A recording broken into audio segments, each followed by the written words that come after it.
All right, tail lovers and fake people who pretend like they're not a furry. Hi, everybody. It's time to start. Hello, hello, hello. It is time for Ace Attorney. Oh, wow, everyone's favorite. Wow, that was rude, bro. Wow.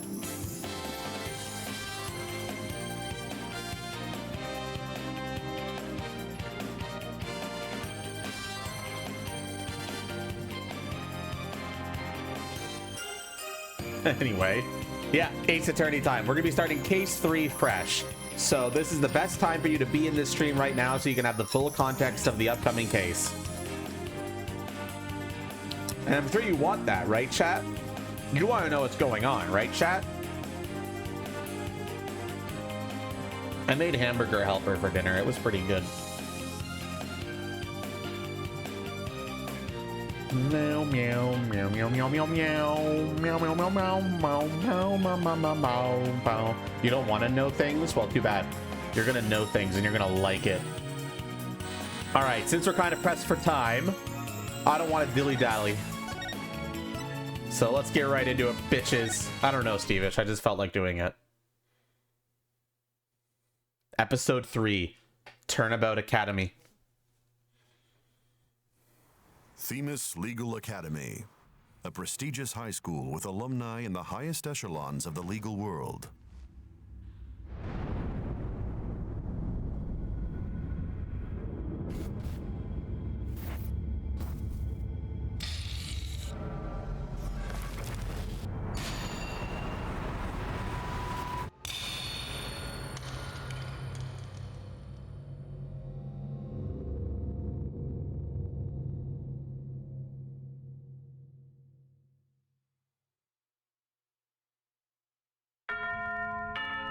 Spooky. Holy shit, take your own butt. Oh my gosh, they're stuck in a school and someone's dead. Time for the class trial. Oh no, I'm gonna be late.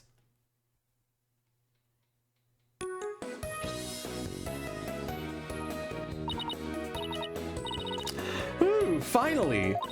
So this is it. The illustrious Themis Legal Academy.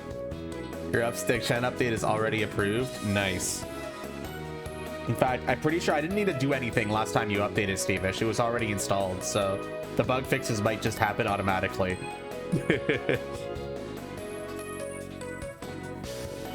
People might have to refresh the stream, though.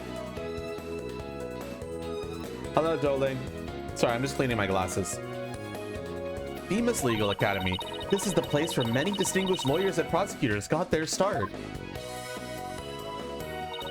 When news spread that Mr. Wright had gotten his attorney's badge back, he received a call from this school asking him to pay a visit.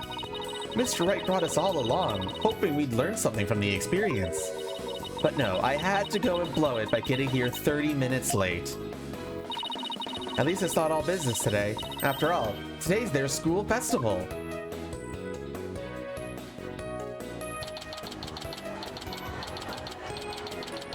The school festival. Yay. I never really had school festivals. That's like a Japanese thing, isn't it? Once again, Japanifornia. But, like, was it? I didn't really have festivals in my school. At least not to the level that I see in these Japanese games.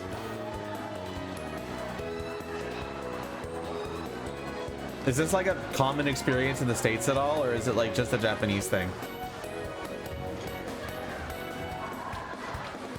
Elementary school only? Yeah. It's basically Japanese only? Yeah, I figured. Wow, this place has school festival written all over it. Literally. Hello, Reeksy. Thank you so much for the follow. What'd you miss? Nothing. We just started this chapter, Robotic. All we know so far is that we've come to the school because Phoenix Wright was asked to come visit.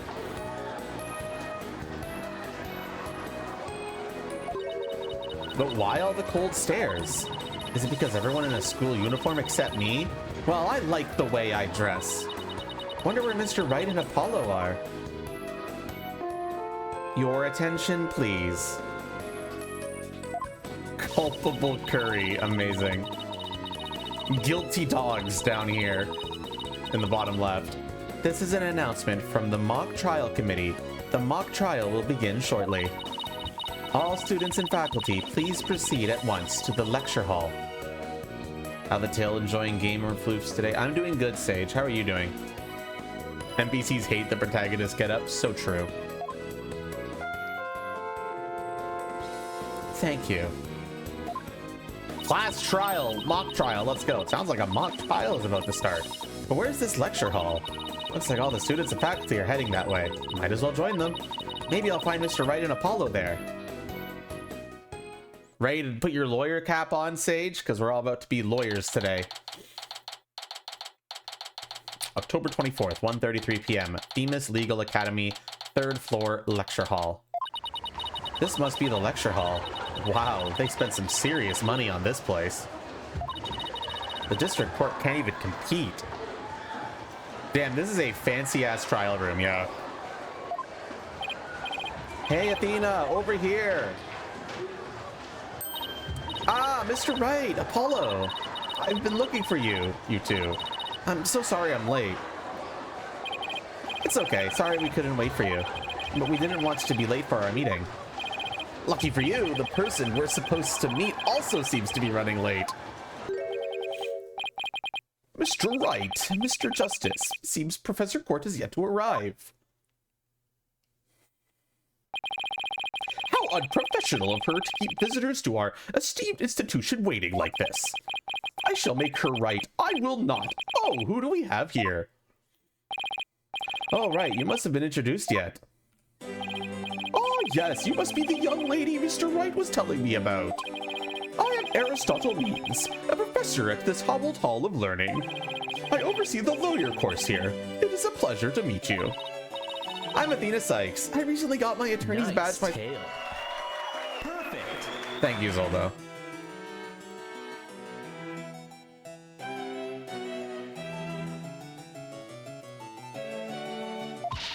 It's nice to meet you too. How wonderful. So vigorous and vivacious. You just earned yourself a gold star. Wow, thanks. That big smile of his is kind of scary, though. Holy shit. Looks like the mock trial is about to begin. What are we going to do about our meeting? Oh, speaking of the mock trial, do either of you know what it's about? Oh, but I thought we had sent a pamphlet to your office. Right, the pamphlet. Whatever happened to that? You won't be seeing it again. Trucy used it for the old rip it up and restore it trick. Unfortunately, it didn't work as advertised. I love Phoenix's face here. He's just like, oh god. Well, it seems I had better explain the situation then. Thank you, Professor.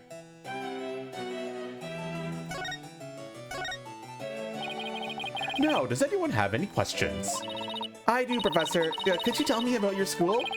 What an excellent question! Here's a gold star for asking.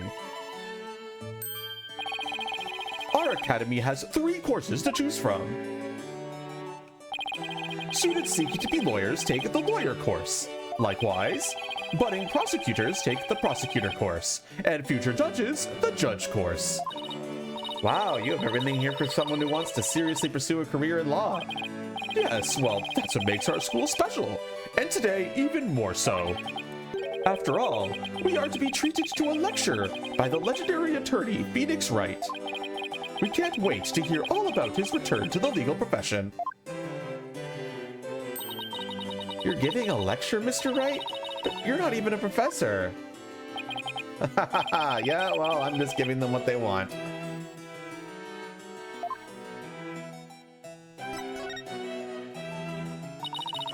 Did you even know you were meant to be giving a lecture here today? Yeah, sort of, but I came early because I was supposed to have a meeting with the head of the judge course, Constance Court. It's been a whirlwind of a morning, let's leave it at that. Professor Court, he is a wonderful instructor, but quite unpunctual. Oh, so that's who's late. From what I've heard, our esteemed Mr. Wright here is scheduled to hold a training seminar tomorrow, in addition to today's lecture. A training seminar? For lawyers? What exactly does that involve? Why, it involves the very skills that make a lawyer a lawyer. The arm angle when shouting, objection! The proper way to strike the podium. I feel like there are more important things to be teaching than those two things. How to project one's voice. And most importantly, how to bluff your way to victory. That one's accurate. That's Phoenix right there. Let's go. Who exactly do you want me to teach stuff like that to again? What a wonderful question. You just earned yourself a gold star. The great honor of taking a seminar by a famous lawyer and a famous prosecutor. That is what is at stake in this mock trial, the crown jewel of the school festival. You're gonna get a gold star for Tail Award, thank you. The mock trial in question is a prestigious event that every student aspires to win. The top student in the lawyer course and the top student in the prosecutor course face off in a simulated court case set in this very school. As for the case itself, we select the best script written by a judge course student and base our case off that. Ooh, a one-on-one battle, how thrilling! So if the student studying to be a lawyer wins, they get to take my training seminar? But what if the other student wins? I'm not a prosecutor, so... There's no cause for alarm. We have a famous prosecutor ready for just such a case. But exactly who it is? Well, that is a special surprise. A famous prosecutor? No, it can't be. Professor Means, forgive me for interrupting you and your guests. I'm Juniper Woods, a senior in the judge course. Professor, the trial will begin shortly. Since you'll be delivering the pre-trial speech, would you mind waiting up in the balcony until we're ready for you? My, how very organized you are, Juniper. You just earned yourself a gold star, too. But what about Professor Quartz? Well, I suppose she'll eventually arrive. Now then, I trust you will look after our visitors, Juniper. Yes, of course, Professor Means. Juniper? Juniper Woods? Is that you? Huh? Athena? I almost didn't recognize you. I didn't know you were back from Europe. Wait, you two know each other? Now that's a coincidence. We've known each other since we were kids. We're like best friends, right, Junie? Yes, well, we lived close to each other, so we used to play in the forest together. Yeah, like a lot. Why won't she look at me? I guess I shouldn't be surprised, since we hadn't seen each other in a long time. Anyway, we're supposed to go wait in the waiting room, right? Now that I wouldn't mind taking in the mock trial you're putting on today. Unfortunately, the mock trial is only for students and faculty. There is one seat reserved for Mr. Wright, but no other exceptions are allowed. Yes, I'm very sorry, but it is part of the student curriculum after all. I hope you won't mind remaining in the waiting room until the trial concludes. Oh, that's too bad. I was hoping to learn something new today. I'll tell you what, Apollo. Why don't you take my place? What? Really? Sure. Besides, I'd like to meet with Professor Court as soon as she gets here. Aw, no fair. I want to see the mock trial too. Sorry, I'm gonna let Apollo pull what little rank he has, if it's okay with Professor Means. But of course, Mr. Wright, if that is what you wish. It's settled then. We'll expect a full and detailed report, Apollo, so pay attention. Being the new kid sure stinks. If you would please follow me, I'll escort you down to the waiting room on the first floor.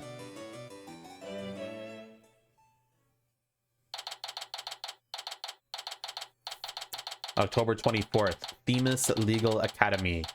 First floor, a waiting room. Still no Professor Court. It's been over 30 minutes. Mr. Wright's snoozing away on the sofa. This is so boring. I should have hid in the lecture hall and spied on the mock trial. Crash! Hey, what was that?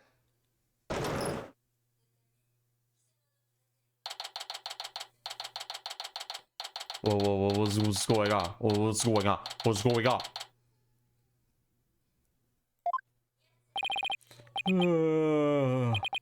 Athena, I could have sworn I just heard something fall down and break. If you go running now, they'll think it was you. Well, it wasn't me. I think it came from somewhere outside. Oh, well, we better go have a look. Seeing as everyone else is in the lecture hall. Okay.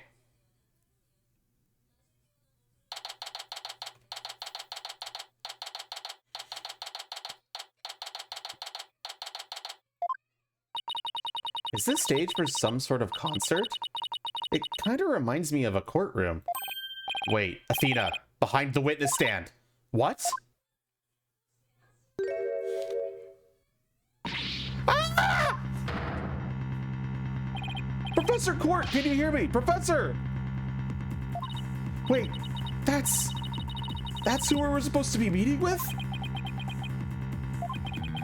It looks like our meeting's been canceled for us. No way, this can't be real.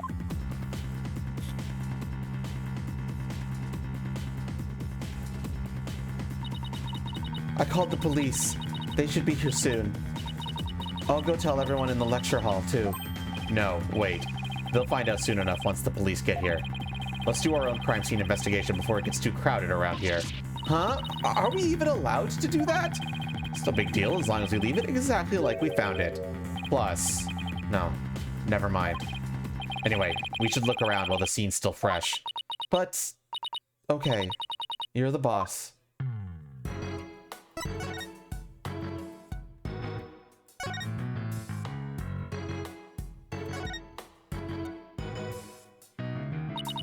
Ugh, I guess I really do have to examine the body. Okay, we gotta update with all of the profiles.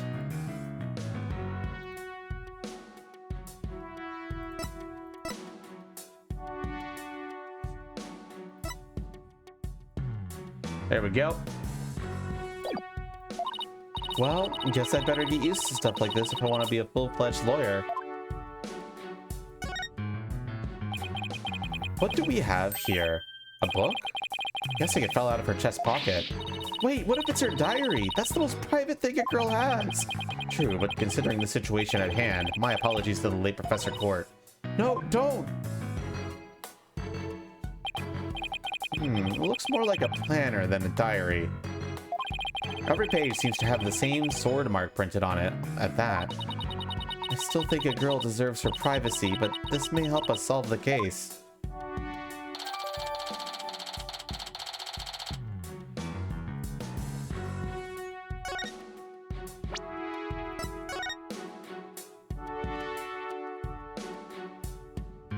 I gotta get pictures for y'all.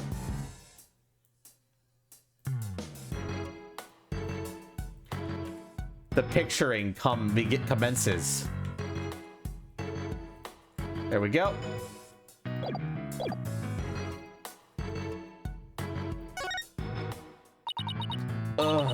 There's an arrow stuck in her side. Gunshot wounds and stab wounds are pretty common, but arrow wounds? This is a homicide any way you slice it.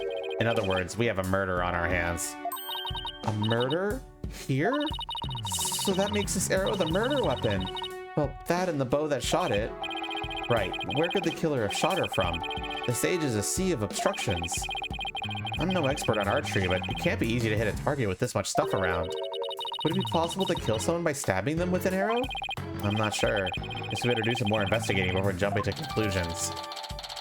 Arrow added to the court record.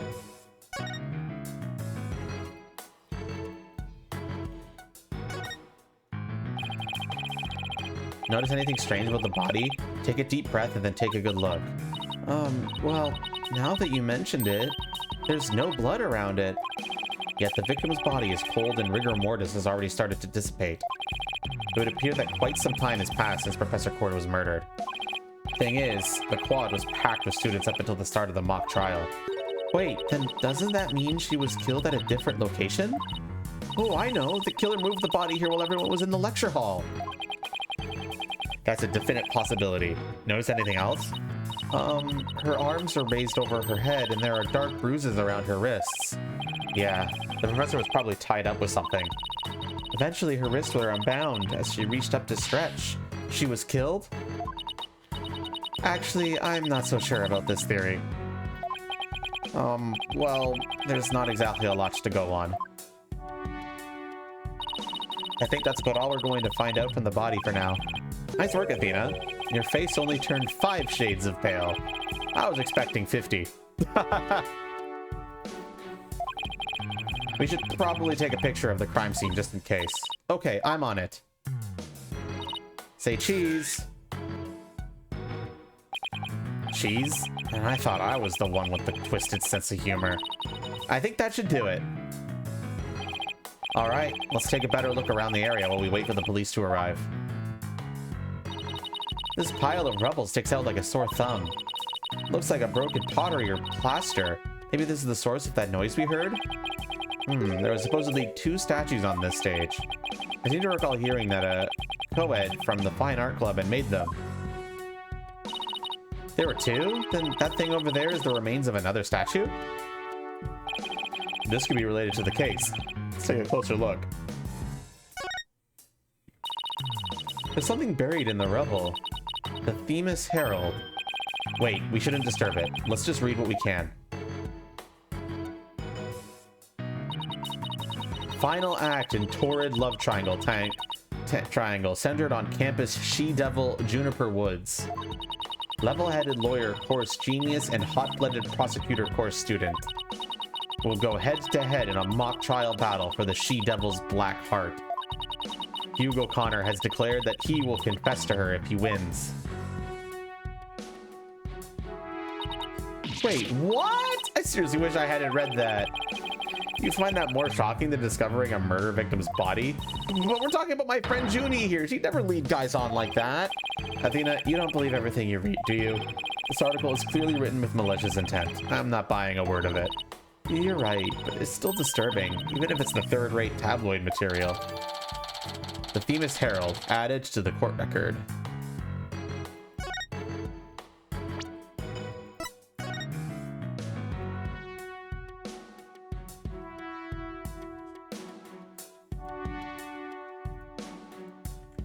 Oh my gosh, I really hope there's not a lot of picture evidence in this case. All right, evidence is up.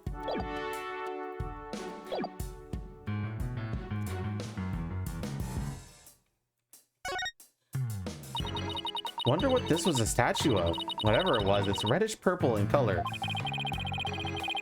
When Apollo and I first got here, both statues were already here, but they were covered up. I bet they were waiting to unveil them when the school festival moved here to this stage. Hello, Jack. How are you? You mean this duffel bag looking thing was actually being used to cover the statues? I guess that just leaves the question, were they broken by accident or on purpose? What a puzzle this is. Mr. Wright, Athena! Oh, here comes Apollo. I've never seen anyone move so fast. Listen, something big's happened. I was at the mock trial with the police and announced a body had been found on campus. That's right, and we're the ones who phoned it in. We found Professor Court dead behind the witness stand over there. What? Can you show me? What the? We've already had a quick look at the body. It's definitely a homicide. Once the police get here... No, I know it's a homicide. I'm shocked because it's the same. Exactly the same. Whoa there, Apollo. Take a deep breath and explain what you mean. It's the same. The body, that is. It's just like how it was in the mock trial. What?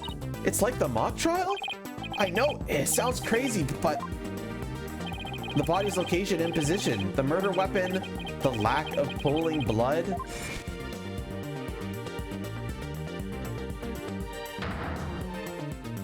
It's all exactly like the mock trial. You're kidding, right? It can't really all be the same, can it?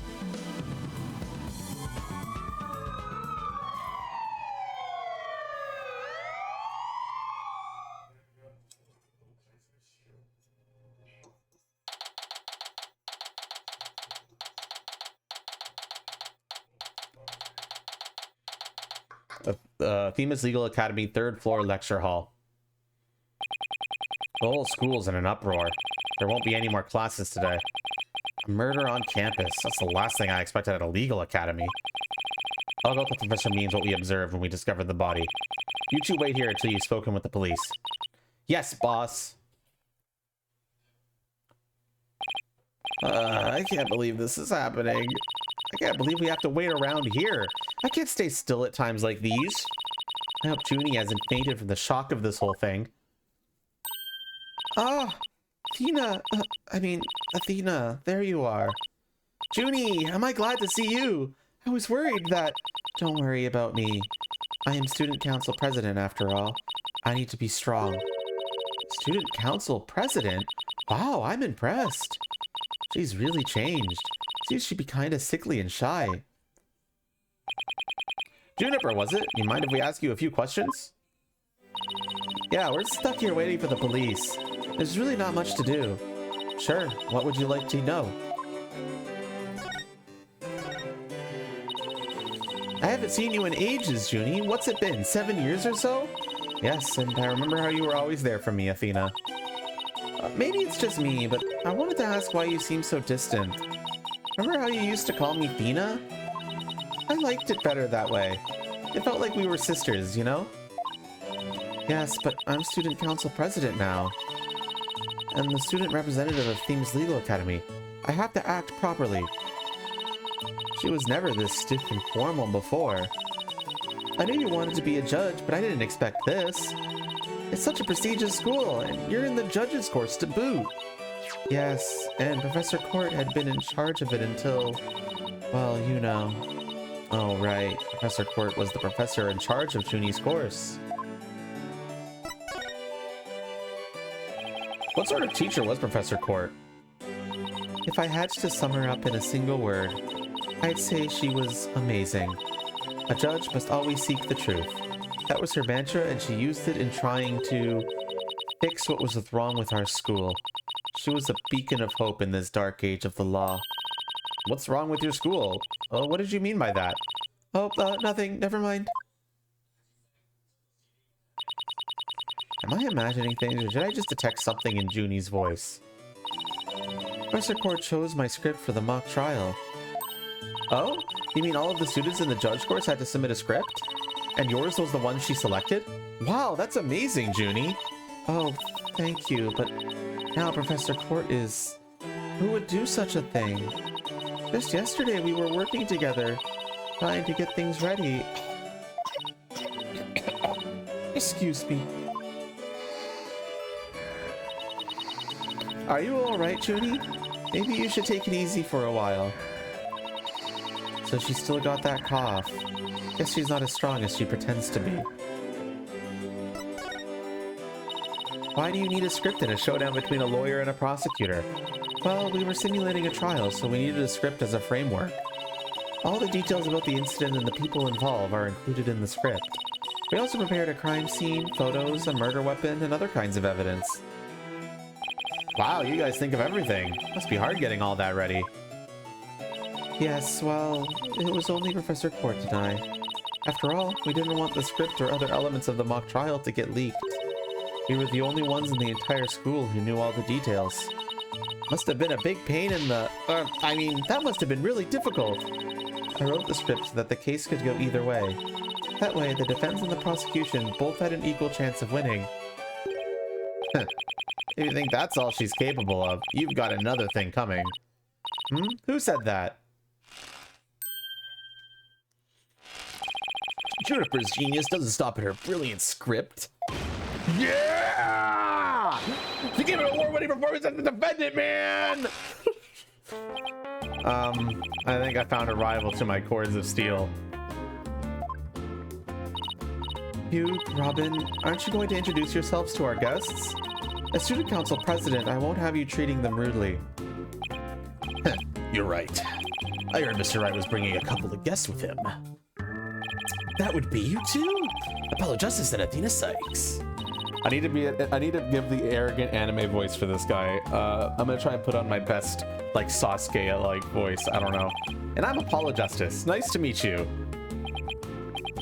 I'll pass on the handshake.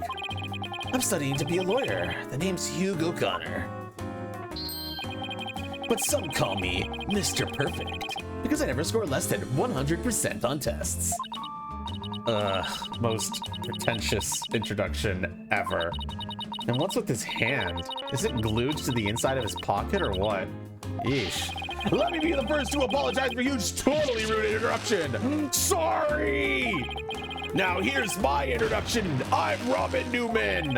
I'm studying to become a prosecutor like the really cool kind that nails the bad guys. No, where's the sincerity? So he makes pottery too? And what's that brace-like contraption for? Steve-ish? Yes, I did. Don't worry about it.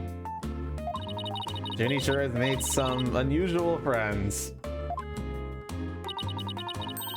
These two were the lawyer and prosecutor in today's mock trial. And even though I wrote the script, I also played the part of the defendant. Final act in torrid love triangle centered on campus She-Devil Juniper Woods. Level-headed lawyer, course genius, and hot-blooded prosecutors, course student. We'll go head-to-head in a mock trial battle for the She-Devil's Black Heart. Wait, these two are the guys who supposedly have a thing for Junie? Juniper, come on, your rule's way beyond is that. That's right! The mock trial's just about to start! She's also in the school's festival main event! Live on stage, Juniper Woods, and the crowd goes bananas! Whoa! I'm supposed to sing at the school festival. All the other girls were too embarrassed to try out, so... My Junie singing on stage in front of people? Wow, she really has changed. It's perfect. I was responsible for making everyone's stage costumes. And this is what I'll be wearing. That's amazing, Junie, but then again, you were always good at that kind of thing. These constellations in particular are really something. Oh, thank you. One of my favorite things to do is look up at the stars in the middle of the forest. Huh, so you're a fan of the night sky then?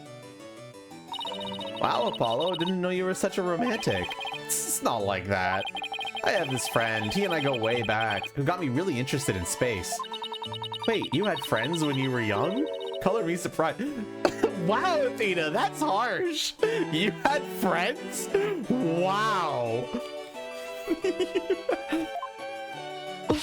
As student council president, I cannot allow such mean-spirited teasing to continue. I think she's angry. Stage costume added to the court record. The costumes are no problem, but as for singing, I'm not sure We'll continue that thought later. I need to take pictures.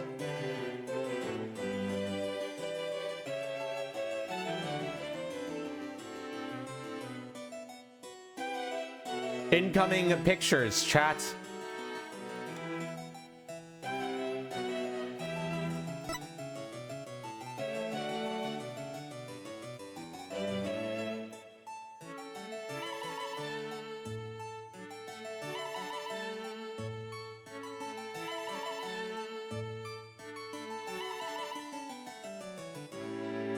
The pictures have been added. Don't forget to refresh your evidence lists.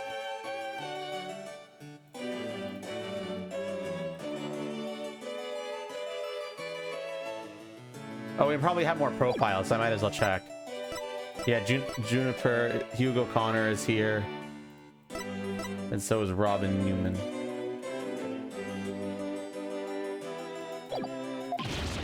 No, you can do it! That's right, and anyone who says otherwise will have to answer to me.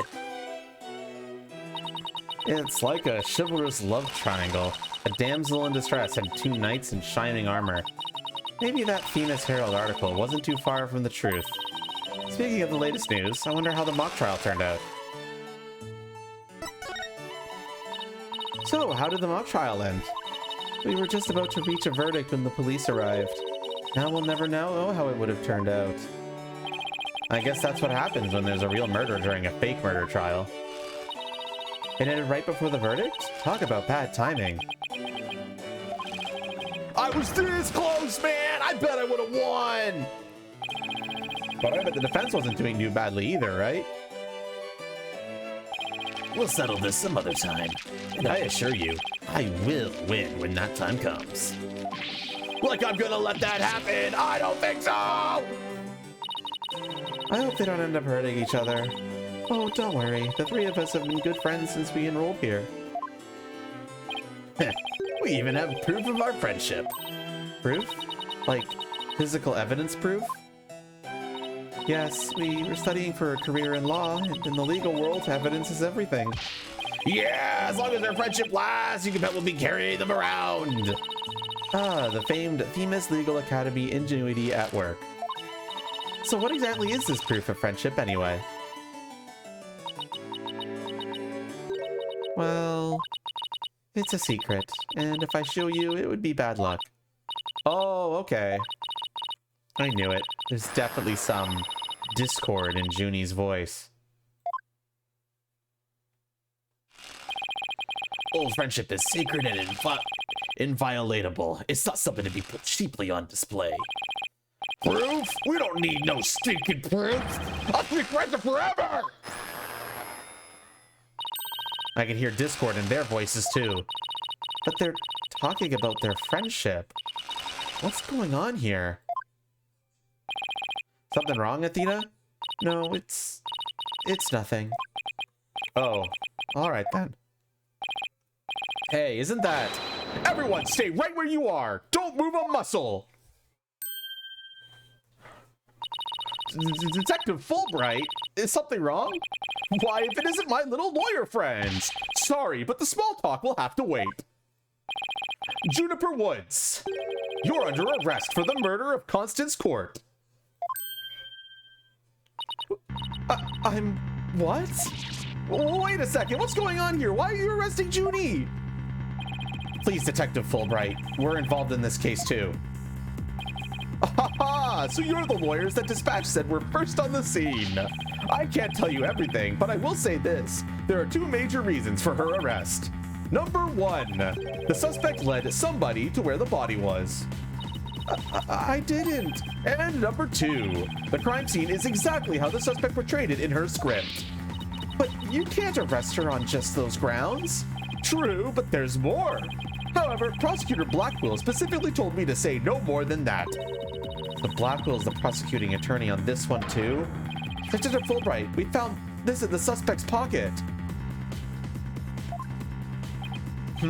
Why, there's blood on this! That's evidence we made for the mock trial. A mock trial? Never heard of such a thing, but it sounds fishy to me. Real fishy. Now, if you would, officers. Yes, sir. Wow, he's stupid. But Junie, I have to do something. I can't let them take her away like this. Now, if you'll excuse me, I have work to do.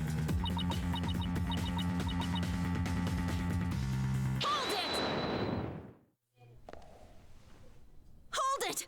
I refuse to believe that she's the killer! Junie!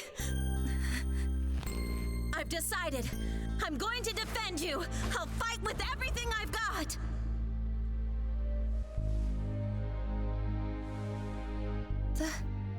Athena. Junie, it's good to hear you say that name again. Anime. Okay. Hates to interrupt your bonding time, but aren't you rather new to all of this? You're barely even a lawyer.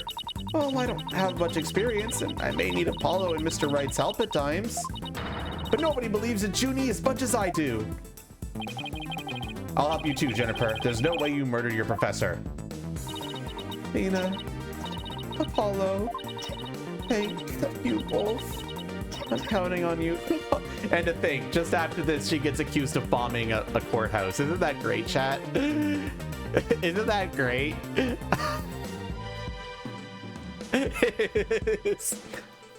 For anyone who wasn't here, that was case 1, which takes place canonically after this one.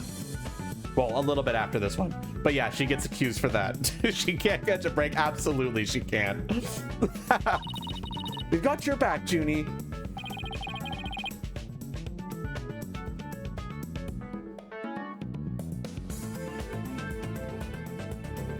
Poor Junie, yeah. Now that you have your lawyers, Miss Wood, it's time for us to head back to the station.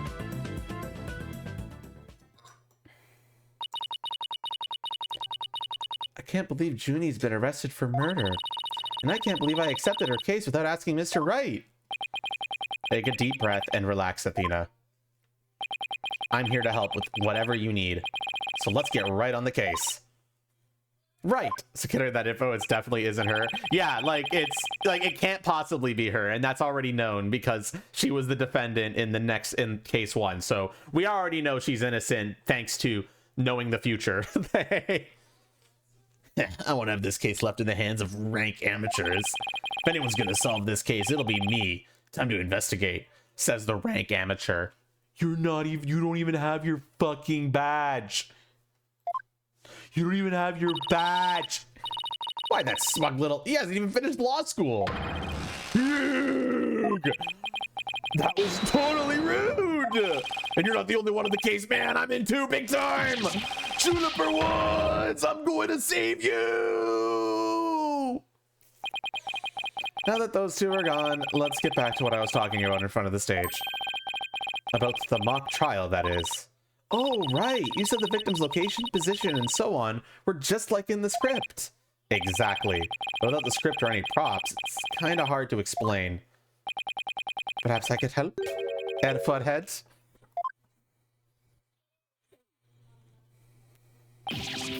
Prosecutor Gavin, what are you doing here? You two seem to know each other. Is someone going to introduce me? Well, I do believe I have a fresh face here. Greetings, Frodin. I'm Claudia Gavin.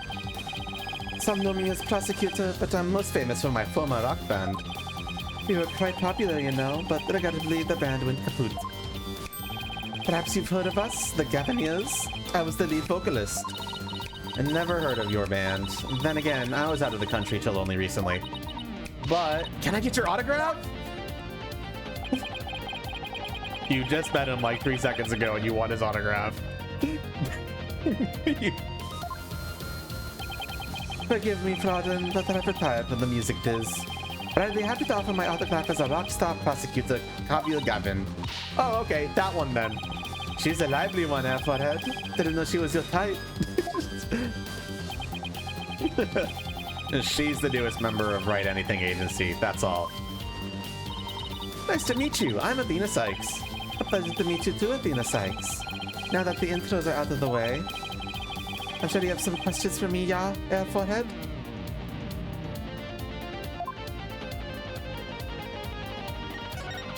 Honestly, it's funny that he's here. He's like only here for a cameo appearance. He doesn't have much of a role in this case. It's kind of funny.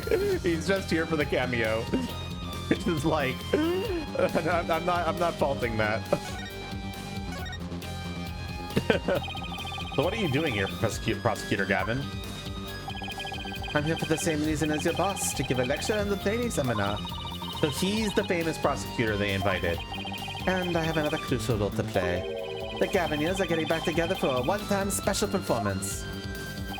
Even though you guys disbanded? Which was a shame, by the way. Really. Yeah, I know how much you adored our music, Forehead. Anyway, I studied abroad in Germany to get my badge early, but I did graduate from here. Wait, so that performance Junie mentioned? I see you've already heard about that. One student representative was selected to sing with us on stage. And the stage was supposed to look like this tomorrow. And 2 big banners and a pair of wicked statues. This is just an illustration, but it's not half bad. Wicked statues? Wait, are these supposed to be you and Mr. Wright? Bingo, Frodin, and they were so big and magnificent too. What a terrible waste. It's good that these two, Clavier and Phoenix became friends, because if you think about it, this guy is the reason he lost his badge. Indirectly, sure, but still.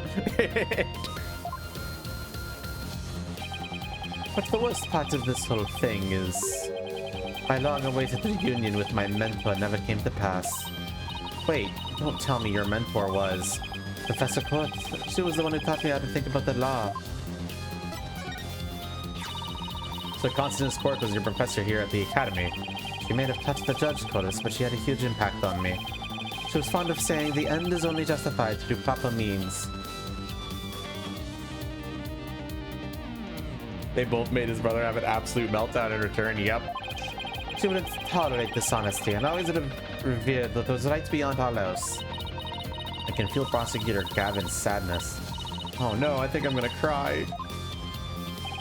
Athena, are you tearing up? Well, I can't blame you. Prosecutor Gavin owes a lot to who he is to Professor Court. Exactly. So as you can see, we are both joined in purpose, so to speak, yeah? Now, let's rock this place hard. Huh? I don't follow. Let's rock what? Forget already, Forehead. I said I'd help you explain the mock trial. We're going to reprise it right here in the lecture hall. It might help us catch a killer.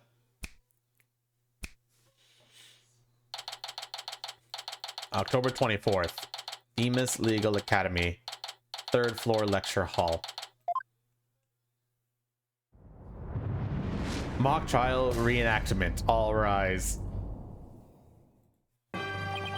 Right, the stage is ready. And you, Forehead, ready to rock? No. The defense is not ready to rock. You saw the actual mock trial earlier, right? Just relax, it'll be fine. Besides, we have the script right here. Junie's masterpiece? The one everyone's been talking about? Yeah, there's only one in existence. I borrowed it, if you will. Now, Fraudin will need you to play the part of the defendant and a judge, as per the script. Okay, got it. I've only read the case outline so far. I don't know how it actually turns out, so I'll treat this like I'm prosecuting a real case. You, Forehead, will play the part of a fledgling lawyer, a role you were born to play. All the evidence is also here with us. We have everything we need to reprise the mock trial. Très bien, let's get started. Defendant slash judge Athena Sykes is psyched and ready to rock. Court is now in session for a reenactment of the mock trial. Or what I'd like to call the mock trial. A double mockery perhaps, but a trial is still a trial. A chung baby, it holds no bar, let's rock. Aw, can't we take it easy today? It may just be a mock of a mock, but there's only one way to compete. You play to win. So remember, each time I catch you slacking off, I'm holding you in contempt of court. I am so aggressively thirsty, chat. I need to take a short break and grab some water. I'll be right back. Oh, who followed? Nero... I can't read, man. I need to change that font. I can barely read it. Nero Divergent. Thank you so much for the follow. I appreciate it. I'll be right back with water.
Okay, I'm back.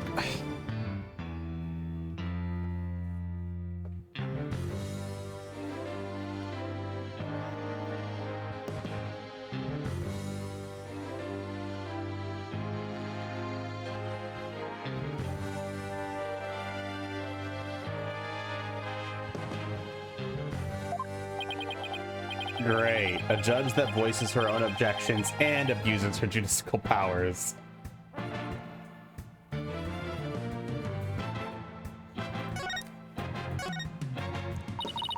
Now then, Prosecutor Gavin, your opening statement, if you please. You got it, Frauden, Judge. Our case is set at a school very much like this one. The victim, a professor, female. The defendant, an archery club member, also female. Oh me, oh my, I'm innocent. Innocent, I tell you. That's some seriously bad acting, Frauden.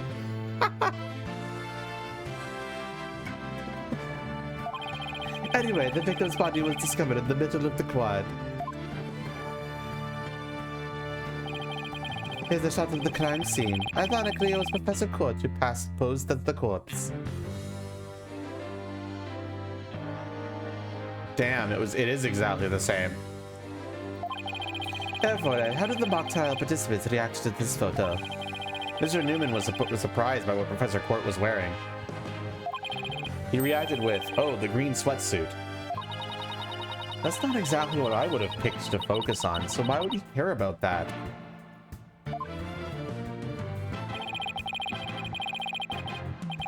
Too much of a fledgling to know what's important to that one. In any case, both the mock trial and the actual case, Mr. Court was wearing a sweatsuit. Moving right along. Hey, wait a sec! The body was discovered in the same area as the mock case, although there was a stage.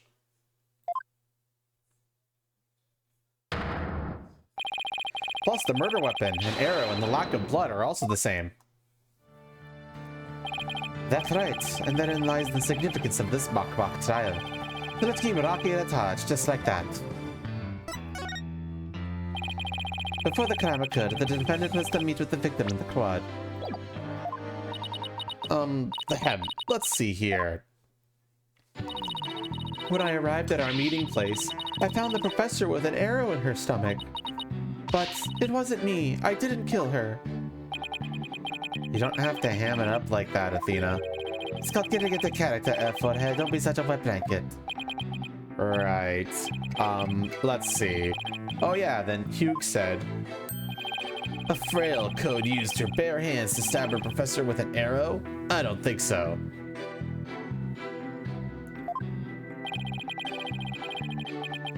At the time of the murder, a male student was seen holding a bow in the archery club room, which had a clear view of the quad.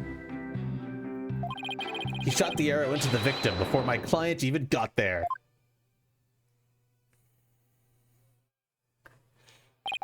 Nein, Forehead. That faint swagger did not suit you in the least. Order, order, order! Especially you, Mr. Justice. Me? But I was just trying to get into it like Mr. Your Rocker said.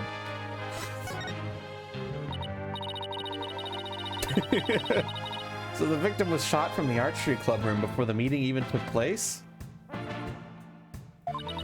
Hence, the defendant could not be the killer. That seems to be the defense's assertion. Prosecutor Gavin, do you have any objections?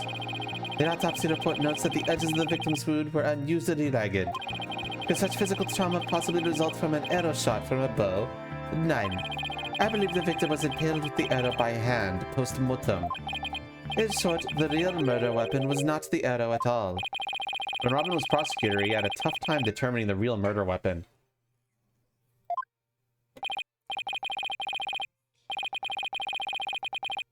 But he's just a student, a warm-up act, while I am the real deal. The headliner, so to speak. The true murder weapon was most likely the owl that was left in the art room. An owl? What's that? Or, I mean, an owl, you say? What might that be? It's a kind of tool used for poking holes in paper, wood, and other materials. It's kind of like an ice pick. I have a photo here if you're interested. Gross. It's all bloody up to the handle. Please tell me it's just paint. Most likely, Florian. But it's realistic, yeah? Let's pretend it's real blood for now. The defendant's prints were lifted from the murder weapon. Furthermore, traces of the victim's blood were discovered in the art room. That's where I believe the murder actually took place.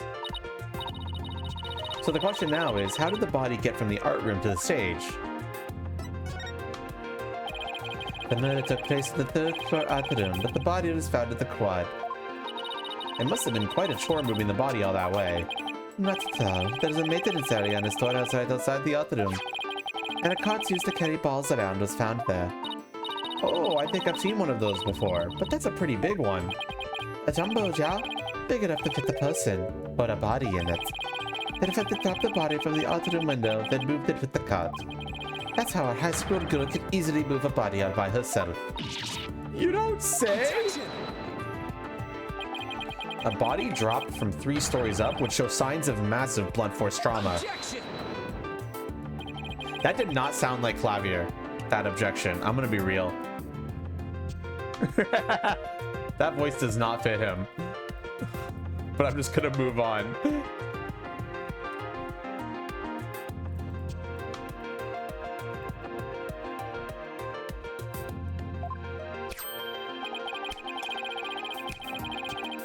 You failed to account for the nice tail. Perfect. Thanks, Brew. You failed to account for the large hide dump mat in the storehouse. A body dropped out of such a mat would show no signs of blunt force trauma. Yikes. It's almost scary how similar this whole case is to the mock trial proceedings.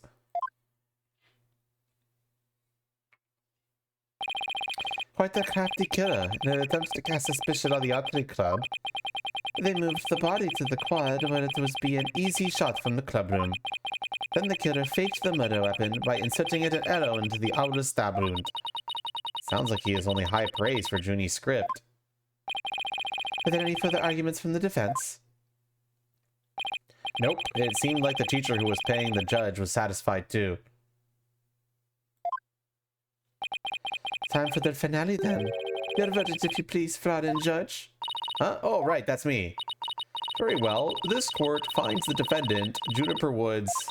Wait a second. Even if this is just a mock trial of a mock trial, I don't want to declare Junie guilty. Yeah, perhaps that's such a good idea. Let's have a mock trial here. Besides, it's about time I get back to my investigation. Thanks, you two. That little run-through of the mock trial cleared up quite a few things. Mock trial script added to the court record.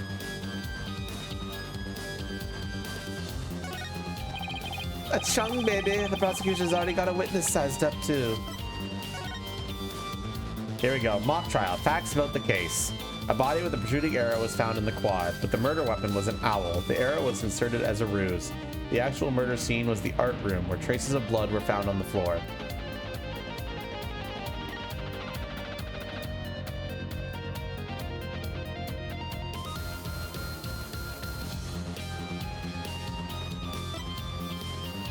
The body was dropped from the third floor art room to the maintenance area below. A mat was laid out to cushion the fall. A ball cart from the storehouse was then used to move the body to the stage.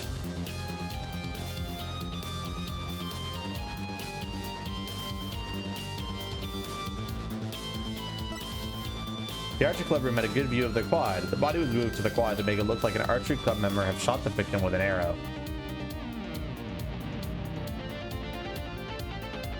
Man, they're really making me take 4 pictures here, huh?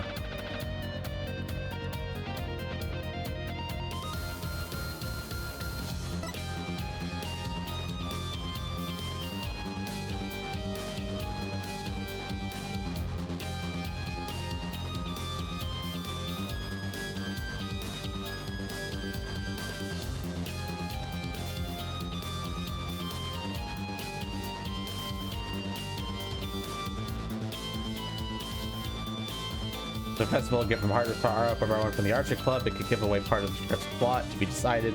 Sweatsuit victim outfit will be a red one from the prosecutor's course. All right.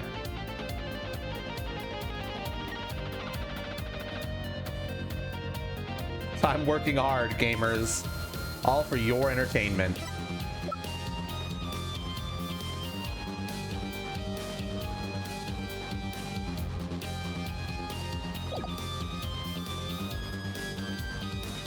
A chung baby, just thought he got to witness sized up to. That was quick. Prosecutor Blackwell's almost too good.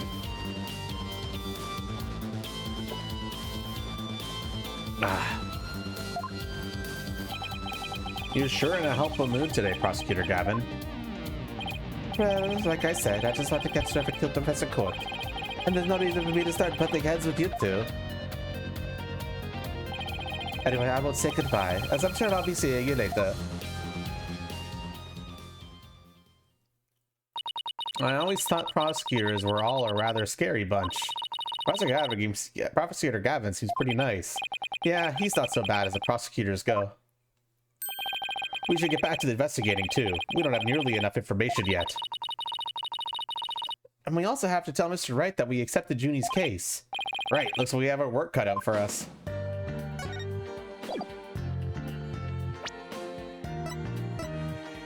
Find witnesses for the trial, search the entire campus.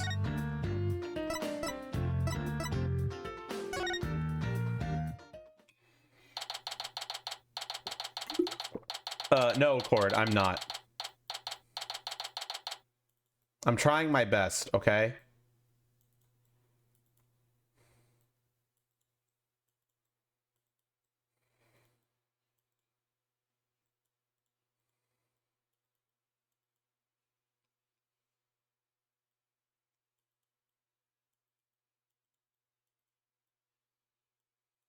I'm just doing whatever I can do. Like I'm not putting a lot of thought into it. I'm not gonna like go look up specific accents for a video game, to be blunt. I'm doing my best. Ah, Mr. Wright. I heard they arrested your friend Juniper. A Canadian accent? I do that every day of my life. Detective Fulbright just took her in. I refuse to believe that one of our students is capable of murder. We must prove her innocence by any means necessary. The end justifies the means. What do you mean, the end justifies the means? I, Professor Means, always say what I mean and mean what I say by all means. Here at our esteemed academy, we train our students to produce meaningful results. You believe in Juniper's innocence, do you not? Of course I do. Junie would have never hurt a fly. Precisely. We have justice on our side. The only other thing we need are results. It is at the height of folly to endanger your client by failing to pursue all means possible. Sure I want to prove her innocence, but I don't like the sound of that the ends justifies the means part. Well, you are still young and idealistic. It's no wonder you failed to see the wisdom therein. There is but one thing to do now. I must personally take up Juniper's defense. You're going to take her case, Professor Means? I may be a professor, but I am still licensed to practice law. In fact, I have even battled Professor Court in court. No kidding? So you guys were rivals or something? No, nothing of the sort. She was an esteemed colleague at the academy and in court. You see, both Professor Court and I graduated from this academy at the top of our class. Wow, I bet they both used to really bring it. Now, if you would excuse me, I had best go discuss the case with Juniper. Professor Means, please wait. I didn't want to say anything, but Apollo and I have already agreed to take her case. It's true. Juniper is counting on us to prove her innocence. Really now? You two? And when were you planning on telling me? Sorry, boss. I know we should have asked first, but... Relax. Your friend was just hauled away in front of your eyes. Sometimes you just have to make snap decisions, and I think you made the right one. How wonderful! Very well, Athena Sykes. Let me ask you just one thing. As a lawyer, what is it that you treasure beyond all else? That's an easy one, Professor. Seeking justice for my clients. What a wonderful answer. Juniper must be overjoyed to have a friend such as you. As her professor, I too shall do whatever I may to help her. And if you decide to take the end justifies the means strategy, come see me at once. Let's hope it never comes to that. Hi, Dugan. How are you doing today? You think a wire got caught somewhere? Now, if you would excuse me. Well, time's a-wasting. You better start investigating and fast. But first, how about I tell you everything I know so far? Yes, please!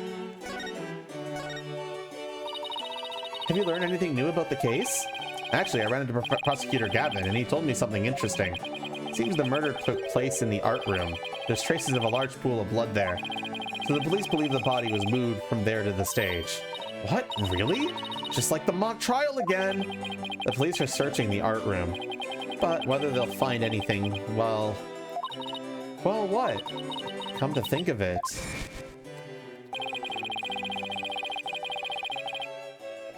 Ah. Huh? Aren't we even allowed to do that? It's no big deal as long as we leave it exactly as we found it. Plus, no, never mind.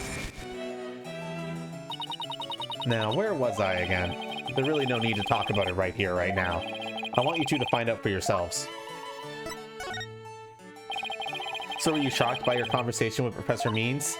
Oh, I guess so. Actually, that was pretty shocking. The dark age of the law. I'm sure you've heard those words before. You're right, you hear those words a lot, chat.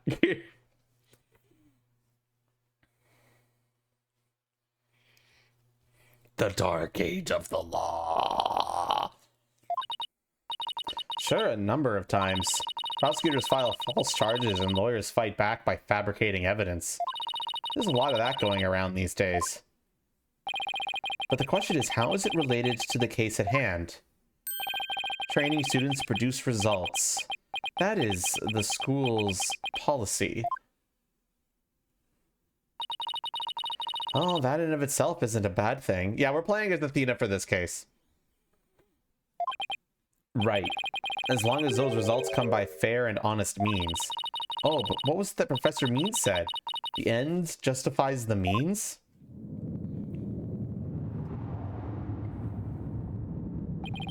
To survive the dark age of the law, you must use any means necessary. Fabrication of evidence and false charges are unavoidable in the quest for results. That's what they're preaching here at Themis Legal Academy. But what'll happen to our legal system if the results are all that matter anymore? Relax, it's just a rumor. I'd take it with a grain of salt if I were you. Oh, that's a relief. You had me going there for a minute. Yep. Apollo was the playable character in case 2. Athena is the playable character of this case. Wait a second, what was Mr. Wright examine the victim's body for a reason? Maybe he was worried someone might actually tamper with the evidence. I think that about wraps up what I know so far. The fact that this case closely resembles Mrs. Wood's script is obviously important. Knowing that, you should probably try and identify what's the same and what's different. Okay, I'll try talking to as many people as I can on campus.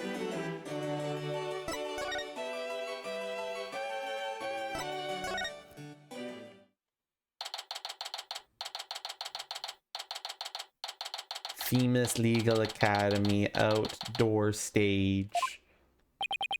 I thought the area was cordoned off. Hey, the police are discussing something over there. Ooh, I know. I'll just quietly sneak over for a listen. Here goes. Athena, watch where you're... Huh? Eek! Ouch! Who put this stupid box here? Wait... Eek! Apollo! This box! There's... What now?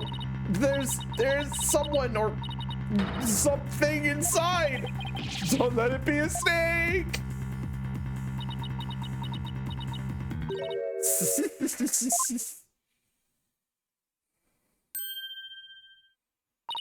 You morons just blew my cover!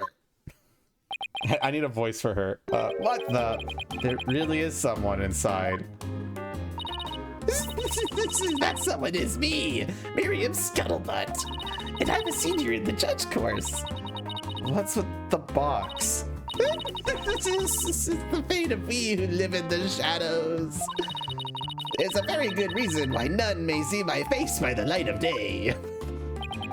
Wait, if you're taking the judge course, did you write a mock trial script too?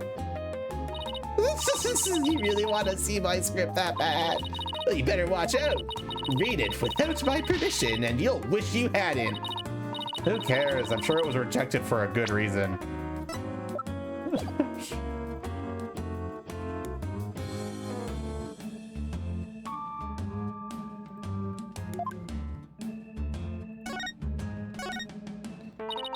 Oh, so you're studying to be a judge too?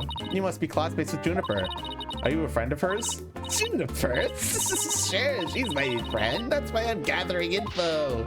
Now tell me all you know, for tomorrow's trial. For tomorrow's trial? What are you talking about? I'm gonna take the stand, naturally. So the witness for the prosecution is some weirdo in a cardboard box. Disguise is how I get my scoops. But you're right, it's me. So tell me everything you know from Juniper's sake. Wait a second, Miriam. Repeat what you just said. A lawyer with brains just as bad as his ears. Poor Juniper. I'm taking the stands tomorrow. Tell me everything you know for Juniper's sake. Clear enough for you this time? I thought so. Athena, my bracelet's reacting. Really? That means a lie already? That was quick.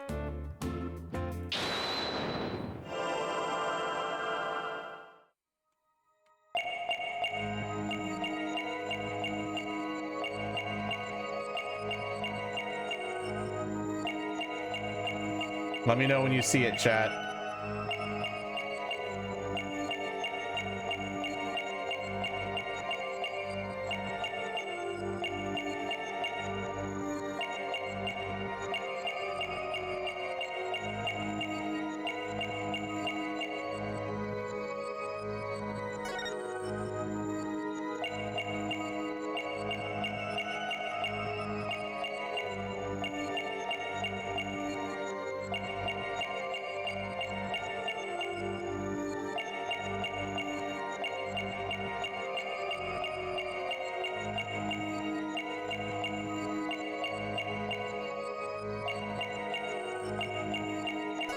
Two people have said it.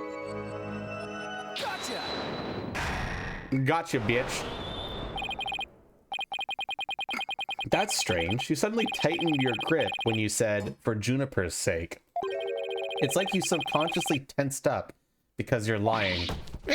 What are you talking about? When did I ever lie? This is a great animation, by the way.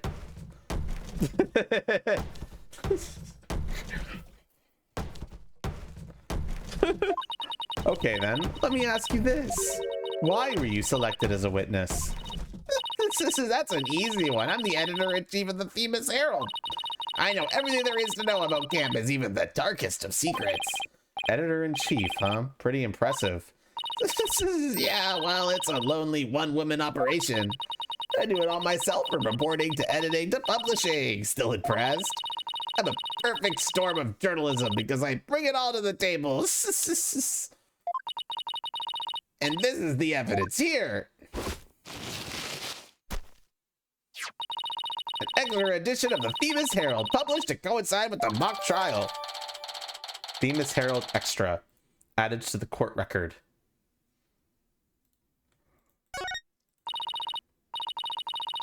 Thanks, Miriam. You revealed who you truly are.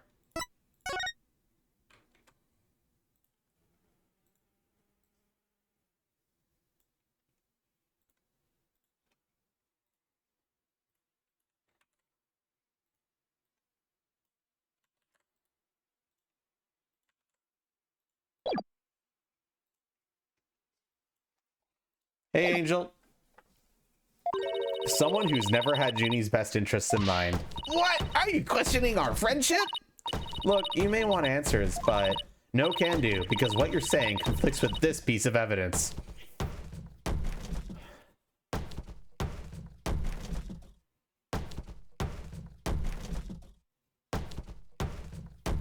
You kind of jumped the gun there a little bit, Accord.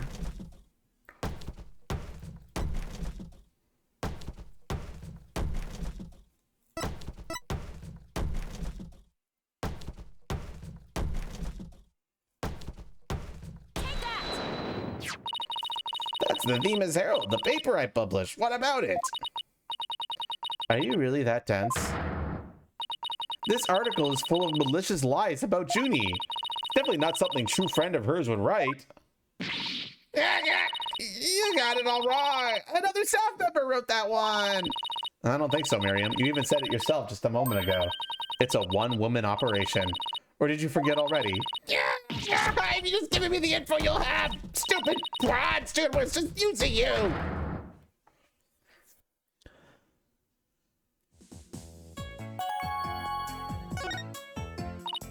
Now, I want the truth, Miriam. You hide in your box in order to collect gossip for your sleazy paper, isn't that right? You're not really friends with Juniper, are you? No, duh, she's the target of my scoops, and my readers demand dirt. Extra, extra, the dirty little secret of the squeaky clean student council president. Dirty little secret? All right, what are you planning to say in court, huh? I'm a witness to her part in the crime. I'm gonna tell it all in a shocking expose. The end justifies the means. That's my brand of tell-all journalism. The end justifies the means. Wait a sec. In this dark age of the law, many of us embrace Professor Means' methods, even future judges. I've even adopted an end justifies the means brand of journalism, which includes tape recorders secretly hidden all over our campus. Secretly recording every last word without anyone being any the wiser. Doesn't she realize that's totally illegal? And one of them was at the scene of the crime, the art room. You put a tape recorder in the art room? What did it record? You wanna know? You really wanna know? Yes, please. That's so nice of you two. I can't really tell you now. The big scoop comes out in court tomorrow. You're so mean, Miriam. According to my evidence, a fatal fissure had opened between the three of them. Who, Junie, Hugh, and Robin? And what do you mean by fatal fissure? Juniper, Hugh, and Robin used to be the best of friends. Used to be? They still seem to get along fine to me. I did sense some discord, though. You don't know anything. Professor Means has his followers, and Professor Court had hers. Their influence is inescapable. Are you implying that one of them adheres to that extreme idea you and Professor Means have? But why would anyone follow that philosophy? How could you possibly understand? You're new around here. Miriam, wouldn't you feel better if you just came out of the dark and into the light? I can see fine in here. You'll be the one seeing the light in court tomorrow. Then you'll realize how guilty Juniper Woods really is. We're going to have to cross-examine her tomorrow, but I don't know where to start. Well, let's at least take care of whatever we can today. You're right. Let's see what else we can find out.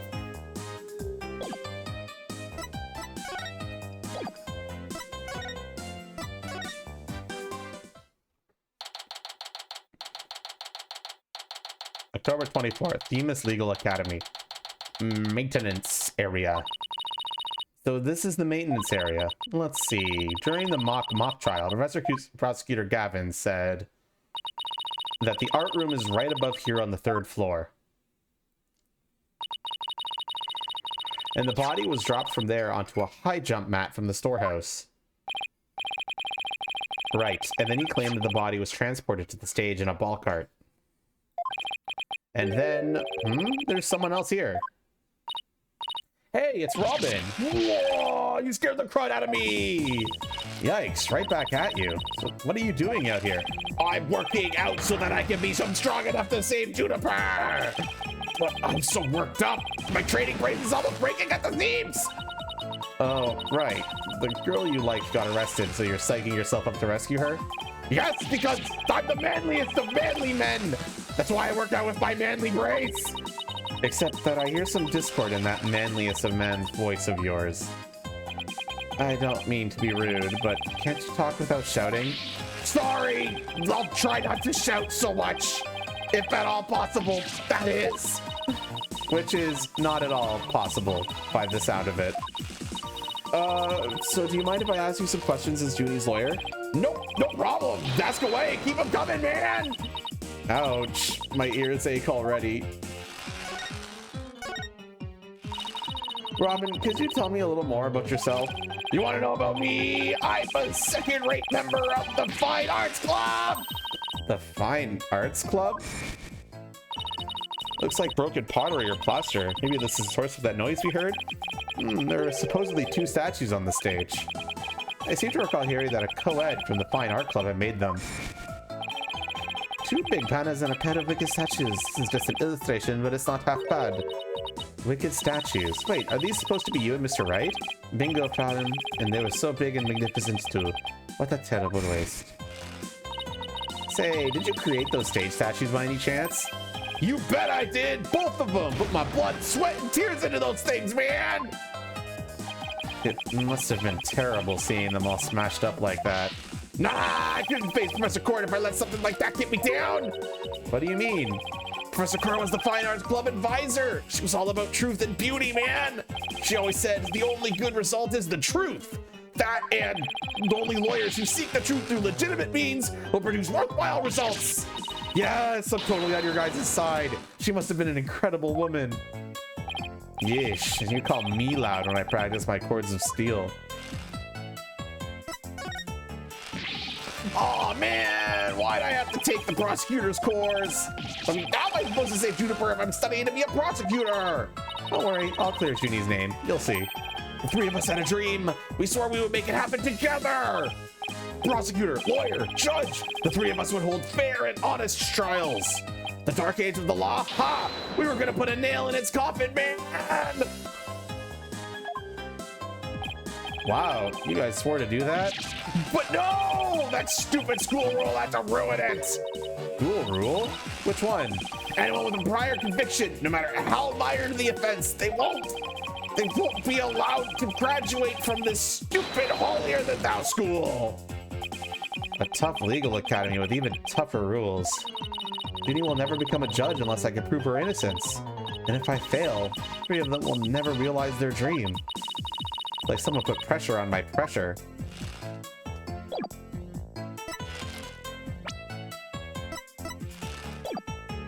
Do I have to like present anything to you or just move on with my life? I guess I just move on with my life for now.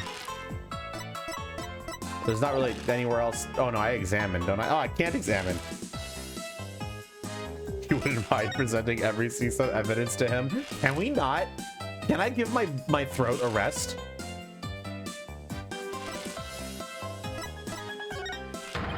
Whoa, deja vu, man! It's like I can almost taste my near victory again. But no, that final showdown was canceled because of that murder! This topic sure seems to strike a raw nerve. I hope it doesn't come between you guys. You kidding? Our friendship, it's like a diamond. Only tougher. It's like a powder keg before a spark. It's like the calm before the storm. In other words, it's under a lot of pressure and ready to blow at any moment. Sorry for my throat.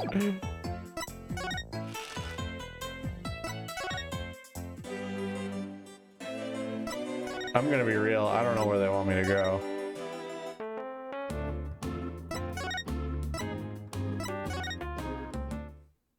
I found where I need to go. I figured it out, chat. All by myself. Look, there's Hugh. Hey, Hugh! Oh, it's you two. Do you want something? Did you find anything? You said you were going to do some investigating of your own. Nope, nothing yet. I'm afraid it's not looking very good for Juniper. You don't really think Juniper could have done something like this, do you? Only the author and the victim knew the contents of the script. Both the stage and the art room were in the exact same state as described therein. Nobody could mimic the crime like that unless they already read the script or wrote it. But look, Professor Means is better able to handle this than you two, so just leave it to him. There it is again. I'm picking up some discord in Yuge's voice. Hugh, would you mind telling me a little bit about yourself? Whatever. I'm 6'1", and under this uniform, I'm 100% lean muscle. My grades are outstanding, and I'm the ace of the archery club. Needless to say, I never miss my mark. Oh, and I'm incredibly humble too. No, do you know what humble means, my bro? Do you know what that means? Because that's not you. How can he even say that with a straight face? Those around me call me a genius, but I pay them no mind. But when it comes to tests, I always get 100%.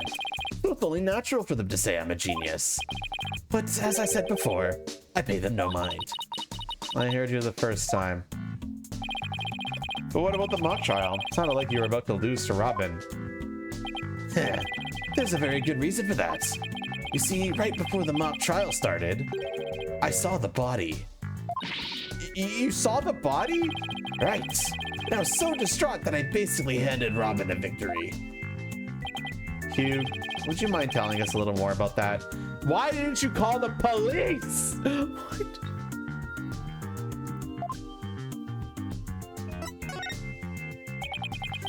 Right before the mock trial, the campus was empty. Everyone was here in the lecture hall. Your attention, please. This is an announcement from the mock trial committee. The mock trial will begin shortly.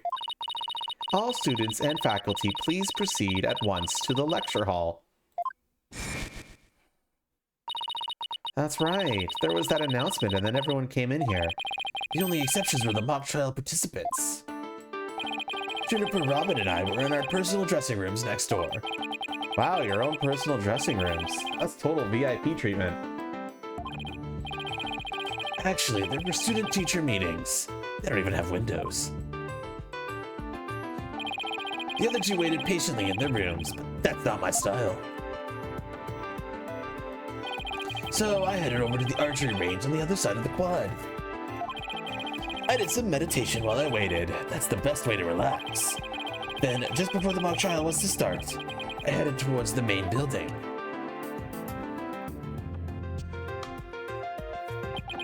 As I walked across the quad, I passed in front of the stage. So that's when you saw the body? Right, it was quite a shock. As much as I hate to admit it, my legs were shaking. I could have easily beaten Robin if it hadn't been for that. Wait, hold it right there. You went through with the mock trial even though you had just discovered a body? Why didn't you tell anyone? We're talking about someone getting killed here. I think I know why. Was it because of this? Where did you get that? This article in the Famous Herald is true. The winner of the mock trial would get to make his confession to Junie. Right, but if I reported the body I found, the whole thing would be called off. He really wanted to win that bad? Bad enough to ignore a dead body? Sorry, but that's not normal. Or could their love for Junie really be that strong? Thanks for sharing that important bit of information with us. It may prove useful at tomorrow's trial. Good, because that's all I have to say about the matter. Thanks, and don't worry, we'll prove Juniper's innocence. You'll see. I can't say you do inspire much confidence. Okay, Athena, what next? Well, I think I've talked to everyone who was somehow linked to the case. Okay, maybe it's about time we wrapped up our investigation. Oh, wait, we haven't met with Junie yet. Yeah, you're right. Let's head over to the detention center. Also, I haven't been to the art room yet. Can I go to the art room? Please let me go to the art room. Fuck you, game. Whatever. Art room's for nerds, I guess.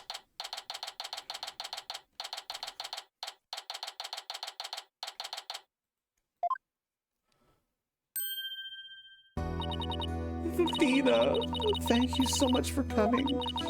She called me Athena like she used to. Maybe she's finally letting her guard down. Junie, the crime's unfolding exactly like your script. Any idea what's going on here? We wanted to make it fair, so the script was kept secret until the day of the mock trial. And the only people who knew the details were Professor Court and I. Nothing we haven't heard already so far. However... Yes? What is it, Junie? Well, there was this one article in the school paper. You mean this one? It's more like a tabloid piece than a newspaper article if you ask me. I've been worried that the trial would wreck the friendship between Robin, Hugh, and me. She wants to stay friends, but both of the guys are hoping to take it to the next level. Oh, the passion of high school drama. Wish I could have experienced it. and I know I shouldn't have, but I revised the script to favor the prosecution.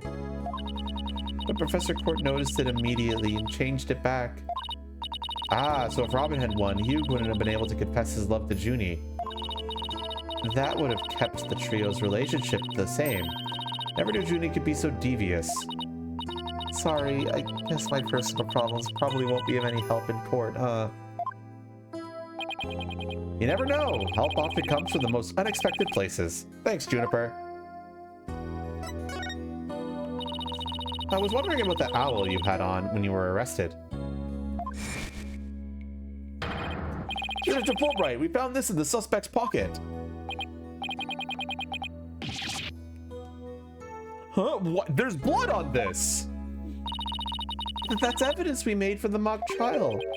A mock trial? Never heard of such a thing, but it sounds fishy to me. Real fishy. This guy's so stupid, man. It was the murder weapon from the mock trial. Professor Court and I were preparing it in the art room until the day before the trial. I didn't even realize I still had it on me until I was arrested. Then we've nothing to worry about. There shouldn't be any way to link it to the crime. Still, that blood red color on the owl bothers me. Wasn't it just paint or something? I mean, I was looking at it from pretty far away, but... It probably was just paint, but that's what bothers me. I wasn't on the owl when we were prepping it yesterday. It wasn't? Then how and when did it get there? Well, before the mock trial began, I showed Fina and Mr. Wright to the waiting room. Then I went back to my dressing room to get the trial props we were going to use. That's when I found the art room key and the owl with which looked like blood on it.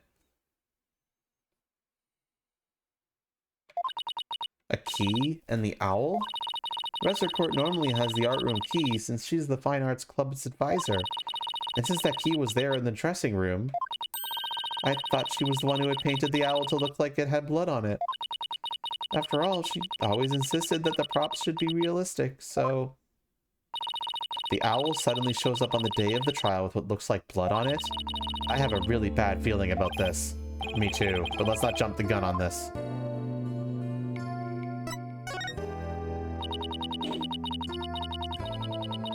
You and Professor Court were busy preparing for the mock trial together yesterday, right?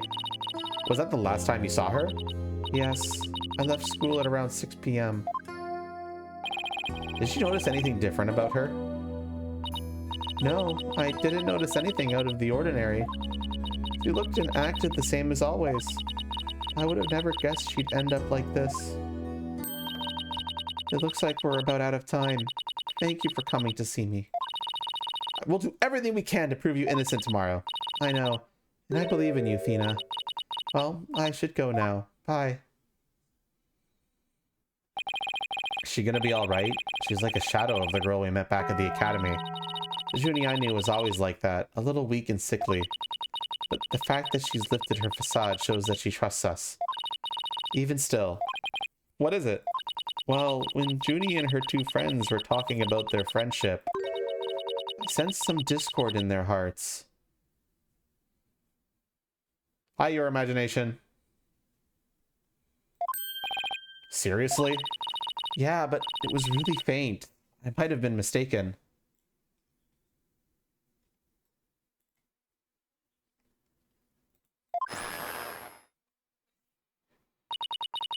There's no reason to doubt their friendship, is there? Don't worry, everything will be fine. You and Juniper are friends, right? You know that friend I mentioned to you earlier? Well, get this. Whenever something's troubling one of us, the other can just feel it. That's a real friendship. Well, I suppose you're right. Might as well forget about that and concentrate on the trial. Yep, tomorrow's the big day. Let's sort out what we know so far. Okay. The victim, Professor Constance Court, was murdered in the art room on the 3rd floor. Then her body was moved to the outdoor stage in the quad. Also, the location where we found the body was just at the mock trial script described. I wish those were the only similarities they shared. What do you mean? What I mean is the script in this case are exactly the same in almost every respect. So it follows that the actual trial may very well unfold just like the mock trial did. Oh no! The mock trial ended right before the prosecution was about to win! Well, that's not gonna happen. This time, Junie will be declared not guilty. Of course, I intend to get our results the honest way. We can do this. We'll be fine. After all, I have Apollo and he's the king of being fine.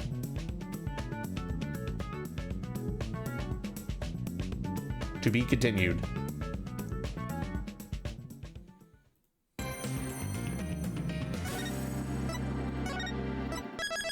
Trial time, bitches!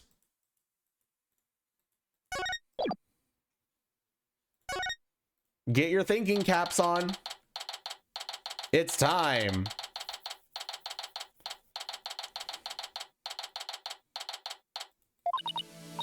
My butterflies have butterflies in their stomach.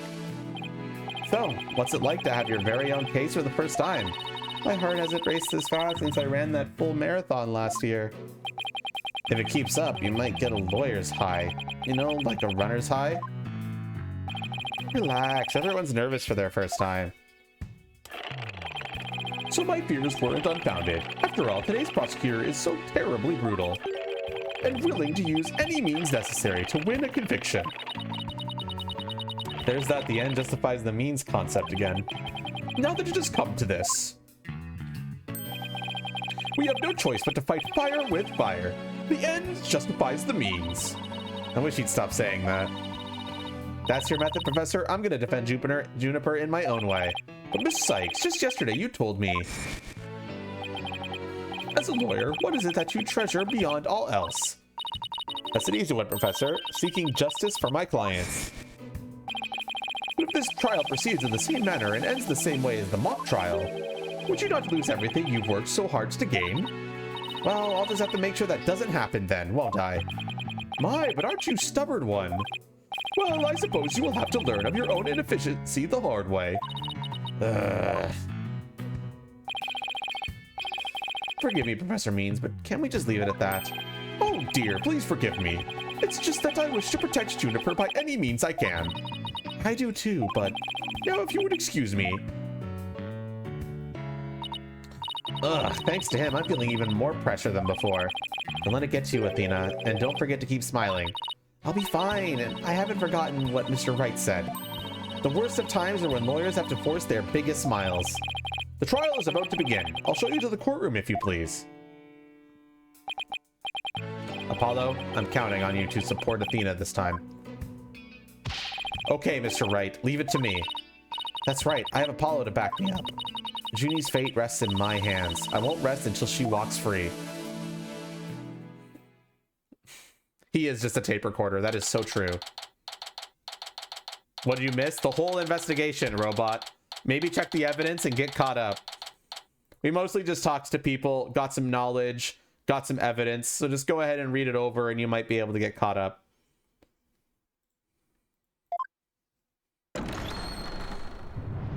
Day 1. Court is now in session. All rise.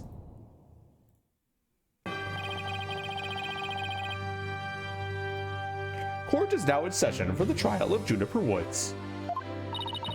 Athena Sykes, defense team leader, is ready, Your Honor. That didn't sound very confident. You sure you're okay?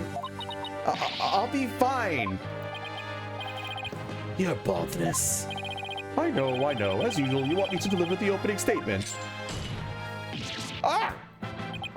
This case is crystal clear. I see no need to explicate it any further. Now summon the witness. Is there something the matter? Please do share your baldness. Whatever gave you that idea? Bailiff, please call our first witness. And now we don't even get an opening statement.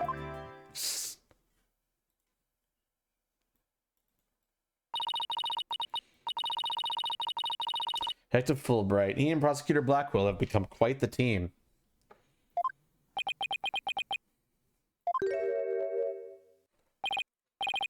Oh, right, the case brief. Leave it to me. Yes, let the detective in charge, everyone's favorite friend of justice, explain. What was that just now? It's like he and Blackwell are totally in sync. Well, I don't think they're capable of mind reading, if that's what you're thinking. All right, Detective Fulbright, would you please explain the case to the court? Professor Court's body was discovered on October 24th at approximately 2:30 p.m. She was murdered with this owl I have here. The victim's blood and the defendant's prints were both discovered on it. Owl added to the court record.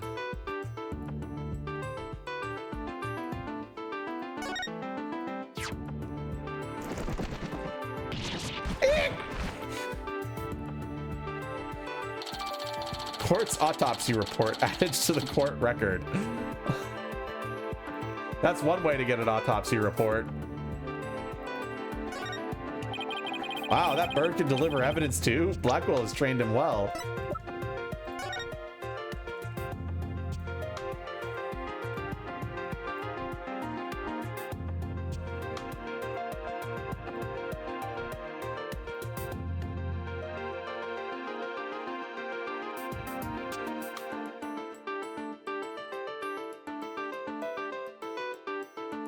The evidence is updated.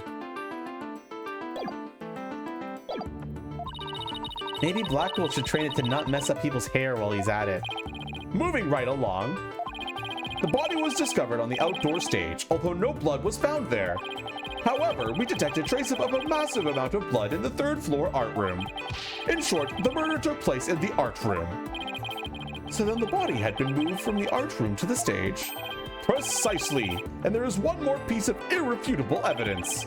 A recording made by a tape recorder that a school paper reporter hid in the art room. It captured a female voice screaming, "You're a goner." What's this? You have such a recording?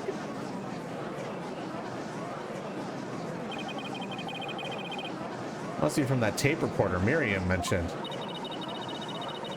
Don't worry your imagination, he's a fraud. But why is this the first we've heard of a death threat at the moment of the murder? Silence, please. I would like to play the tape for you now.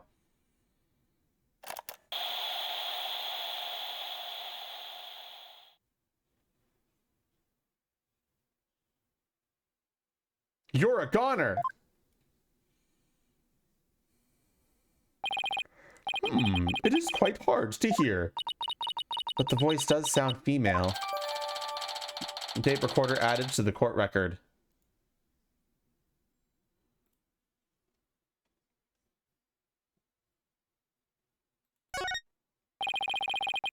Such noise and low volume of the voice may have made a voice brain analysis all but impossible.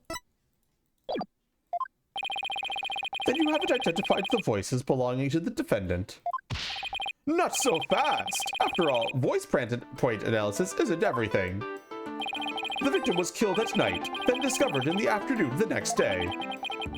The question is, when was the body moved? Oh, I know! It couldn't have been moved in the middle of the night when no one was around. Sorry, but no. The campus was full of students that morning, however, no one reported seeing a body. That means the body was moved sometimes before the mock trial when all the students and faculty were gathered in the lecture hall and the rest of the campus was empty. It was during this time Hugo Connor, one of the mock trial participants, found the body. So the prosecution heard about Hugh seeing the body. Wait one moment. If all of the students and faculty were gathered in the lecture hall, then there wouldn't have been anyone who could have moved the body. Ha ha ha! Have no fear, for there's always an exception. An exception? The three mock trial participants were standing by in individual dressing rooms.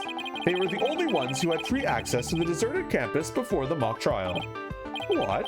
That would mean... What would that mean? Those three students were the only ones who could have moved the body. In justice we trust. I don't like where this is headed, Athena. Me neither. And by those three, I mean Hugo Connor, Robin Newman, and Juniper Woods. I knew it. Please, Detective Fulbright, don't say what I think you're about to say. Have a good one, storyteller. In justice we trust. I take it everyone understands now. The voice believed to be that of the murder was female. And out of the three people who could have moved the body, just one is a girl. That leaves the defendant, Juniper Woods, as the only possibility. No! Impressive. He has you on the ropes even before any cross-examinations. You could at least pretend to be upset for me.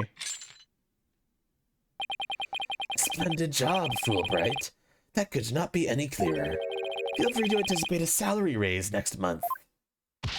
Ha ha ha ha! I don't do this for the money. It's all about justice. In justice we trust. Not only a half-wit, but a perennial stick in the mud you are. I guess neither the carrot nor the stick works on Detective Fulbright. Now, bailiff, please bring our next witness to the stand. She's still wearing the box. So, our first witness is a cardboard box?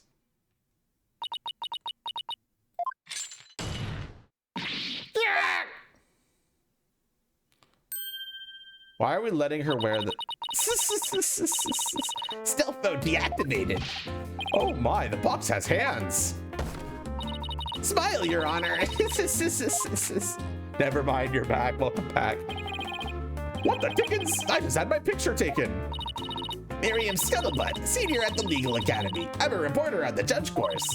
Juniper's been a bad, bad girl. I'll tell you all about her crimes. Might I ask whether you could come out of that box? How will I get any more scoops if I blow my cover? So the answer is no. After all, covert action is an undercover reporter's bread and butter. All of the videos mom would ask me Taco Hell or Wendy's. I'm a Taco Bell simp, but I don't know how good your local Taco Bell is, because Taco Bell is very location dependent. I am the Taco Bell guy, that's true, but like only if there's like a good Taco Bell. Some Taco Bell locations are not fucking worth it. Wendy's with a spicy chicken sandwich, that's a good choice. I'm John Tail, not John Taco Bell. Important part of your mission. Unhealthy love for grilled cheese burritos. Grilled cheese burritos sound amazing. I usually don't get that though. I usually get their deluxe box that comes with the 5-layer burrito, the cheesy gordita crunch, the cantina chicken taco, some fries, and the twists. That's like the best deal that they have, and I usually get that. John Taco Tail. Consistent cheap food, yep. In your family's stomachs? Yeah, Taco Bell will do that. But testimony from a faceless witness is highly irregular. A former ninja I met in the clink said that exposing those who work in the shadows is to pass the death sentence upon them. Oh my, I had never thought of it that way. Very well, if it would spare a life, I'll make a special exception this time. A former ninja in prison. Holy Shinto, how then the judge believed this load of crock? No, I'm talking about Sochu's though. You generally get a pair of burrito supremes. Yeah, I just think the deluxe box is just such a good combo of different things that it's like it's hard to say no. You didn't need to give me that many details, storyteller. I'm just gonna say right now, you didn't need to go that in depth. Now your testimony, please. Oh, but take care not to reveal your face.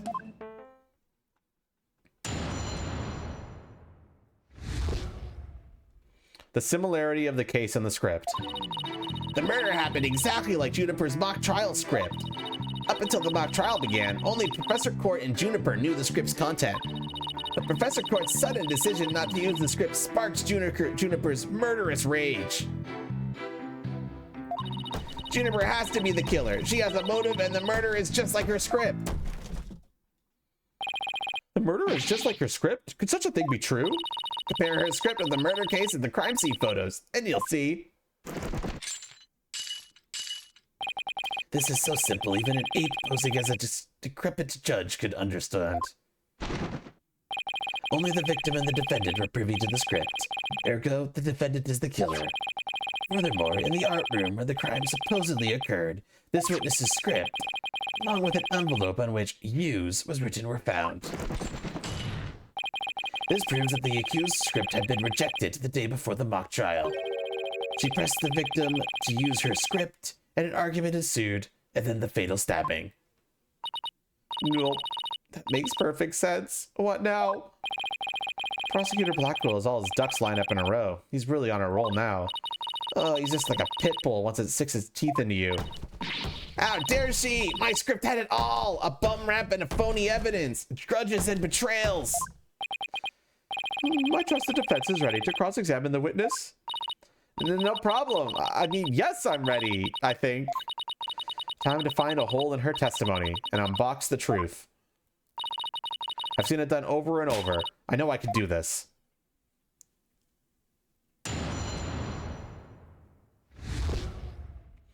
The similarity of the case and the script.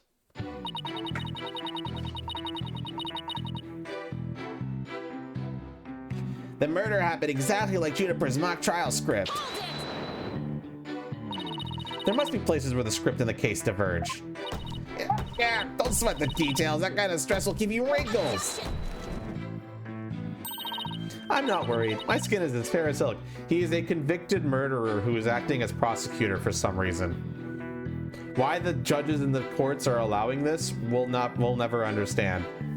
But like, he's got Professor Fulbright watching over him, I guess. Detective Fulbright. Objection! Indeed, you weren't quite fair. Fairly desperate. Even the fucking bird is laughing. Wow.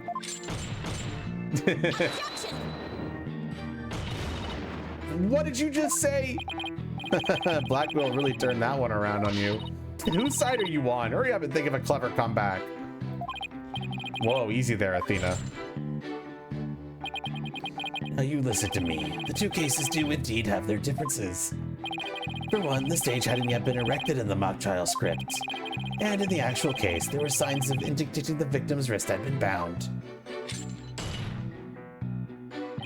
But such differences pale in comparison to the host of similarities. In any event, replicating the crime without knowledge of the script is an impossibility. Looks like I won't be passing this off as a coincidence. This is what a total burn. Try again, why don't you, pawn of woods? Up until the mock trial began, only Professor Court and Juniper knew the script's content. Somebody could have stolen a peek beforehand. I don't think so. I mean, I tried any number of times. Shame on you, Miriam. With that crafty she-devil, Juniper has eyes in the back of her head. What chances your average person have if an undercover reporter like me failed? Probably a lot. Interesting point. Still, Miss Scuttlebutt, won't you get in trouble later for admitting to such underhanded tactics? Why you? I plead entrapment!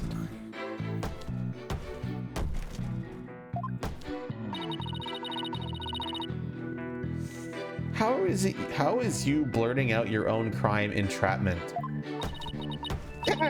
You haven't scooped me yet. They're all set to use Juniper's script. The Professor Court's sudden decision not to use the script sparks Juniper's murderous rage. How do you know that Professor Court wasn't going to use her script? There in the art room where the heinous crime took place. Envelopes marked used and Miriam Scuttlebutt's script were found. Evidently, the script that was going to be used belonged to the girl in the box over there. It's only natural that my script would be accepted and hers rejected. I introduced all sorts of brand new concepts, including bribery and fake evidence. It was a cutting-edge script portraying a courtroom battle in the dark age of the law. I can't help but feel Professor Court went out of her way not to use it. But Juniper, she used some devious underhanded tactics to get her script chosen. That's why her script and not my masterpiece was used at the mock trial. How's that for an explanation? Juniper has to be the killer. She has a motive and the murder is just like her script. Anyone who saw the mock trial could have recreated the crime.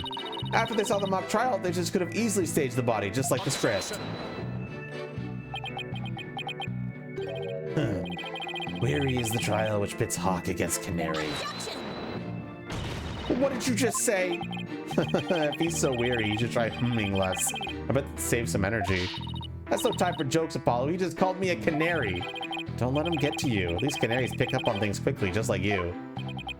I shan't repeat myself, so listen carefully, Sykes-Tono. Hugo Connor discovered the body before the mock trial even began. How could one stage the body if it's in the script before anyone knew its contents? That's right. Do you even fathom the intricacies that go into staging a crime scene? No, I think not. You have the rudimentary mind of an elementary school child. Elementary school? Reporter's testimony throws attorney Athena Sykes for loop. The perfect caption. How marvelous. A photo in the newspaper is just the thing to boost your brand. In a school paper? Seriously? I believe you pressed the witness more than enough, Miss Sykes. Now do you see how clear-cut my case is? Take it now in that fair, desperate mind of yours. Etch it deep so that you may never forget. No! No! Even my arguments get thrown back in my face. It wasn't supposed to be like this. What am I going to do? Athena, you should just about have all the answers you've been looking for now. Huh? Think about this way. If the killer knew the details of the mock trial, would they really commit the crime in the exact same way? I don't follow. Try to place yourself in the killer's shoes. I bet you'll discover an inconsistency if you do. Ah, I get it. Thanks, Apollo. Mr. Scuttlebutt, just so we're clear, you're claiming that the killer intentionally made the crime scene look just like it was in the script, and that is beyond a shadow of the doubt not a coincidence. Is that correct? No, duh. After all, this is more evidence of Juniper's evil she-devil ways.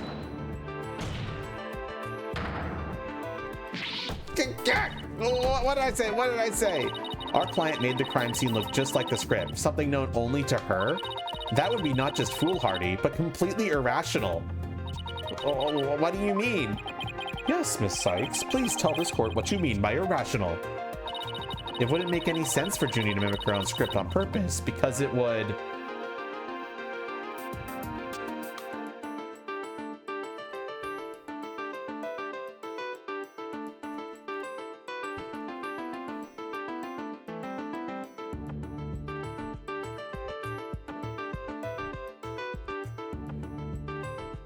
See, a lot of people say 2. We agree with this? Yeah, 3 people have said it. The murder scene was the same as it was in the mock trial script. That in and of itself is irrational. What's wrong with the team being the same? Yes, Miss Sykes, care to explain what you mean? Okay, let's say for argument's sake that Miss Woods is the killer. If so, then... what reason would she would have had to intentionally make the actual murder mimic her own script? That's easy. She was admitting that she was the... That's right. If she had really done that, it would have been like proclaiming to the world that she was the killer. So what we actually have here is evidence of someone trying to frame our client.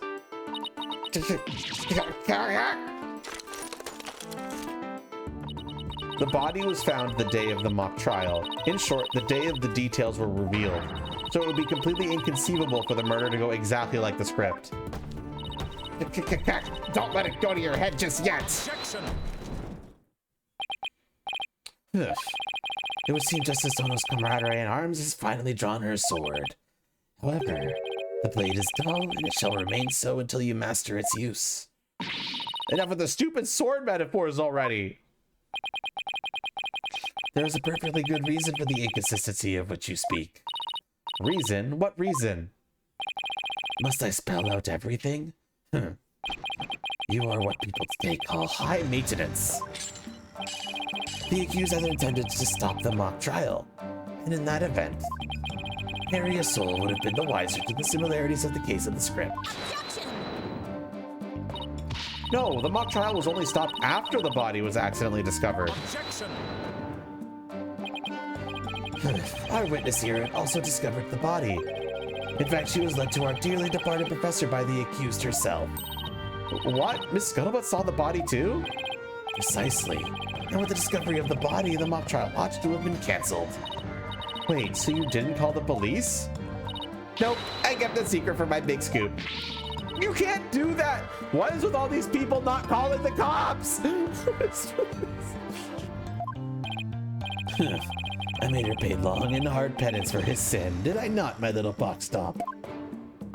Yeah, compared to the work of a war correspondent, the sheer terror of that was... Jeez, I wonder what that twisted samurai did to her. No, he didn't say he was the only one, and how would he know he was the only one?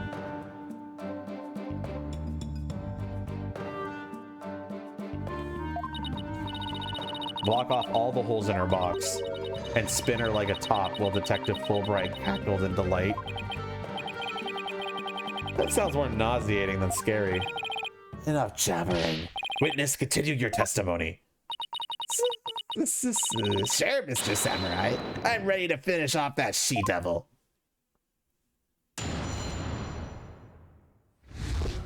What Scuttlebutt saw.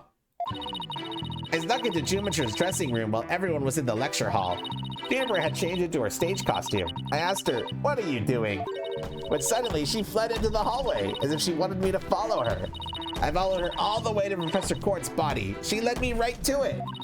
I'm positive it was Juniper because she was wearing the costume that she had made. Why did you withhold such key testimony? What's that supposed to mean? Athena, you haven't even started your cross-examination. I know, but her testimony points to her as being a potential suspect. Oh, I don't think Professor Peter Blackquill is... No, wait, I bet he's already thought of that. The witness left the lecture hall to sneak into Mr. Wood's room before the mock trial? That means she, too, could have moved the victim's body. Ah! Prosecution's claim no longer has any ground to stand on. Help! Oh no, no need to ruffle your own feathers so. When you squeak like a little brat, it agitates Taka. You want him to peck your eyes out? No, thanks. You listen here. The witness has a perfectly good alibi. Oh, yeah, I do. Around the estimated time of death, I was at undercover reporter class. It's right near my home. Undercover reporter class? Proverbial rug has been pulled from under you. The witness could not be the killer. The defense must look before leaping, or at least make sure the rug's secured to the floor. I tried to warn you. Oh. Well, there ends the cross-examination. Let's allow the witness to step down. Huh? No, wait a minute. The defense has no right to cross-examine the witness after that little spectacle. For whatever a man is sowing, this he will also reap. Why can't he say, you reap what you sow? Very well. If the cross-examination is over, I suppose the witness may go home. Perhaps spend some time in her lovely box and recovers from today's stressful events. Don't you worry about me, Your Honor. There's no rest for the wicked, or journalists either. My third eye's always eyeing a scoop. She's always eyeing a scoop? Well, back in the trenches. Bye-bye.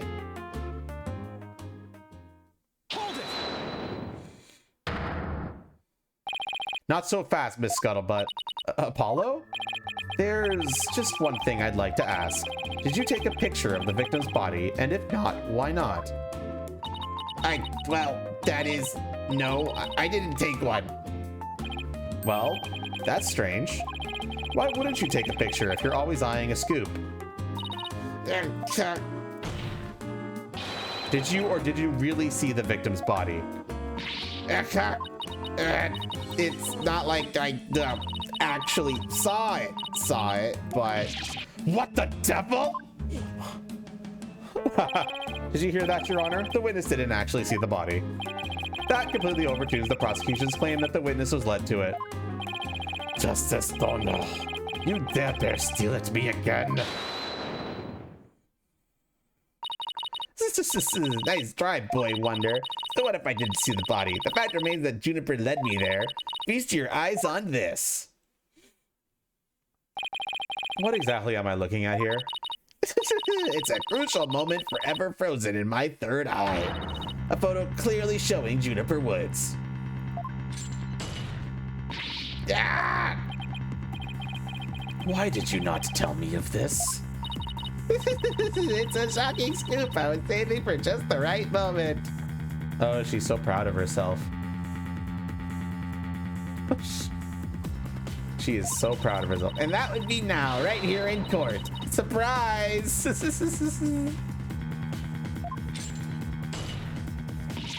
Yeah! What I do? All journalists keep their scoop secret until the right moment.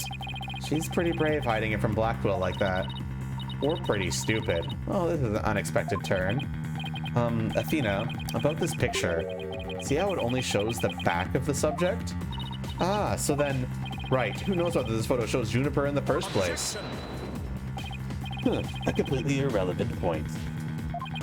What is relevant here is... there was someone who did try to lead the witness to the body.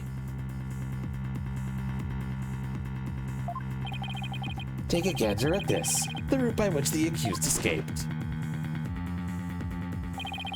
The witness pursued the accused this way after she fled the dressing room.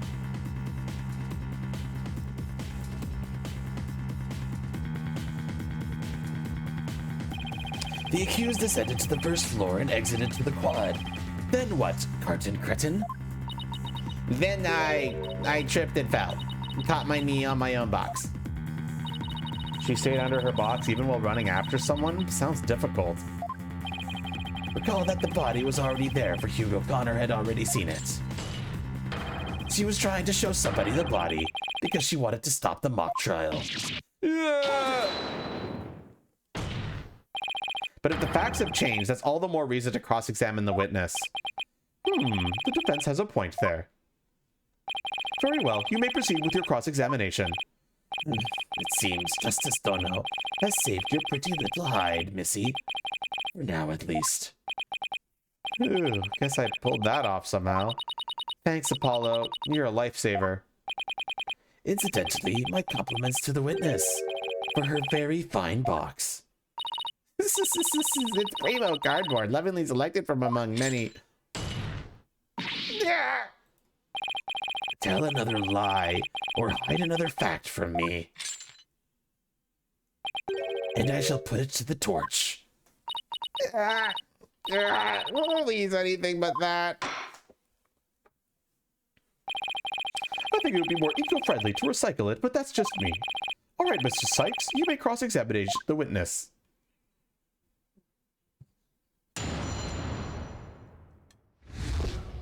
What Scuttlebutt saw. I snuck into Juniper's dressing room while everyone was in the lecture hall. You said you snuck in, but why would you do something like that? Because if I got a big scoop on Juniper, club membership would go through the roof.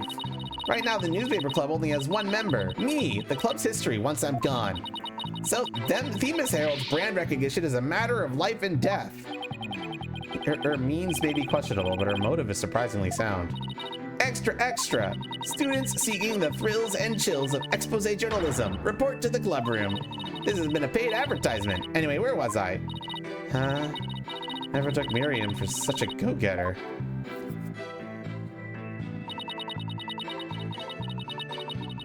Juniper had changed into her stage costume. I asked her, what are you doing? Why would she change into that costume? The mock trial was about to begin. How should I know? But if you don't believe me, take a look at this photo. I captured this critical woman like the gonzo journalistic pro that I am. But this only shows the back whoever was fleeing. You expect me to shoot her face when she's running away from me? I guess you're right, but this doesn't seem to be getting me anywhere. At any rate, as this photo shows, Juniper was in her stage costume. And suddenly, she fled into the hallway as if she wanted me to follow her. That doesn't mean you had to chase her. This is called a journalistic instinct. I see something fishing, I go after it. But you never did catch up to her, did you? This is a true undercover journalist gets up and dusts herself off when she stumbles. That reminds me, didn't you fall during the chase when you tripped on your box? This is a true undercover journalist is always ready to stumble over a great story. Sure are a lot of holes in your story. Or is it that just the scuttlebutt brand of journalism? A true undercover journalist always prevails against her adversaries. I followed her all the way to Professor Cord's body. She led me right to it. What would our client have to gain from leading you there? The accused had employed her self-penned script as a manual of her murder. Ergo, she had to stop the mock trial before the script's details became public. And that accounts for her desperate attempts to lead our guarded cretin here to the body. But as we all know, Miss Scuttlebutt didn't alert the authorities. And as a result, the mock trial began as scheduled. The issue here is not whether it was, in fact, halted. The fact remains that the accused was trying to lead the witness to the body. Does that not show clear intent to halt the mock trial? I'm positive it was Juniper because she was wearing the costume that she had made. You say it was our client because the figure you witnessed was wearing her costume? Isn't that a bit simplistic? It's only as simple as clear-cut as a good piece of journalism should be. Sure, it's simple, but I'd hardly call it clear-cut. That's why I chased her. She keeps saying that it was Junie, but she didn't even actually see the body. Yeah, but Blackwell's assertion takes that into account. So even if I press her on her never seeing the body, I won't be able to overturn this testimony. Well, whoever it was that was fleeing, Miriam never did see their face. So I'm wondering why she thought it was Juniper. Try thinking along that line and see what you come up with. All right, chat, what are we doing? Here are the quotes. Number 1, I snuck into Juniper's dressing room while everyone was in the lecture hall. 2, Juniper had changed into her stage costume. I asked her, what are you doing? 3, when suddenly she fled into the hallway as if she wanted me to follow her. 4, I followed her all the way to Professor Quartz's body. She led me right to it. 5, I'm positive it was Juniper because she was wearing the costume that she had made, and this statement also shows the picture.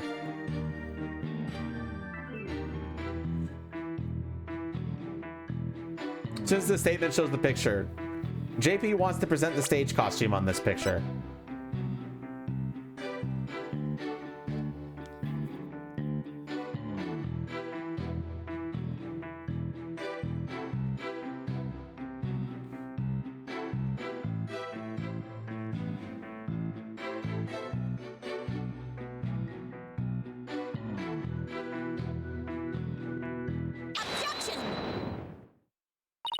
Mrs. Scuttlebutt's sole basis for identifying our client as the figure in this photo is the fact that it shows someone in Mrs. Wood's stage costume.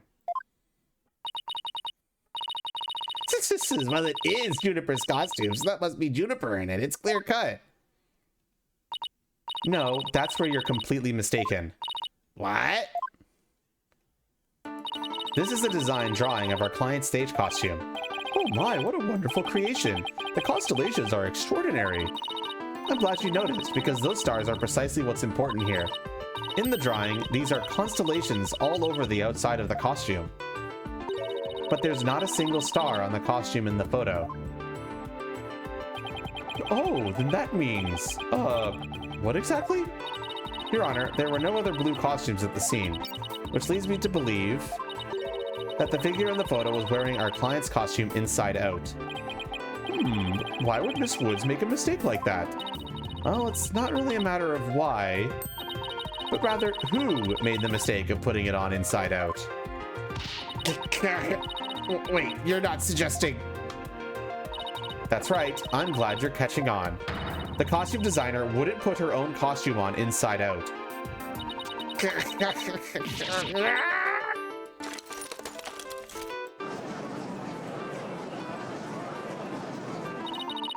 Sorry, Miss Scuttlebutt, but doesn't believing you have a scoop when you really didn't make you a failure as a reporter? A failure as a reporter?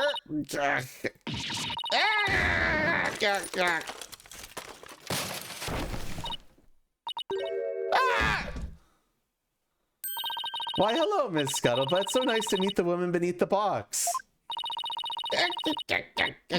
You didn't see nothing. Objection! Now I would have you stop right there, Sykes-Donald. For it is the why of the matter upon which I would have this court focus. What do you mean? Miss Juniper Woods. Yes? What were you doing on the morning of the mock trial? I was in my dressing room, painting my costume in fluorescent paint. Fluorescent paint?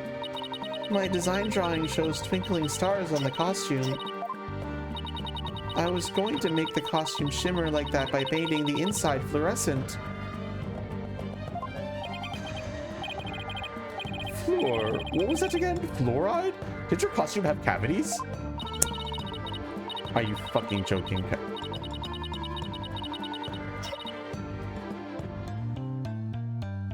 Dumbass judge. Okay. Not fluoride. Fluorescent. As in glowing. The paint would make it glow in the dark. Yes. So you applied that to the inside of the costume. Then? I let it dry for a while because I heard it takes a long time.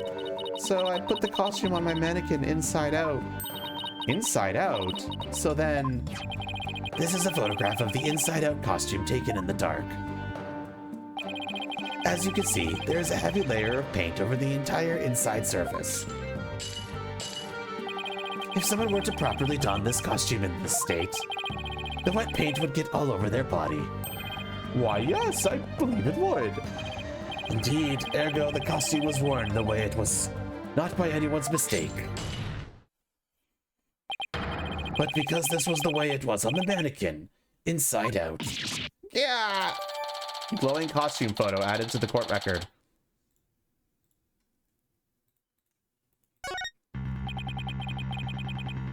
Figures he would have a photo. Of course, I've got to take a picture of this to add it to the court record for you all.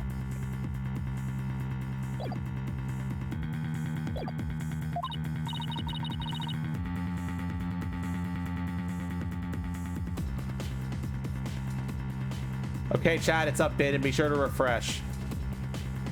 Ugh, did we just fall into his trap? Yeah, I bet Blackwell had it all planned out. Still, I think you should give this photo a nice long look. Oh, please tell me you found something that doesn't add up. Check out the chest area. Kinda looks like handprints to me. Hey, you're right.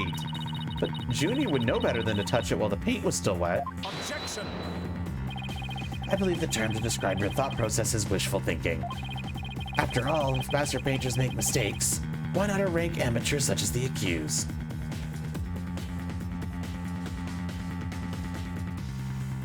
Objection! So basically, you're saying my claim requires evidence to back it up. Evidence? That shouldn't be a problem, right? After all, you've come this far. Just because I've come this far doesn't mean I've thought everything through, though. What? You mean you've just been bluffing? What did you expect me to do? I'm sick of losing to this guy. But you're right. There's only one thing left to do at this point. And that's to present some evidence. Pronto. A showdown, is it? I gladly accept. The fluorescent paint must have stuck to the hands of whoever touched the costume. And that paint should glow in the dark places. So I just need to carefully check every last piece of evidence. This piece of evidence shows who touched the costume.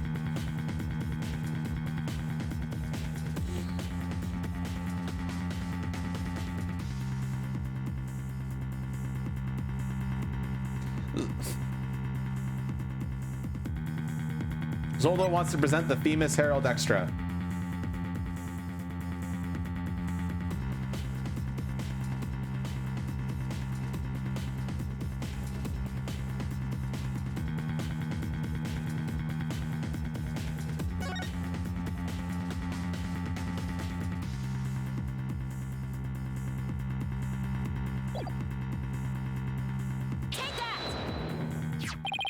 A school newspaper?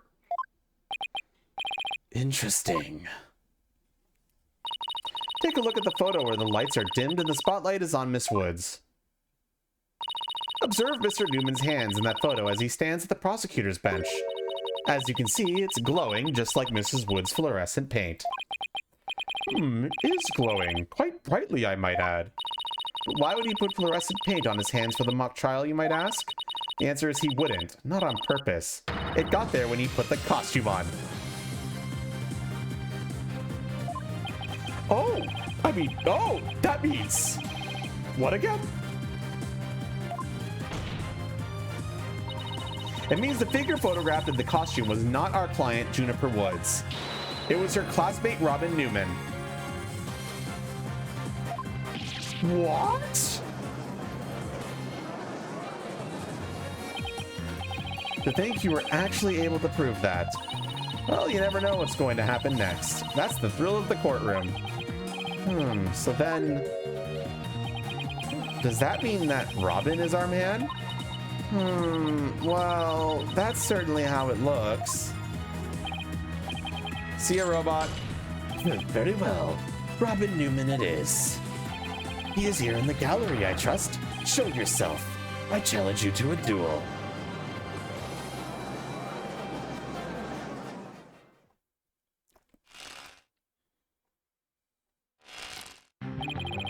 Will the witness please state his name and occupation?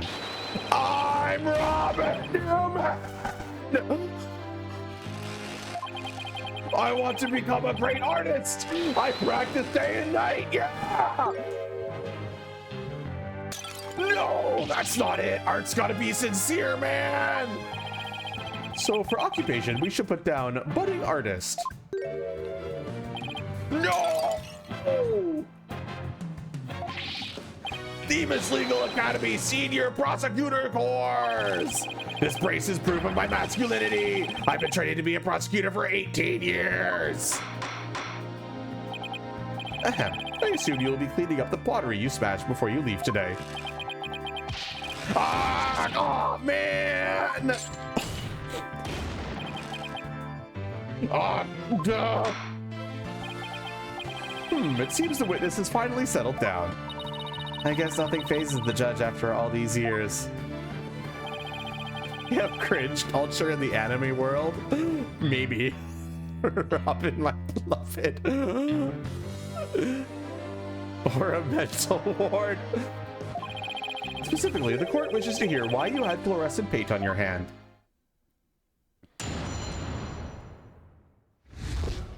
Why I touched the costume. I went to see Juniper in her dressing room, but she wasn't there. When I walked by that frilly costume, I was like, whoa. The mannequin it was on, it was about to fall on me. I got that paint on when I got it, but I never put it on. That's just stupid. Your Honor, I recommend a short therapy session for the witness. Well, Mr. Newman does seem particularly agitated, but... no! Not again. What's his problem? I sensed at the moment Robin took the stand. The discord in his heart. So think he might be hiding something? Probably. You ready, Mr. Newman? Let's see what the mood matrix can do for you.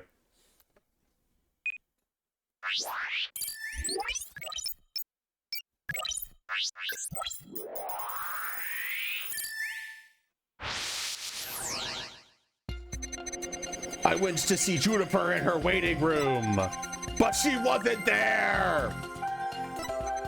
When I walked by that frilly costume, I was like, whoa. The mannequin, it was about to fall over. I got that paint on me when I caught it. I never put it on. That's just stupid. Any emotions you noticed, chat? He had to catch the mannequin as it suddenly started to fall over. Even I could guess this one. The most natural response would have been to be surprised. Paulo's right, so maybe I should try focusing on some other emotion.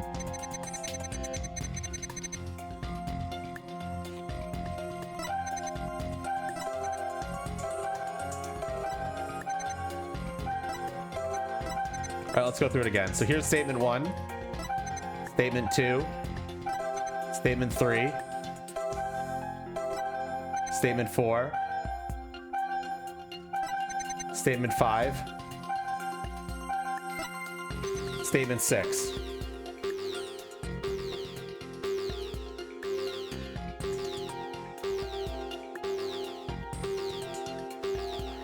So we're looking for an emotion that contradicts what they're saying.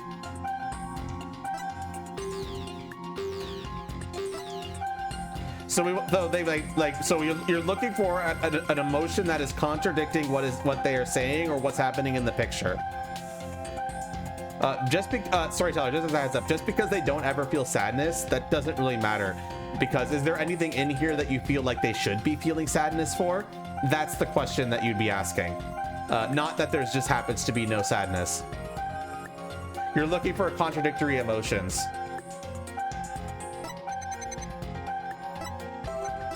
So here, but she wasn't there was surprise.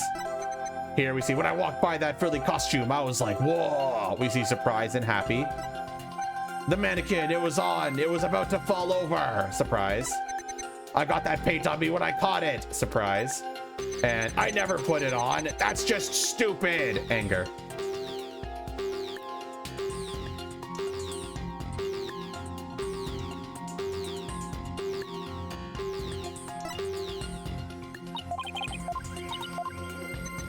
Okay, everyone's saying anger on statement 6.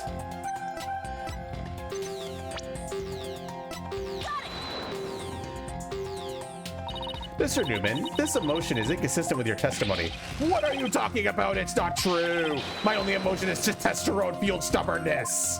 Yikes! I wouldn't really call that an emotion. Wonder where I went wrong. Well, better try that again. Bring it on! 1,000,000 times or 1,000,000,000, I don't care! That is incorrect. Any other ideas, chat?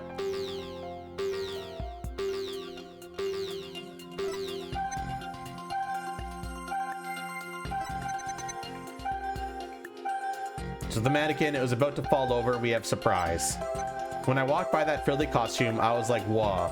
Surprise and happy. But she wasn't there. Surprise. I went to see Juniper in her waiting room. No emotion.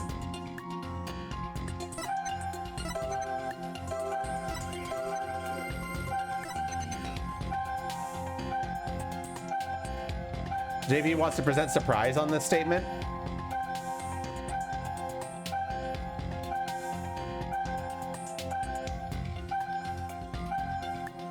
Because it was just brought up in court, JP.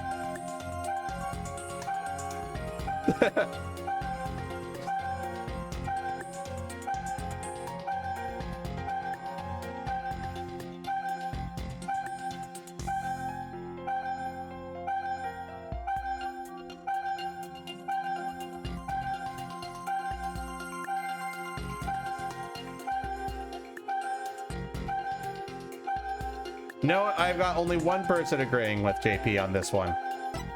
So let's go over it again. I went to see Juniper in her waiting room. No emotion. But she wasn't there. Surprise. When I walked by that frilly costume, I was like, whoa. Surprise and happy. The mannequin, it was on. It was about to fall over. Surprise. I got the paint on me when I caught it. Surprise. I never put it on. That's just stupid. Angry. Remember, this is the testimony that they're talking about right now.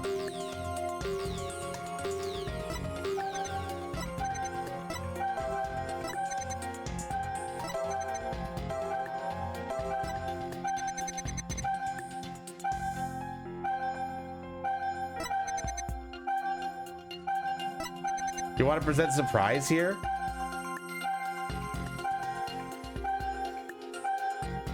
Well, think about it, your imagination. The mannequin it was on, it was about to fall over. Is surprise a response that you would expect for the statement?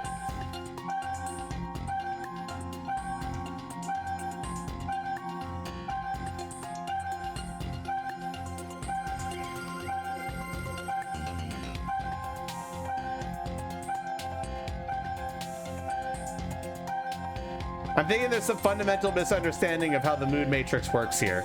Remember, this is their testimony at this very moment. And we're trying to think about what emotion is conflicting with the testimony they're currently saying live right now. Crypt Warrior is now presenting happy on this statement.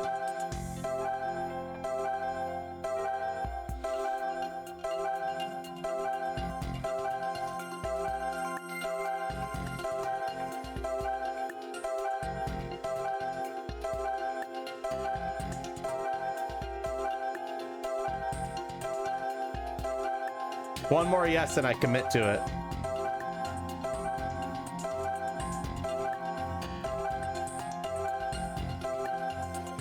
Although Storyteller, you did commit to it.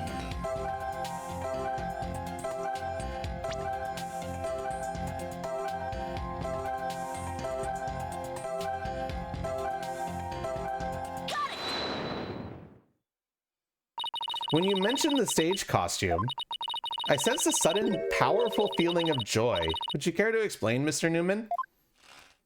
Wait, what? Why would a frilly scarf thing and a long skirt make me feel like that? I don't know, but you seemed awfully interested in that costume for some reason. You didn't happen to put it on, did you? Like I'd be into that kind of thing. I'm a dude, and I'm into braces.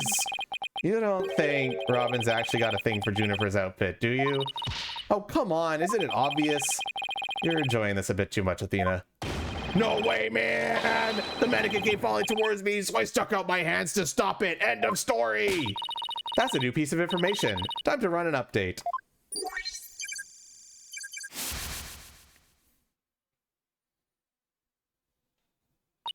Even after that update, something just doesn't feel right here. Do I have anything that could prove his statement contradicts what really happened?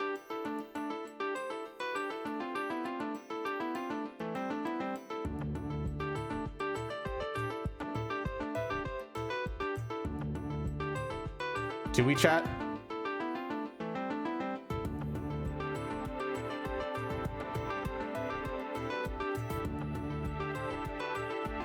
JP wants to present this.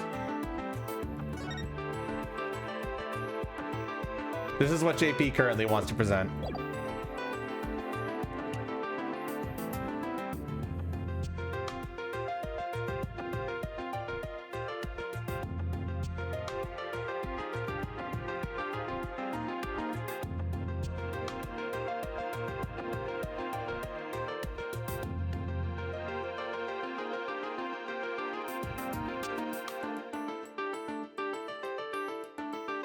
No, Storyteller, he's not denying that he touched it at all.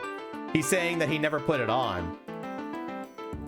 He's saying, I never put the costume on, I just touched it when it fell over on me. That's all he's saying. That's what he's currently arguing. Enough people have said yes. You said the mannequin came falling towards you, so you stuck your hands out to stop it. If so, then the fingers of your hands would have been pointing outwards like this. But that's not what the handprints show. In fact, this looks more like just your thumbs and the base of your palm. Why in the world would I leave such weird handprints? You know why. You left them when you went to adjust the scarf after putting it on. Just like in the model of this drawing. Whoa! Why don't you just admit it, Mr. Newman? You did put the stage costume on, didn't you? And you really do like Mrs. Wood's clothes, don't you? Fine, I admit to putting the costume on. But I don't like girly clothes, man! Yes, new information to plug in. Time for another update. I stuck in knowing the costume was in there. My heart was pounding, even though I'm a guy. Then I saw it. It was even more amazing than I imagined. I was like, whoa, I'm a guy, but I got all excited. It's true, I did put on girly clothes. But it was strictly for artistic purposes. Hopefully we can figure out what Robin's hiding based on this new information. Just hope it's not more than we bargained for, although usually that seems to be the case. Okay, I snuck in knowing the costume was in there. No emotion. My heart was pounding, even though I'm a guy. Happy, fear, and surprise. Then I saw it. It was even more amazing than I imagined. Very high levels of joy. I was like, whoa, I'm a guy, but I got all excited. Very high levels of excitement, a small amount of fear. It's true, I did put on girly clothes. About happy and fear. But it was strictly for artistic purposes. Anger. What are we doing, chat?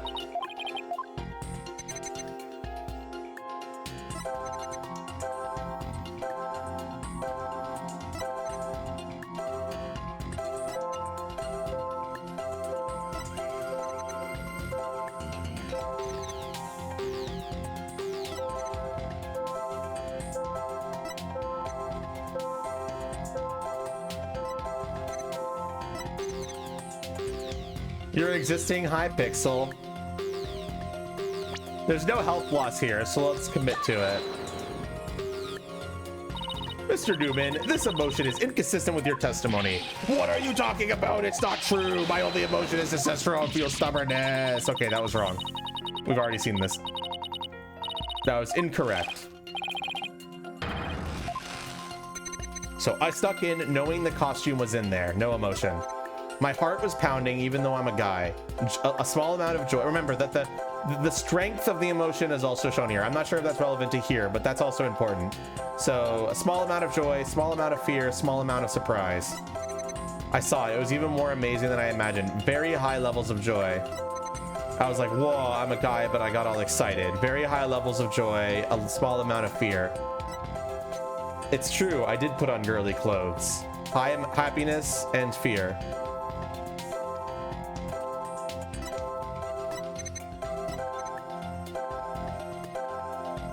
That's two people who want to put on surprise here.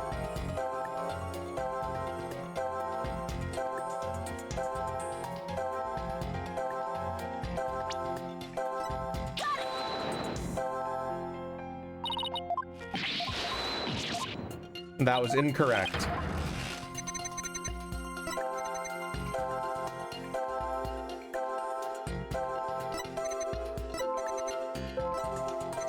You want to put, Accord wants to present fear on this statement.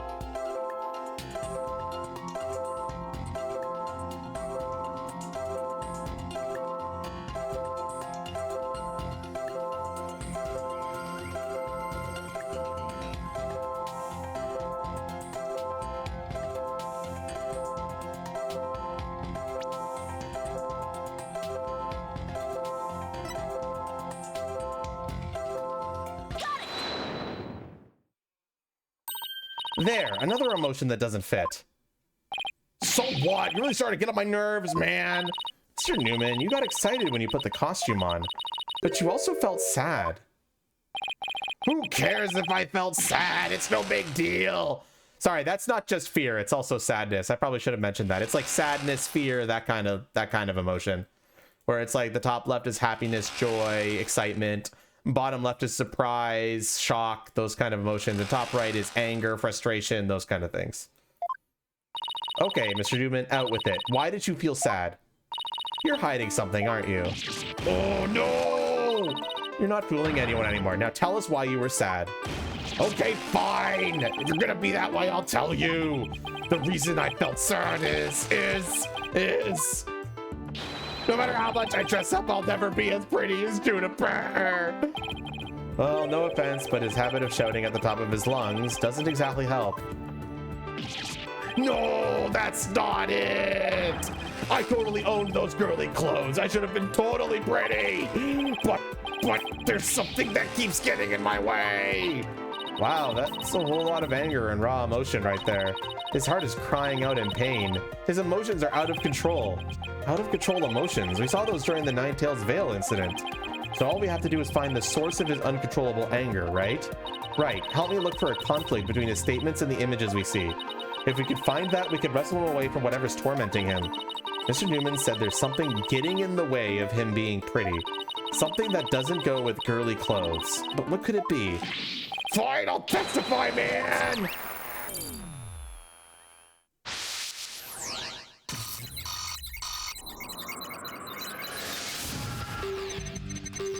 So on this one, we're investigating the images themselves to try and find something that is the cause of his out of control anger. I stuck in knowing the costume was in there. My heart was pounding even though I'm a guy.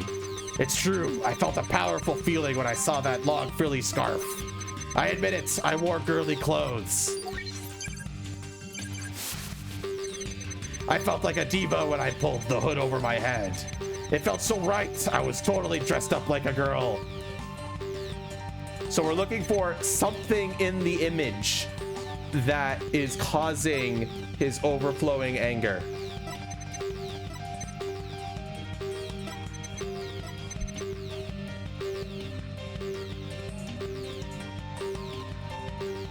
So let's see, if I click probe, I'm selecting the picture. Like I'm selecting something in the picture. That's what you're looking for, chat. Okay?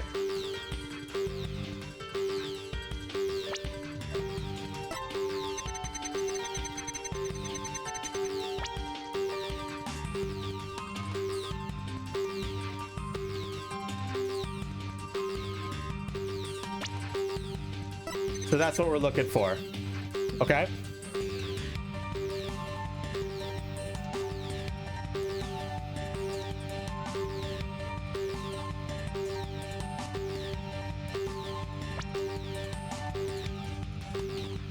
This is what JP's looking at right now.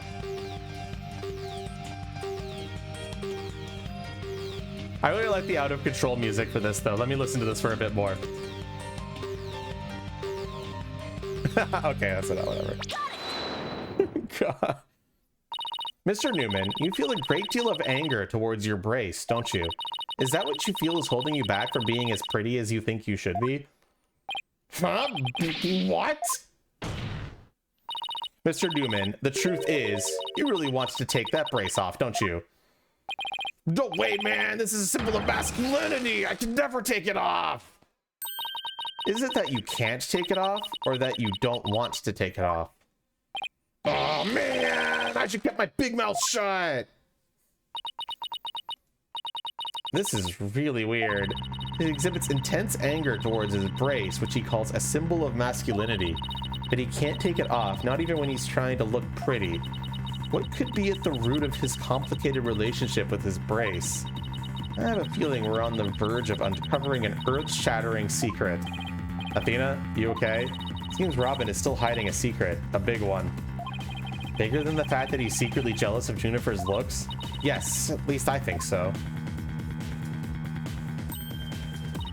No, it can't be.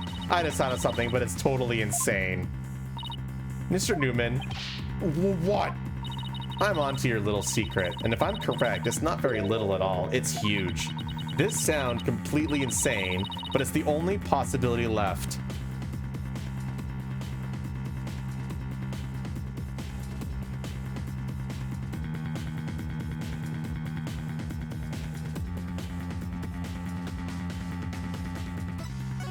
A lot of people are saying 3.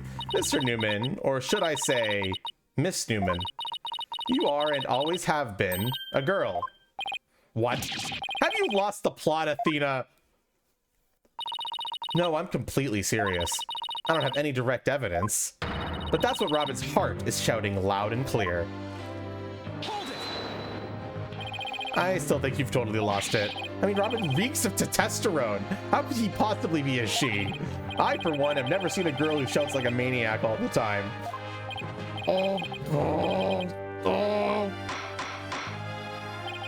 I've seen plenty of witnesses in my day. But if he is a she, then that's the most convincing actress I have ever encountered. Therefore, let me pronounce my verdict. Robin Newman is without question a man.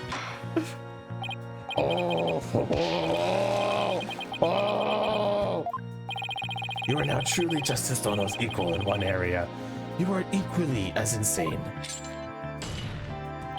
Never in the history of this planet has there been a finer specimen of the masculine spirit.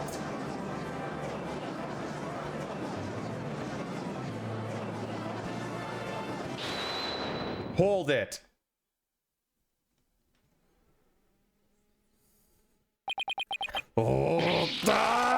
If you guys are not talking about me, I'm dying.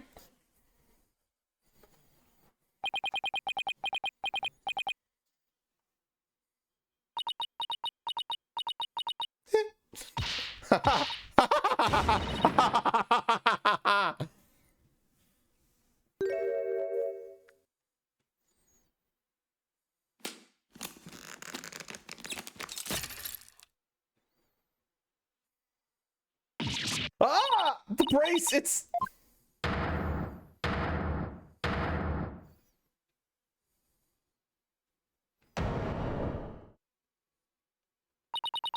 Miss Sykes, no, allow me to call you Athena. Oh, I need to get a new voice. I wanted to keep this secret at all costs, but no. What? No way. Surely this must be some kind of jest. Nope, it's for real. I'm a girl, body and soul. If you don't believe me, I'll give you a P-E-E-K. As if. What an amazing transformation. Well, all the Discord is gone. The image is now complete.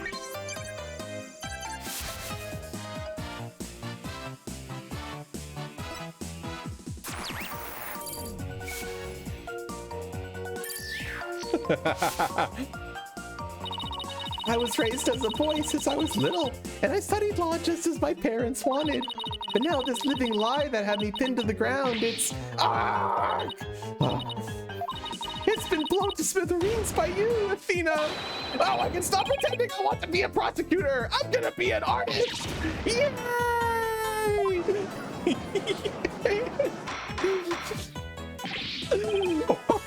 Order.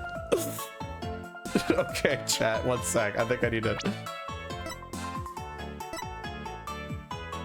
It hasn't updated yet. It does update. What a shocking development. He really did turn out to be a she. Why is everyone looking at me like that? I feel like a movie star or something. But no paparazzi, please. I value my privacy. O-K-A-Y.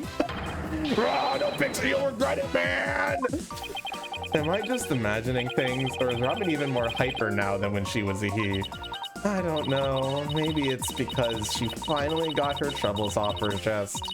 Literally. This is all well and good, but does he being a she actually change anything? The fact that the witness is actually a girl does change things, because there is now a piece of evidence that we must reevaluate. Very well. Let's see what the defense has for us now. What piece of evidence must we reconsider now that we know that the witness is a girl?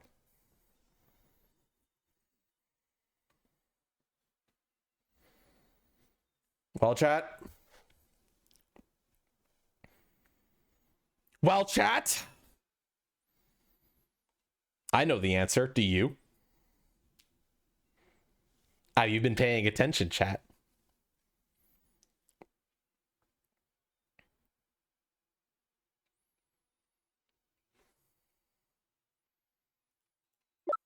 This is the evidence currently being presented by JP.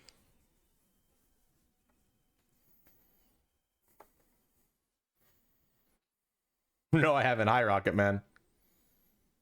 No, you're talking about the brace, Angel.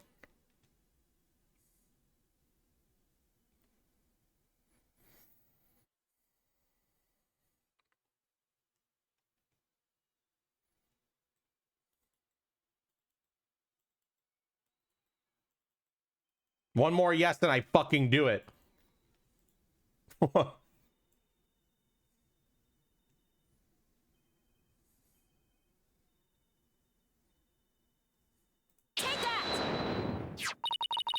This is what I'd like the court to reconsider.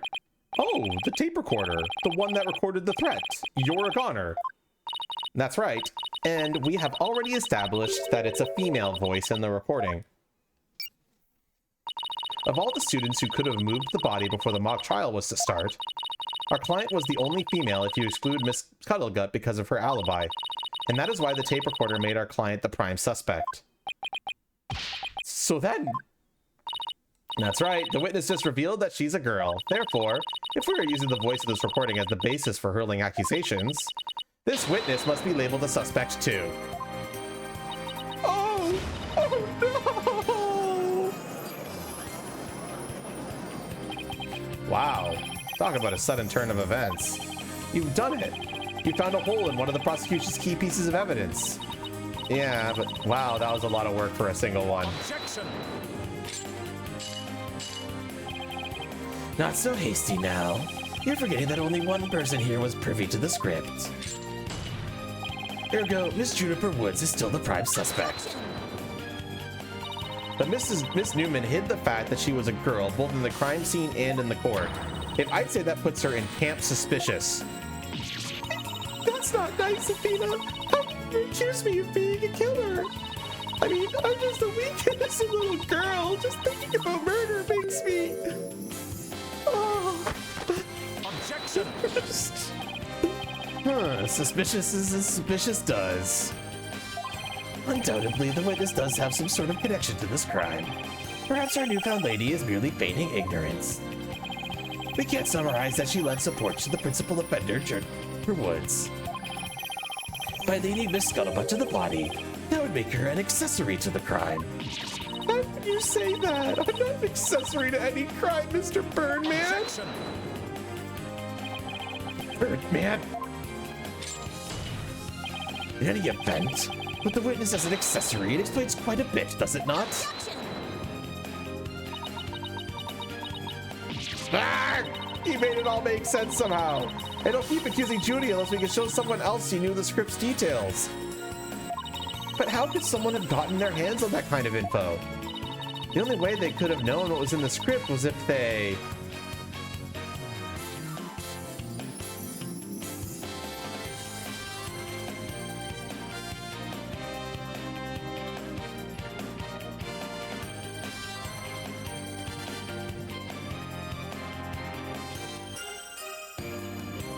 Crypt Warrior says 2. Accord says 2. I'm seeing a lot more votes for 2 right now. What are we committing to, chat?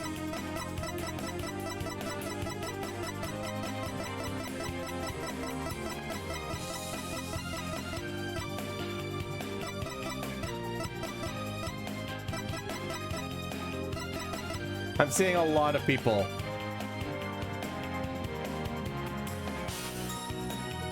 Accord is now saying 2. I'm seeing a lot. Oh no, Accord, you were already saying 2.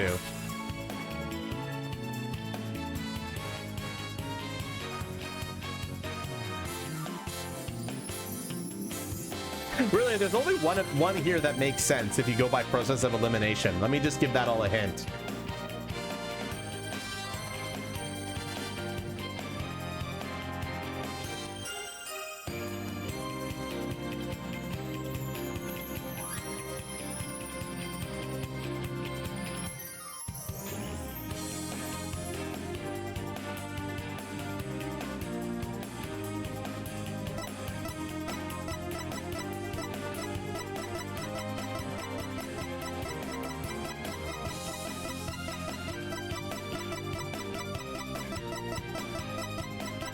Guys, someone commit to something.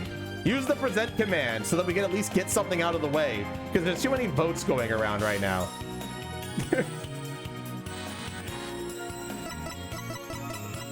Accord wants to present 2, and so does Crypt Warrior.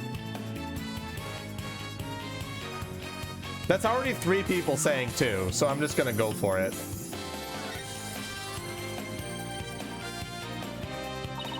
Sorry, Junie, but you're not going to like this. Our client may have leaked the script's details to someone. What the devil? And I know I shouldn't have, but I revised the script to favor the prosecution. But Professor Court noticed it immediately and changed it back. Thanks, Angel. Mrs. Woods did not want Hugo Connor to win the mock trial. That's why I believe she leaked the details to the witness Robin Newman. I get it. If Robin won, you wouldn't be able to confess to Juniper. Right, Junie was probably trying to keep their friendship from becoming awkward. How could you, Athena? What a bunch of bull! I never heard a word about the script from Juniper! Never ever! You sure? Can you look me in the eye and swear you didn't? VAD, Athena. You don't have any evidence!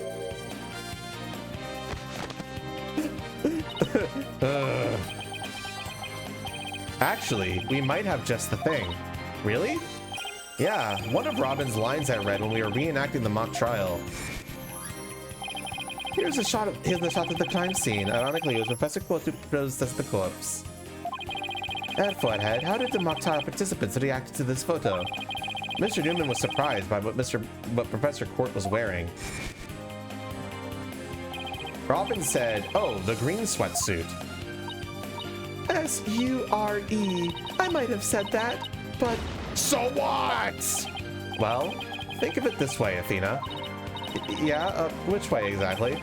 If I told you that I'd be wearing a blue suit today, but then showed up wearing what I've got on now, what would you say? Oh, the red suit. Ah, I think I've got it.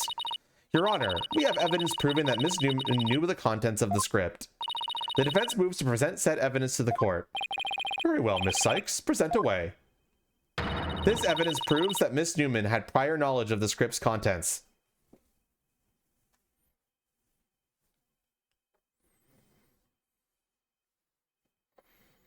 Read the evidence, chat.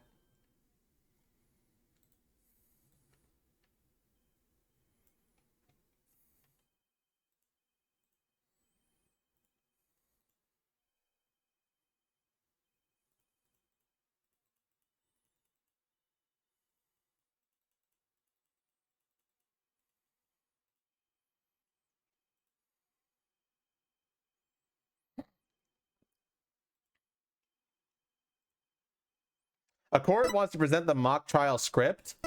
Your imagination wants to present the Themis Herald Extra. Zoldo is saying yes to the mock trial script.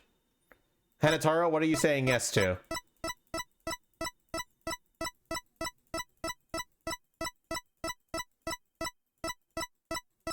Crip says why to the mock script. So does Hanataro. That's enough. The mock trial script? Miss Newman, during the mock trial, you were shown a photo of the victim's body.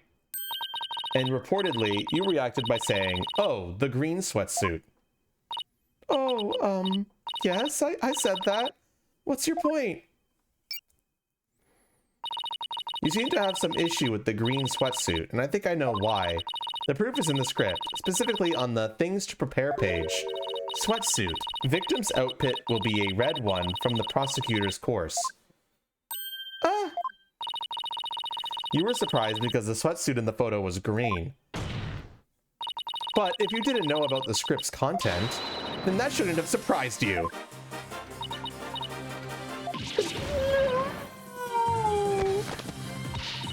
I thought we were friends, Athena. How could I have been so blind? In light of her privileged knowledge, I move to declare Miss Newman a suspect, Your Honor. You what?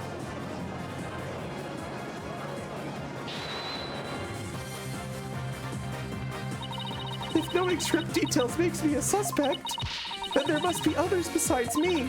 I mean, somebody else could have also seen Professor Code's note. Note? What note? The professor and Juniper were working together to prepare for the mock trial, but only one copy of the script was made to prevent it from being leaked. But that gets kind of inconvenient, right?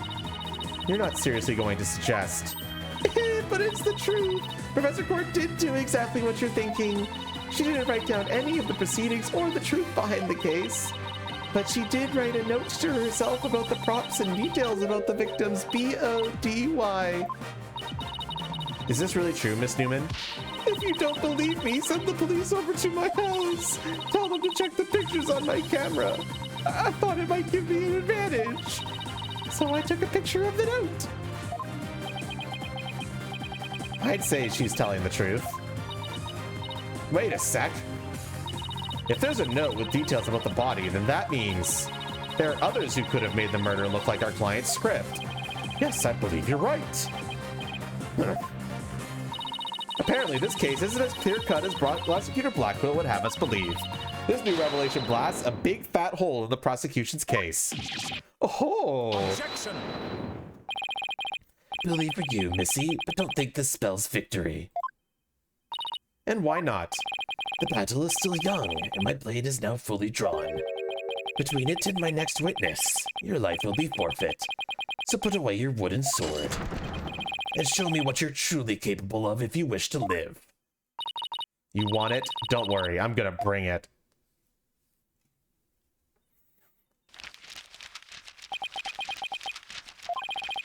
I already said I want nothing to do with this trial. How juvenile. It's not a matter of what you want, for you will cooperate, Hugo Connor. Prosecutor Blackwell, why have you called this witness? You will recall that the day before the mock trial, in short, the day of the murder, the accused testified that she left her home at around 6 p.m. Yes, my notes here do confirm that fact. Right, our client wasn't at school at the estimated time of death, so she couldn't be... Objection! Yet that was but a fictitious lie. Or am I mistaken, Golden Boy? I've no intention of saying anything more. Now, if you'll excuse me. Hold. I am not through with you yet. It seems the rogue prosecutor has it out for me. Leave, and we just might discuss you know what. No, wait! One little statement and Mr. Cool loses it? What's that all about? I changed my mind. Stay and testify. Are you sure, Mr. O'Connor? The word of a genius is as good as gold. Let's get on with this. Hugo Connor, a senior at Themis Legal Academy. Lawyer course. How's that? Just fine. Your testimony, then. If you please. This is the first day of court, Rocket Man. You're up against the top of the class now. I'd be careful if I were you. I know Junie would never lie like that. That pompous schoolboy won't know what hit him.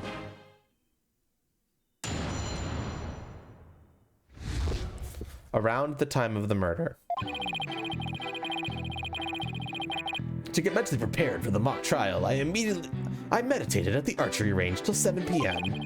At around 7:15, I went to the main building before going home. That's when I saw Juniper. We didn't say much as we passed by each other. She seemed her usual self. That's it. Anything else you'd like to ask? That is quite enough. Well done, golden boy. The final bell rings at 7 p.m., at which point the campus is a desolate place. Now, you will recall the tape recorder. We know the time of the voice recording. It was 7:10 p.m. the day before the mock trial. That was the dark hour of this heinous crime. I purposely lost my mouth. How are you doing today? It might be hard to fill you in. A lot happened. Okay, basically, murder at a school. The victim's body was exactly the same as a mock trial script. Junie is the defendant, the same defendant from case 1. I don't know if you were there for case 1, probably not. But this case takes place before. This case takes place before case 1. This timeline stuff. Don't worry about it. Don't worry about it. It's all timelines. Timey-wimey stuff. And then we just proved that one of their friends is actually a girl who was pretending to be a guy, and now he's a suspect. And now we're talking to Hugh, who's trying to break a hole in Junie's alibi. And you can read the evidence to potentially get filled in on other details. And the profiles and all that stuff, too. Speaking of, I think this profile is probably updated now, yes.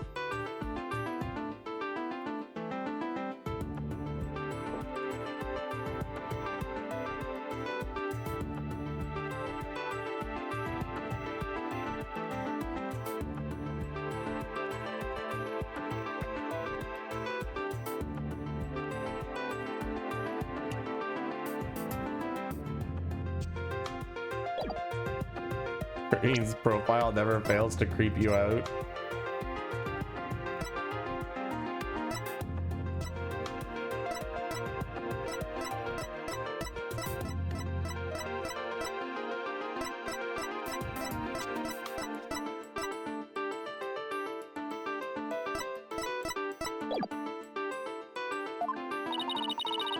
Do you have any proof of that?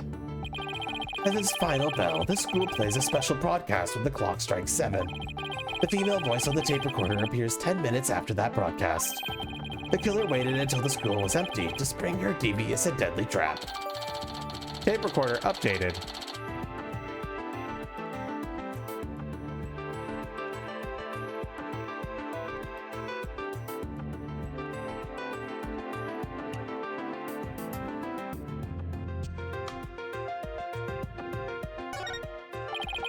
So when the witness saw the defendant, that would have been... Indeed, it was 5 minutes after the voice was captured on the tape in the art room. Ergo, we know that the accused was still in the main building, even after the killing. So the time of the murder and the time of when the body was moved... Great, another inconvenient testimony. Miss Sykes, your cross-examination, please. Ugh. Around the time of the murder. To get mentally prepared for the mock trial, I meditated at the archery range until 7 p.m. So, do you meditate often? tell me you're going to start pestering me too. What's that supposed to mean? No need to play dumb with me. All the girls want to know about my private life. What? I will remind the defense this is a court of law, not a pickup spot. It seems Miss Fancy Pants lawyer is smitten with the witness. Objection! Objection! Objection! I'm just trying to establish the witnesses. If you must know, I never go a day without meditating. Satisfied now, stalker girl? That's it. You better take that. Whoa, whoa there, Tiger. Just take a deep breath and relax. I'll just continue my testimony now if you don't mind. At around 7:15, I went to the main building before going home. That's when I saw Juniper. Our client has stated she went home at 6 p.m. You and the Professor Court were busy preparing for the mock trial together yesterday, right? Was that the last time you saw her? Yes, I left school at around 6 p.m. No, wrong. I don't know what she was doing, but Juniper was definitely at school after 7 p.m. But I suppose neither side could prove one way or the other. Ugh. But if Junie was there, that means she's lying. Truth be told, I only saw her for the briefest of moments.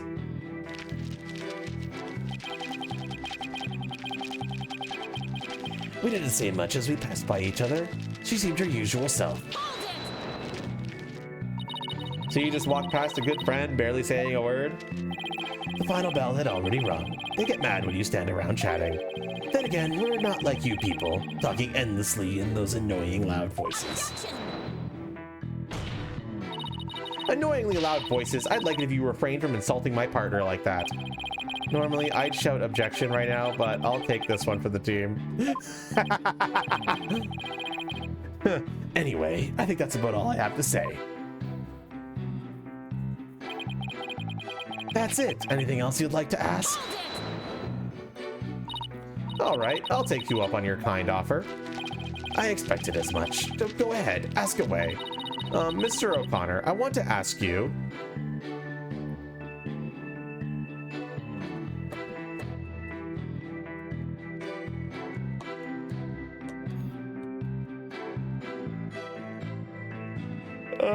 Chat, I gotta go to the bathroom.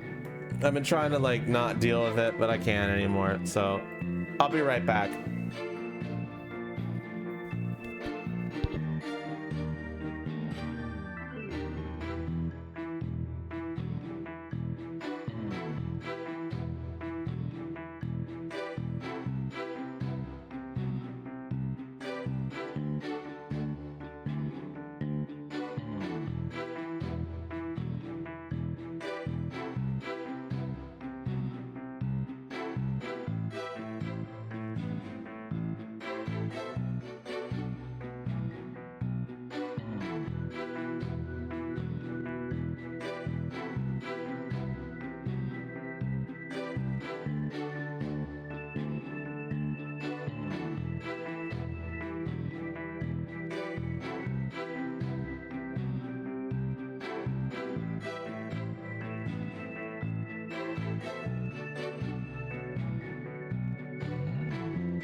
Nice tail. Perfect.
Okay, I'm back. What the fuck's wrong with my hand? What's going on with it? It's okay. It's a little possessed.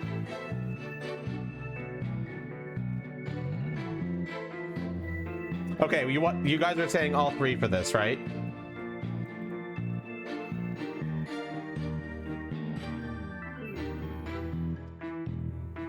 Wrists don't...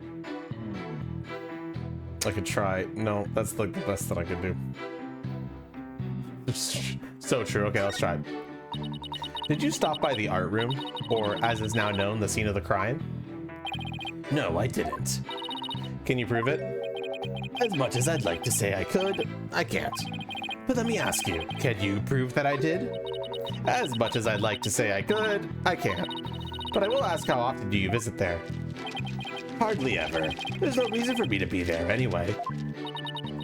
There's no reason for you to be there. Is there an echo in here? As if something's bothering you, I'll just add it to my testimony. I'll consider it. Thank you for noticing. Let's add your statement to the testimony. Oh, let me add, I never went to the art room. There is no reason for me to be there. Well, it looks like we can add all three of those statements to the testimony, so let's try it. Why would an honor student like you ignore the last bell? I wouldn't say I ignored it. I was simply running a little late. Do you remember exactly how late? Heh, you're a stickler for details, lady. But if I had to say, it was maybe about 10-15 minutes. If you think it's that important... Perfect. Okay, thanks, Pixel. If you think it's, I'll add it to my testimony. I was hoping you'd say that.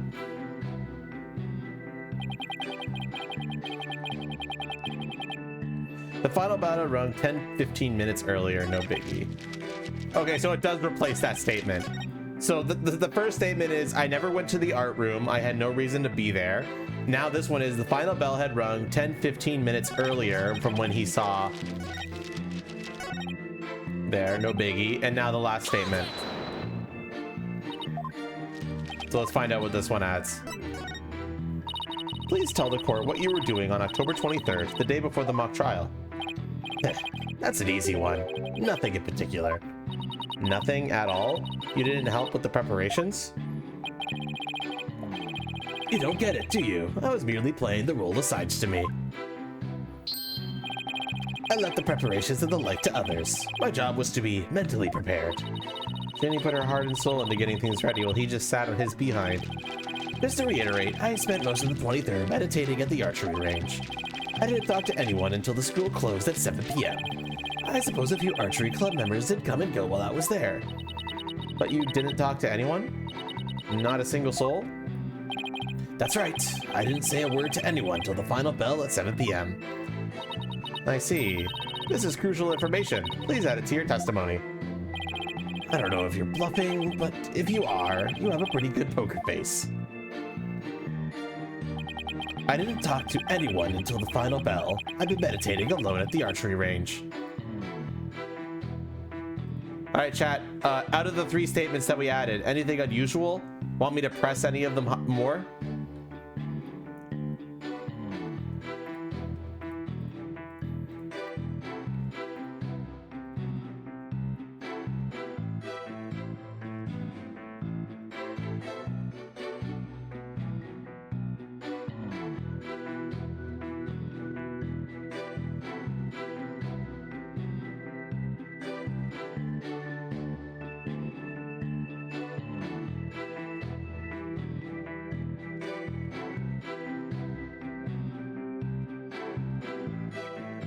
All right, let's press this one then. You really didn't talk to anyone. Well, I did exchange a few greetings, but what does that matter? So he didn't have any conversations the entire day? Methinks that claim needs a little more scrutiny. But what should I do? Is there anything I should ask about in more detail? So this allows me to change the statement into another statement. Should we stay on this one or should we try one of the other ones? No, you can't, Pixel. Not today, anyway.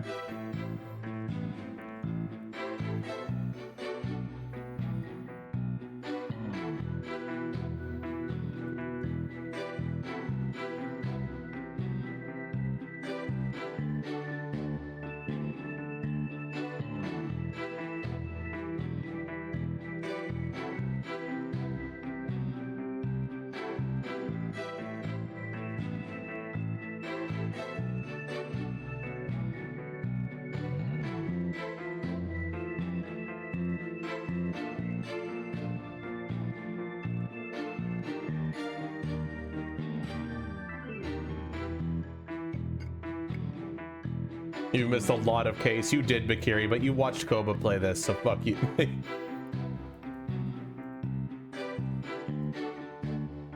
Remember, chat, to look at all the evidence. And also remember to click on the evidence to see it in more detail so you can read the notes or see the pictures for the evidence. That's also very important. Okay? Make sure you're doing that. If you're not doing that, you're not looking at the evidence properly. Just as a heads up.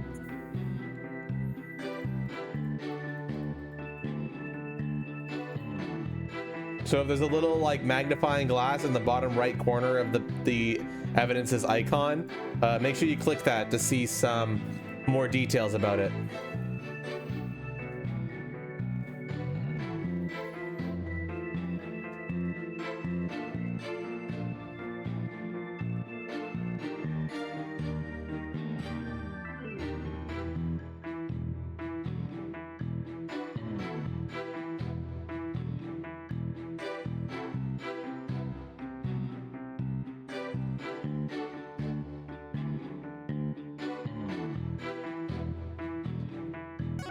We can press this one. Why would an honors? Okay, we'll just skip by this.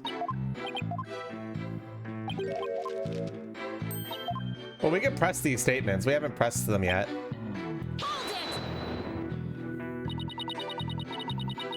You ignored the last bell for no reason? Shame on you. No, shame on you pressing me for no reason. Well, people do run late sometimes, like you on the day of this whole case began. It appears we have a culprit in the case of the pot calling the kettle black. It's true, Your Honor. Now what? Ask another question?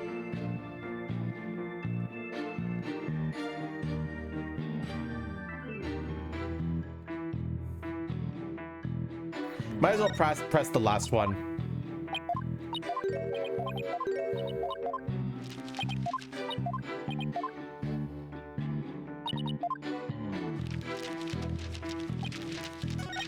That's the one, your imagination. That's the one where he said that he didn't speak to anyone all day.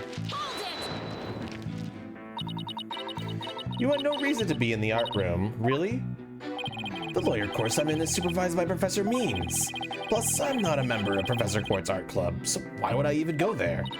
What about art class? Nice try, but seniors don't take art class. All right, then let me ask you. Wait, I just remembered something important. You did? I scored only 100% in all the art tests I took through junior year. That's it. Right, always happy to indulge in some ego stroking. Anyway, what to ask next? Once again, chat, I must stress, check all the evidence and click them and read them, okay? Please read the evidence. Please do that. It's very important.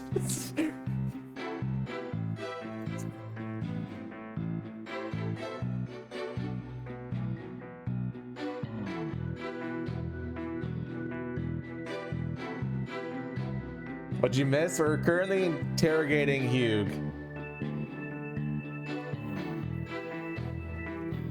Your imagination is apparently seeing something. You want me to select this one? Please? Okay.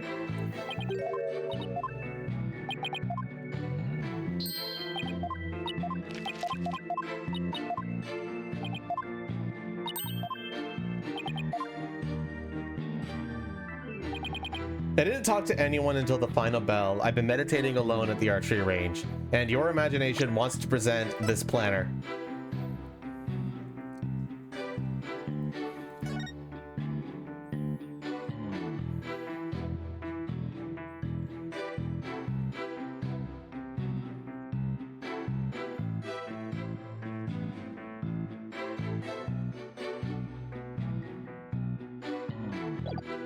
That's fine, Angel.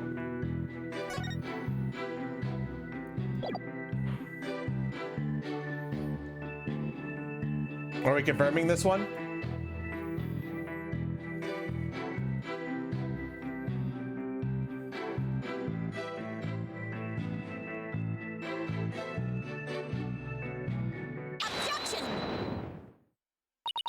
So, you didn't talk to anybody on October 23rd? Are you sure about that? I already told you. My word is as good as gold. Okay, then how do you explain this? And don't spare any details. Sorry, never seen that before. This is the victim's planner. She recorded all of her plans in great detail. Take a look at this page here. It reads 23rd, meet with Hugh, and important. Don't you find that interesting? What? Where did you get that? The keyword here is important. You say you were at the archery range all day. But you also said a few students came and went while you were there. That doesn't sound like a great place for an important talk. But the entire campus was buzzing with activity before the mock trial. Where could they have possibly had a private conversation? I thought about that too, but the situation changes after the last bell. What's this now? The witness stayed after the last bell in order to have a private talk with the victim. Am I right, Mr. O'Connor? This is insane. Must we go through this yet again? I suppose you also have no evidence as usual. No, I don't have any direct evidence. However, the witness was meditating until after the last bell, and he attempted to conceal his private meeting with the victim. First Robin, now me. Who are you going to accuse next? Here's just another unscrupulous attorney looking to get ahead. I didn't even hint. All I said was read the fucking evidence. The most basic shit you need to do in this game. Always read the evidence. That is a hint for every single thing in this game. If you don't know, just read it all. Read it. Click the evidence.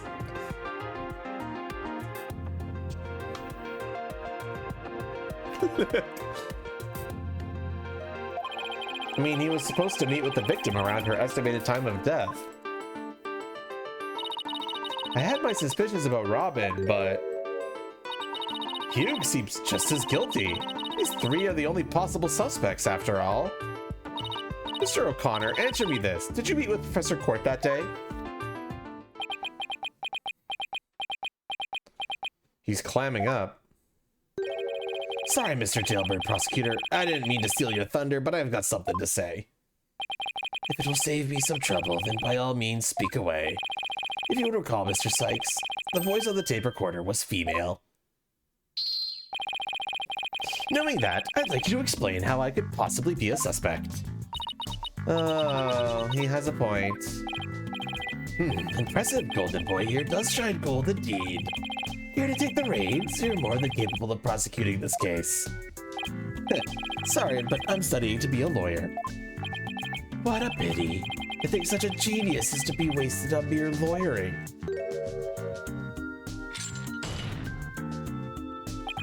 At last your moment is here, Sykes Dono. Time to refute Golden Boy's statements and prove that you're the young prodigy worthy of the badge on your label. Could he lay any more pressure on? The voice is unmistakably female, so there's no point in arguing about that. Yeah, you're right. In which case, to whom does the voice on the tape really belong to?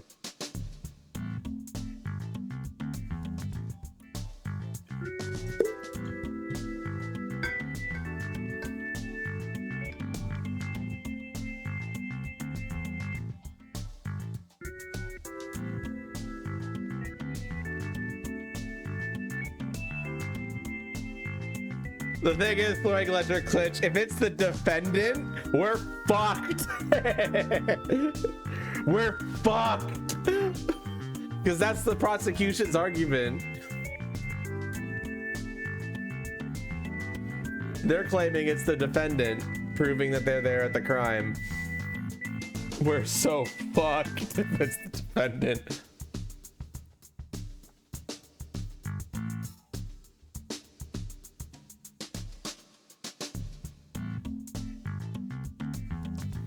Everyone's saying two. The voice on the tape belongs to the victim. That's the only thing that makes sense. Objection. Are you mad? The voice of the recording says you're a goner. That is something a murderer shouts at their victim, not the other way around. Yeah, that is a problem. You're a goner. You're a goner. You're a gooner. I'm sorry. Athena. You're a goner. You're a goner.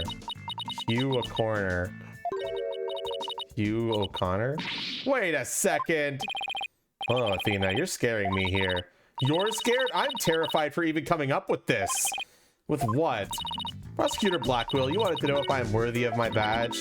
Oh, I'm about to show you why. Despite my age, I can wear it with pride. Oh, then I take it you won't be changing your argument. Still, it stands that it's a bit odd for the victim to be the one yelling, "You're a goner." I agree, if that's what the victim was saying, but it's not. I assume you have something to back up your assertion, Miss Sykes. Not exactly, but you don't have to add fuel to his fire, Your Honor. It is indeed Professor Court's voice at the tape that she was shouting because she was...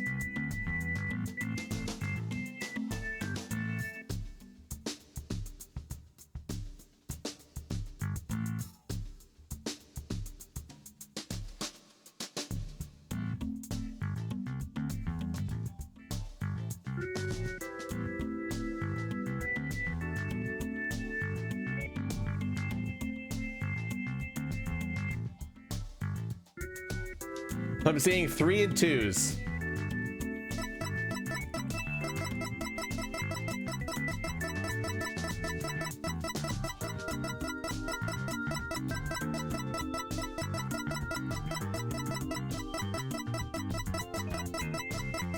Now I'm seeing 1 or 3.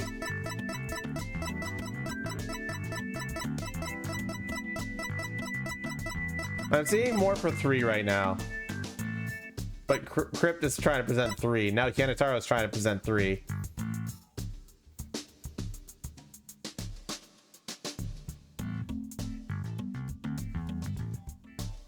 That's enough for me to go for 3.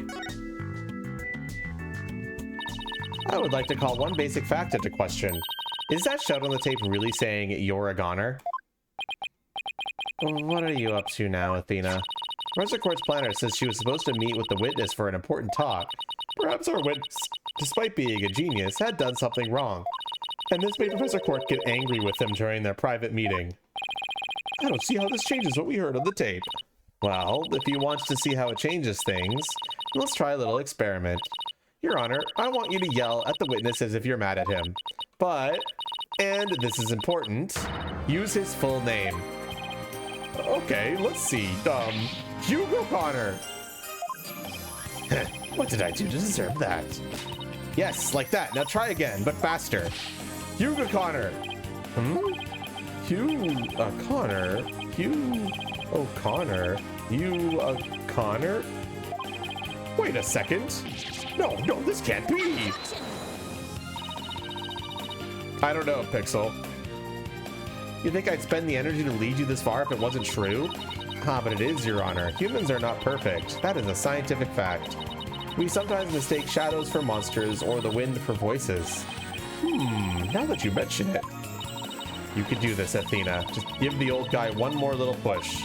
The sound on the tape recorder never was the phrase, "You're a goner." That's only what we thought we heard, when in fact it was the witness getting yelled at.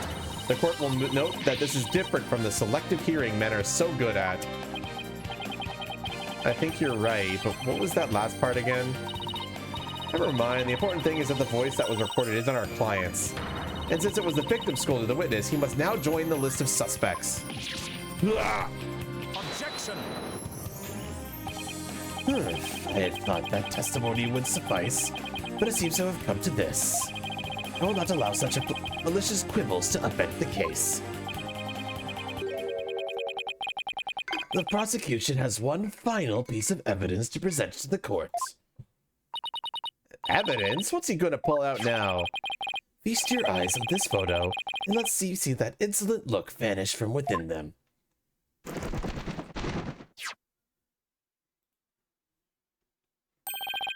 Let's see here. Oh, it's a picture of the defendant and the victim. The photograph shows professor and student preparing for the mock trial together. Wait, was this taken in the art room? The room where the murder occurred? Indeed it was. But the revelations do not end there. Do you see the clock on the wall? It reads 7:05. A mere 5 minutes before the voice was recorded on tape.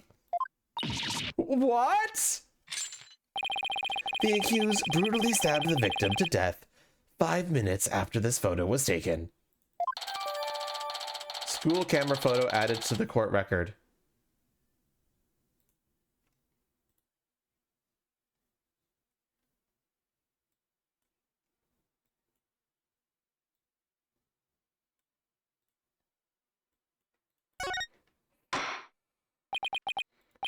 It seems the defendant's culpability in this crime is quite obvious.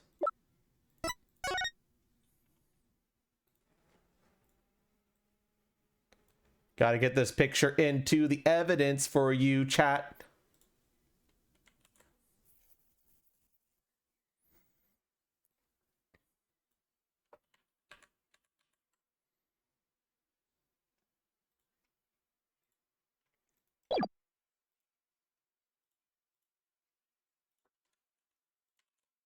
Ba-ba-da.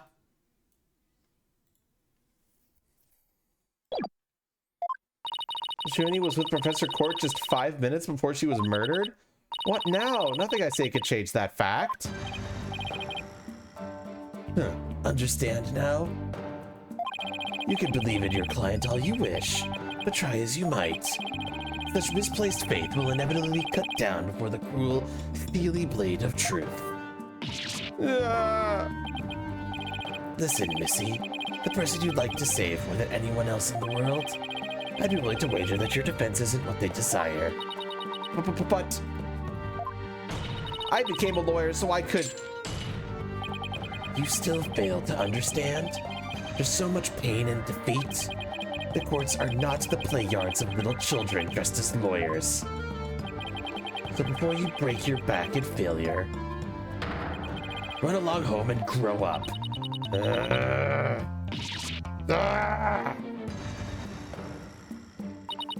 If he thinks I'm giving up now, he's got another thing coming. I have to find my inner strength if I ever hope to save him. But I can't think of any way to strike back. Worst of times are when lawyers have to force their biggest smiles. It's impossible. How can I smile under these circumstances even if I forced it?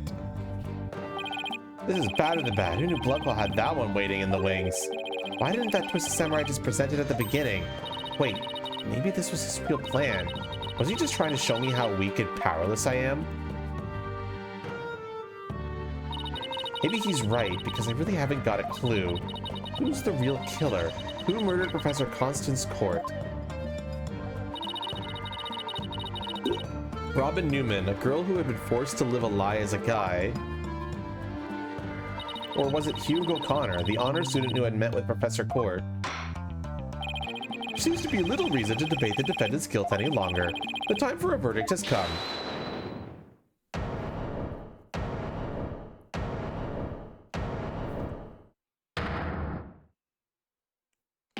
No, that's not gonna happen, man! What's the meaning of this? You can't interrupt a judge about to hand down a... Maybe, but false verdicts are a N-O-N-O. What? Miss Newman, please explain yourself. Juniper's not the killer. I know because I know who the real killer is. You do? You know who the real killer is? What is she up to now? Yep, I know because the real killer is... M-E, me. What? It was me! I did it alone! Just me! I don't get it. Why is she confessing? Miss Newman was witness near the stage. That's an even related photo of her. The more I think about it, the more suspicious she seems. Robin Newman isn't the kind of guy who pins the blame on friends. Just so she can walk free. Get it over with. Declare me guilty already.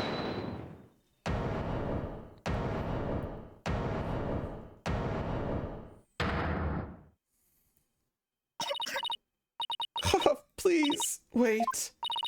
Juniper, what are you doing? Thank you for all you've done, Thina, but you'll have to forgive me. I can't let my friends take the blame any longer. Junie, no! Don't do it! Hugh and Robin have done nothing wrong. They have absolutely no connection to this case. The real killer is me. I alone am responsible for the entire crime. What? Junie, you know that's not true. Hurry up and retract your statement. I'm afraid it is true. Forgive me, Thina.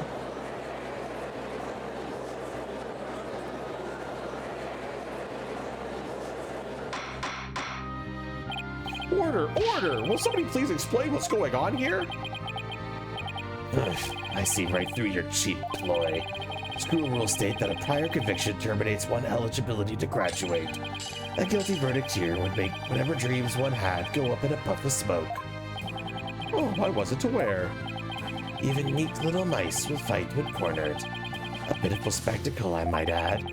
These vermins are trying to protect each other now that they've nowhere else to run. Protect each other? Wait. So was Robin just trying to protect Junie too? If so, then the real killer is...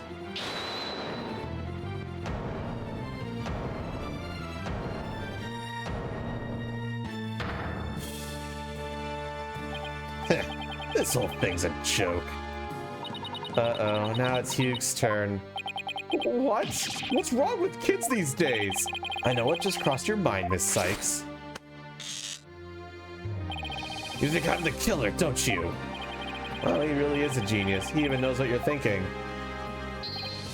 I think it's about time I told you the truth. And I'll even get right to the point. It was me. I did it. Wait. What?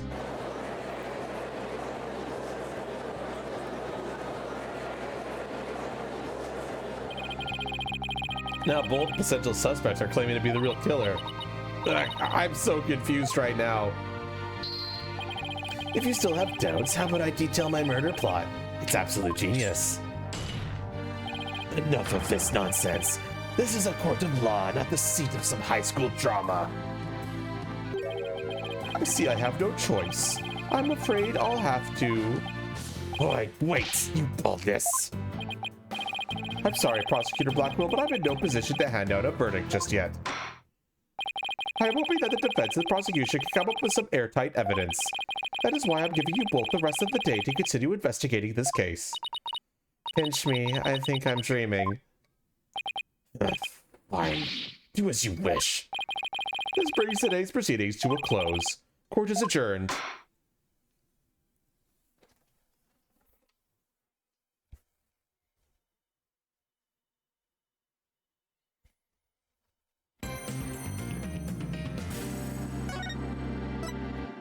Bro, what a case. I like this case, actually.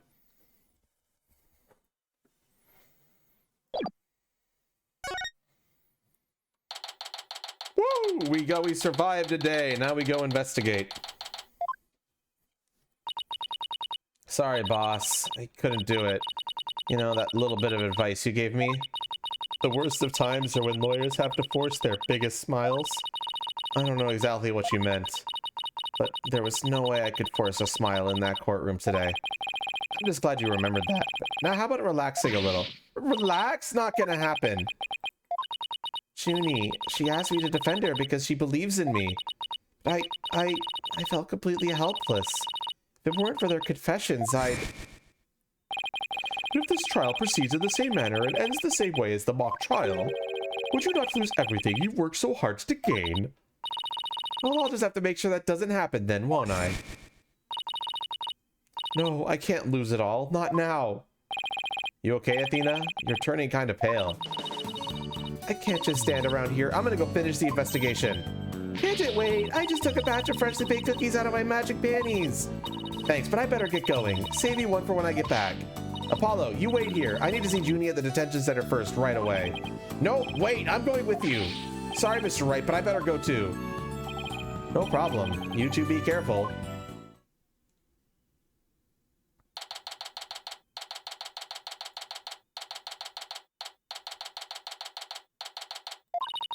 There's so much I need to ask Junie. What happened in court today? Where do we go from here? Whoa, now, fancy meeting you here. Oh, Professor Means, what brings you here? I asked him to come. He arrived just a little before you. I wanted to ask him something, but first, Athena, I want to apologize for my sudden compassion after you worked so hard to defend me. She was calling me Athena until just now. No, I should be the one apologizing. The whole thing spiraled out of my control. Athena, Don't worry, I'll really bring it tomorrow. I'll find something to prove your innocence. About that... Athena, I've been thinking of asking Professor Means to defend me. Huh?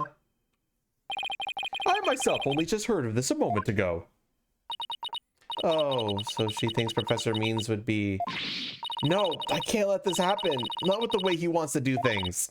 Junie, I know, Athena, but will you please hear me out? Athena, do you actually think Hugo Raga could have committed this crime?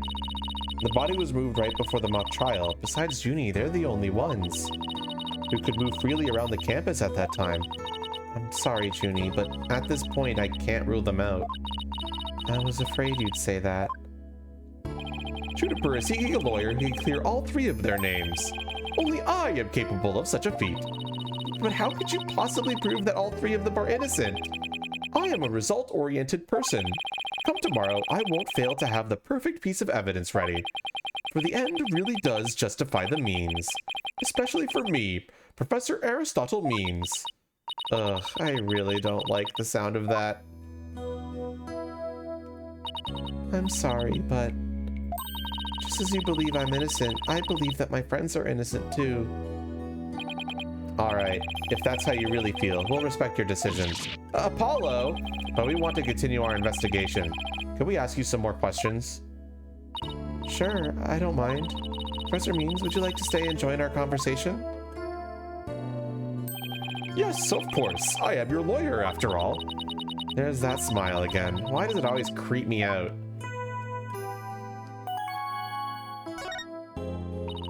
About your confession, Junie, it's not true, is it? You just said what you did because Robin had confessed on the stand, didn't you? Yes, I wasn't thinking straight. All I knew was that I had to help my friend.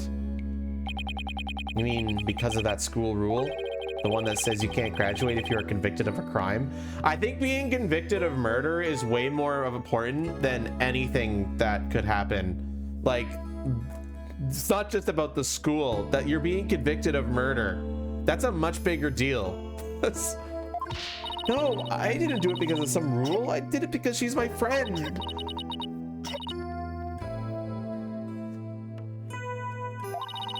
Why is there a discord in her voice again? Could it really be that the friendship between the three of them is on the rocks?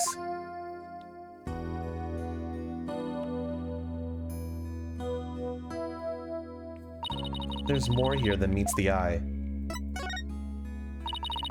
Where did you three first become friends? Well, even though we were in different courses, we really bonded from the first day at school. We vowed to work together to bring an end to the dark age of the law. That was when our proof of friendship came about. There's that proof of friendship thing again. I just wish it was as simple as that. We even have proof of our friendship. Yeah, as long as our friendship lasts, you can bet we'll be carrying them around. But the situation kind of changed recently, when the school's policy shifted to training legal professionals who produce results. Allow me to explain. The lawyer course I teach, producing results means winning trials. Professor Court, on the other hand, taught that finding the truth was the only valid result. Unfortunately, that clash of ideals created a rift among the students. At some point, we stopped talking about it. Well, that meant fewer arguments. It also meant we couldn't be as frank and open with each other as we used to be. I think I understand now. By putting their friendship on a pedestal, they actually did more harm than good. It seems the relationship between the three of them isn't as simple as I thought. Juniper, thank you for talking to us about this difficult subject. Yeah, thanks, Junie. Now, if you could tell us about the day of the murder. Junie, you told us yesterday that you went home a little after 6 p.m. Was that a lie? I'm sorry I didn't tell you this before, but what actually happened was I left the art room a little after 6 p.m. and headed over to my dressing room where I worked on my stage costume until 7. That's it? You didn't go anywhere else? No, nowhere else. If that's really were it, then there would be no reason to lie in the first place. She's got to be hiding something else. Junie, do you remember this picture? Yes, but something's wrong here. Wrong? What's wrong? I took this picture around 6 p.m., which was before I left the art room. But the clock here says it's just after 7. By 7, I'd already been working in my dressing room for some time. So there's definitely something wrong with the time in this picture. I guess we better go check the art room. Okay, just one last question about the day of the murder. Hi, Pixel. On the evening before the mock trial, the evening of the murder, you ran into Hugh. Yes, I did. At around 7:15, I went to the main building before going home. That's when I saw Juniper. We didn't say much as we passed by each other. She seemed her usual self. That's it. Anything else you'd like to ask? She suddenly went silent. She always was terrible at hiding things. Was she trying to keep the meeting a secret by lying about going home at 6? Alright, I won't press the matter any further. Is there anything else you noticed on the night of the murder? Well, I don't know if this will help, but that evening I went back to my dressing room to get something I'd forgotten there. It was well after the last bell rang. I'd say maybe around 8:30. Around 8:30, huh? That's over an hour after when the crime supposedly took place. That's when I noticed that both stage statues were finished. They were quite large and they were each covered with a white sheet, but I could tell. Made me happy to think that after all that hard work, they were finally finished. Oh, right, the statues that Robin made. So they were covered in white sheets? Junie, are you okay? Sorry, I'm a little tired. That's all.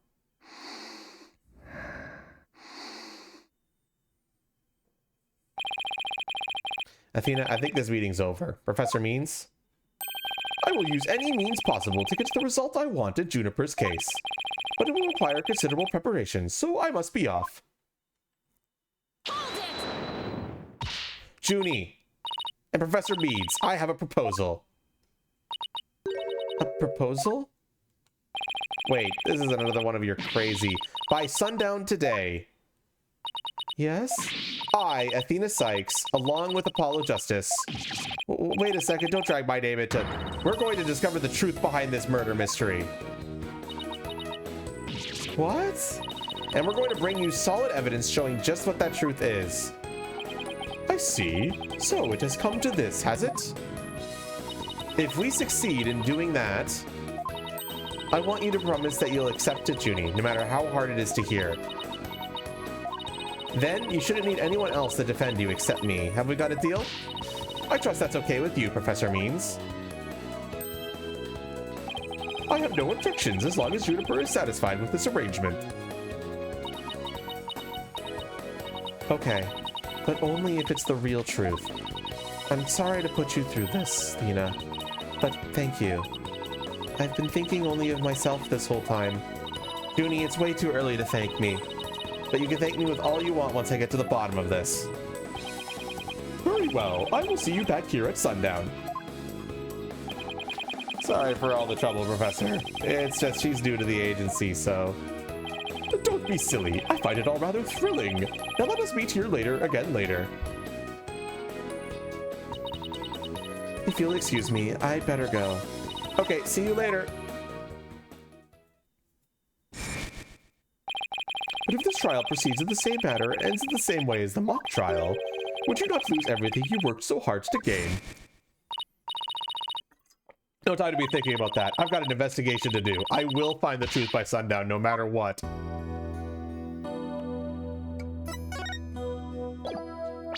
What's on my to-do list? Seek the truth behind the murder.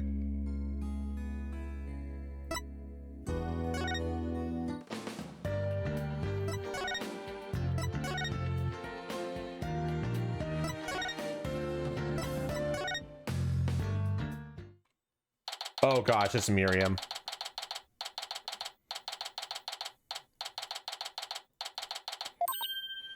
Ah! She has the new box. Is it my imagination or does something just move? How high are my male tail stocks? As high as they fucking can possibly be. I've been in you too. Prosecutor Gavin, what are you doing here? Don't you think sneaking onto campus like this is just slightly suspicious? I'll have you know I'm continuing my investigation in the strictest of confidence. I don't want to be caught napping again at tomorrow's trial, and that means a thorough investigation today. Think you can lend us a hand?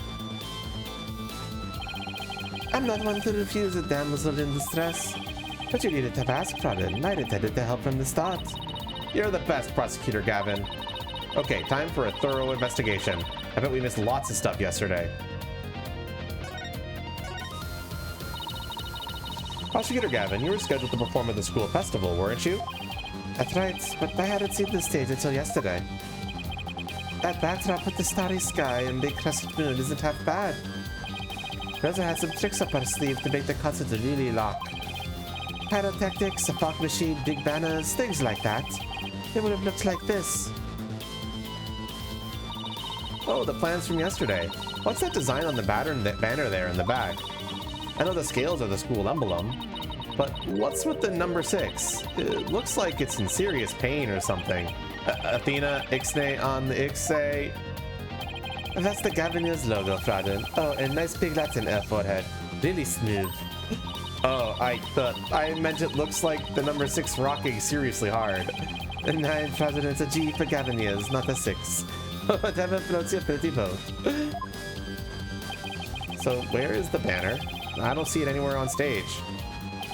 It is an important part of the show, but the school managed to misplace it somehow. It's a pity. We had specifically made from heavyweight high-grade cloth. A missing banner and 2 broken statues. There are mysteries aplenty to be solved, yeah? Come to think of it, one of the broken statues was Prosecutor Gavin. As you can see here in the stage plans, right here we have the statue of me. And right here, a right statue. But little does that matter now, as we both lie in pieces thanks to you. Forehead. What did I ever do to you? Nice tail. Perfect. Thanks to Mundus. Actually, this statue broke into rather large pieces. Why don't we try to put it back together? Maybe we'll learn something new. Picking up the pieces of a shattered rock star. A tongue, that's one uber cool idea. There might even be a song in there somewhere. Yay, let's do this. Schnell. Is this an investigation or am I interrupting a German language club social event?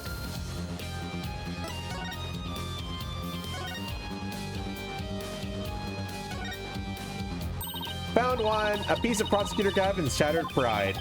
Are you saying my pride is as fragile as a bastard of Paris? It looks like there are other large pieces scattered about. Okay, let's find what we can.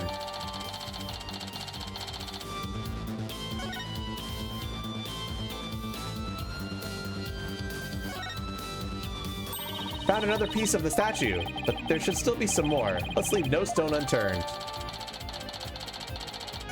I will not be adding these pieces of evidence to your court record, and you'll see why in just a moment.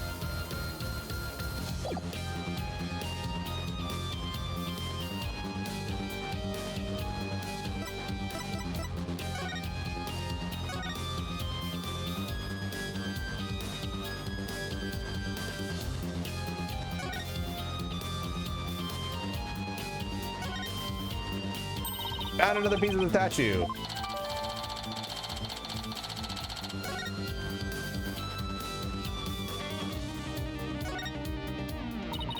It's a copy of this. Okay, I already.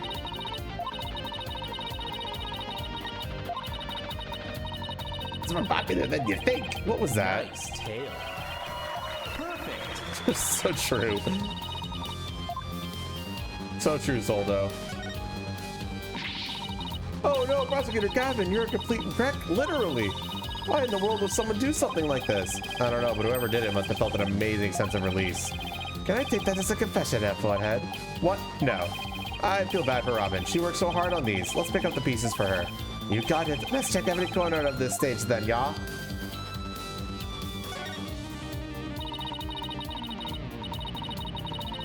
I misclicked. There we go.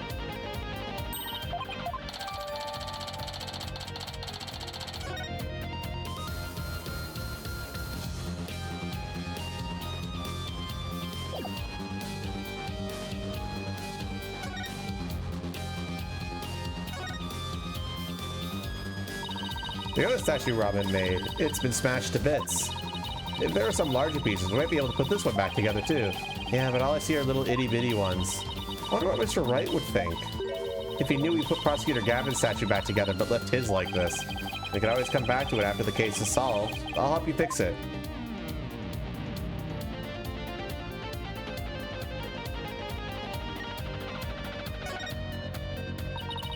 I don't know, this is fine for a rock concert, but the nighttime sky is a backdrop for a courtroom?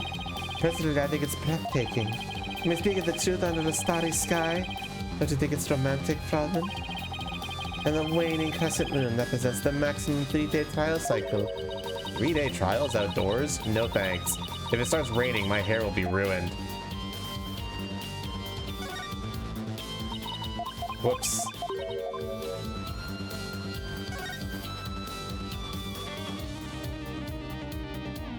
What are you singing, storyteller? This looks like another piece of the statue. Thanks, Apollo. This makes 5 pieces in all. I think we have all we're going to find. Okay, let's get back to where Prosecutor Gavin was shattered. I think you might want to reword that.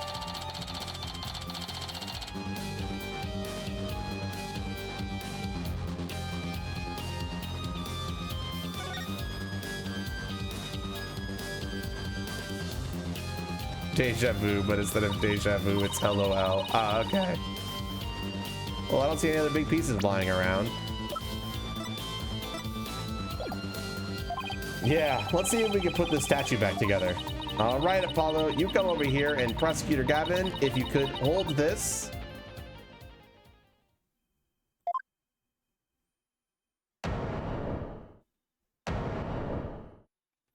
Damn, I'm not gonna question how they managed to put that back together so perfectly, but whatever. We did it! Not bad if I do say so myself. How the fuck? Don't ask questions. Yeah, but don't you think it's strange we put the statue back together?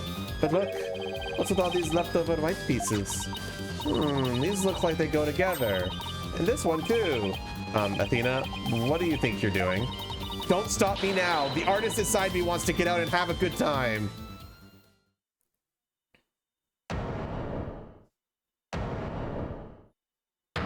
The fuck? How did you make that out of shattered pieces? So, what is it? Like, what kind of fucking crazy bullshit is that? How the fuck? Did you have, like, glue? Plaster? How did you do that? Oh, it's the goddess of law holding a pair of scales in one hand and a sword in the other. There's a lot of bullshit going on. That's quite the feat you pulled off there, Frodden. Ooh, I love that feeling getting after you work really hard on something. No, I knew who it was. I meant to ask, what's it doing here? Not true, there's no statue like this the stage plans. Still, I could swear I've seen this statue somewhere before. Lady Justice added to the court record.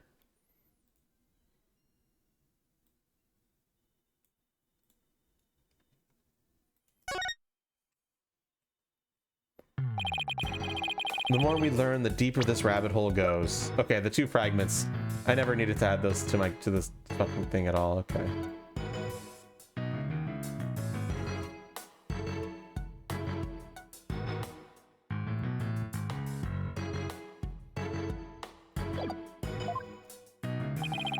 At least we're moving in the right direction. Let's keep searching the stage for clues. Hello, Dwarf. Claw Destroyer, how are you doing today? I probably said your name wrong. I apologize. I've been wondering about something this whole time. You know that hole at the edge of the stage? You mean this? It has a wire that goes off and connects to something somewhere.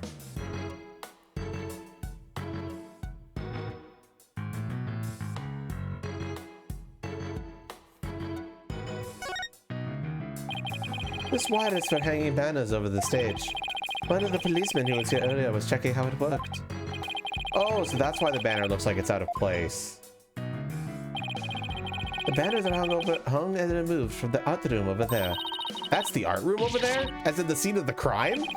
Bingo, Ferdinand. It's still crowded with cops, though. Hey, anyone in the art room? Oh, it's you people! Ha ha ha! In justice we trust! Ah, it's Detective Fulbright! In justice we trust! Is that some kind of greeting between you two? Detective Fulbright, can you lower that banner from there? Of course! Just leave it to me!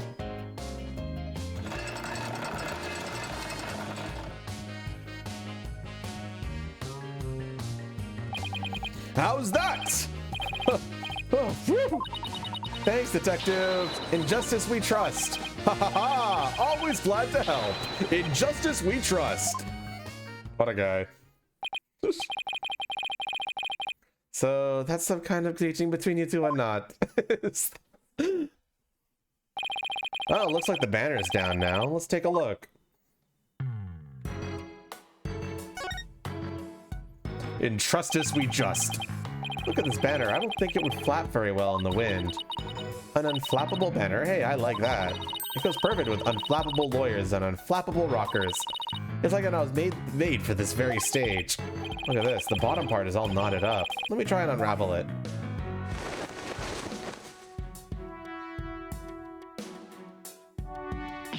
Jeez, did you really have to? You don't come across an unflappable banner every day. Athena, there are some things that have to yield to forces beyond themselves. What a cruel world we live in. Hey, a scrap of paper was caught up inside. It's blowing away. I got it. Yes! Great catch, huh? Looks like some kind of note. What does it say? October Hugh 120. What's that supposed to mean? A test score, maybe? Pretty impressive when you consider that 100 is a perfect score. I don't see how even Hugh can get beyond perfect. Fadden, shall we expect the banner again now that it has been unraveled? The Hugh scrap added to the court record.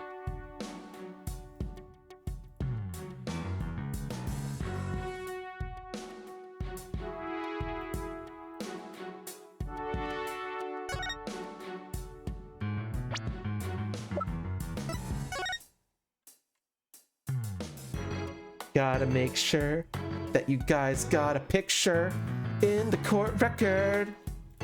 Oh yeah!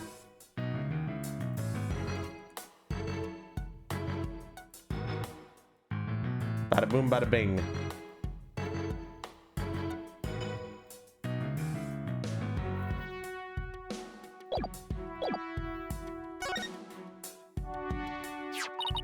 This is the emblem that's on Junie's school uniform. Hey, you're right. Wait a sec. It's hard to see against the red material, but look. There's a dark red stain here, just under the emblem. This banner was on a wire connected to the art room. Right, and the art room is where the murder occurred. Are you thinking what I'm thinking? The stain might be from the victim's blood. School banner added to the court record.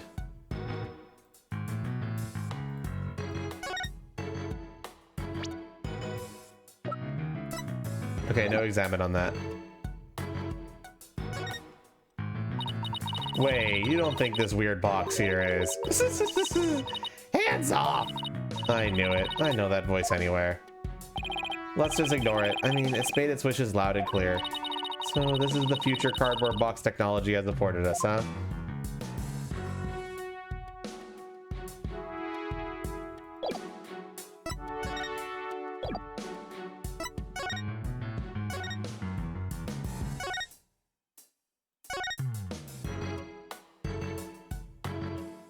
Alright, what else does it want me to examine here?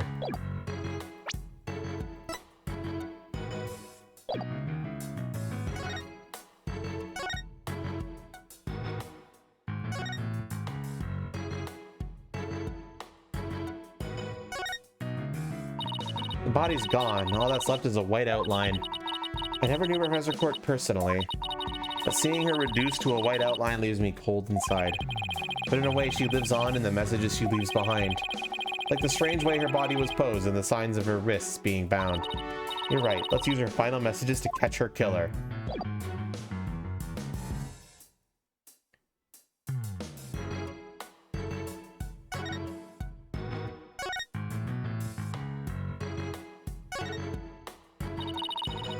far away to get a good look. Maybe we should try a different angle.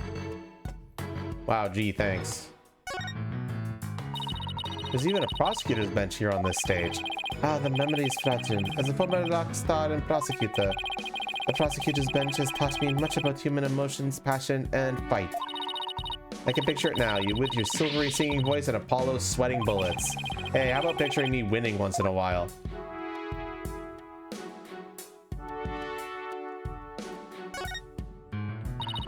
'67th? Wow, this school festival goes way back. Oh, look, the text on the sign isn't written. It's embroidered. And there's a warning in even smaller embroidery. Embroidered sign lovingly crafted by the Handcrafts Club. Keep dry. But the sign is outside. What happens if it rains?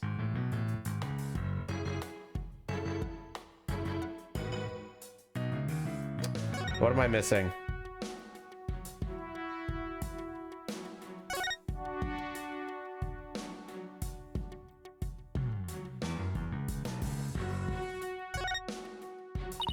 This pole supports the wire over the stage. Just seeing it makes me want to climb it. With your constant desire to run and climb things. What's wrong with being competitive? You need to man up a little, Apollo. Well, I'm not climbing that thing. That's for sure. I'd like to keep my spine intact. Here to see where that wire goes. Oh, we've already seen this. We've already seen this. Ah, wee!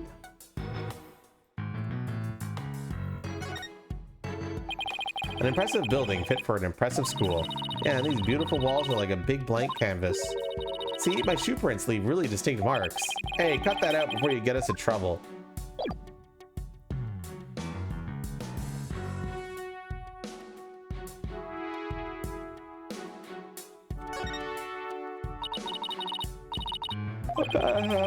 You're like a recording artist who samples other people's works and calls it their own.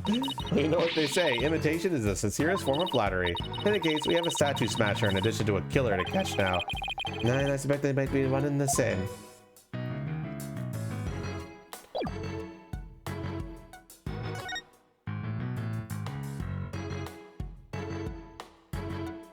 I mean, I'm clearly missing something, but what? This statue doesn't look anything like you or Mr. Wright. The goddess bearing scales and a sword is the symbol of fairness and strength. But she and her symbols are shattered along with the statues of you and... No, we can't. They said it was in two small pieces. This is a direct challenge to the rule of law. Oh, if they want to fight, they've got one. Whoa, take it down a notch, Tiger. Let's save the fighting for when we find our culprit. Ooh, that was a whole lot of... I just had to examine that? Okay, whatever. Does that mean you're satisfied? Actually, there was one more thing I wanted to check out. See that metal fence back there? There's just that one segment, so it seems out of place. Looks like they were in the process of removing them after the stage was set up. But they were never able to finish on account of the murder. We should take a look if you think it could be important.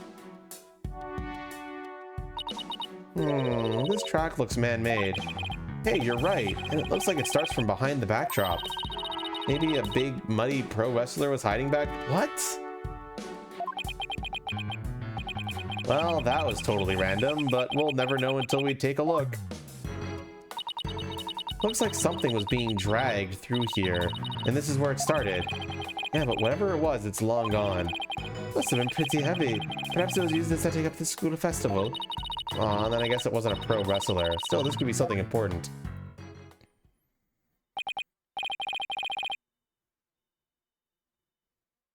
No, that's about it for the stage. Right, I think we better search the art room next. I think I'll hang around here for a while. But make sure to tell me once you find it, yeah? Find what?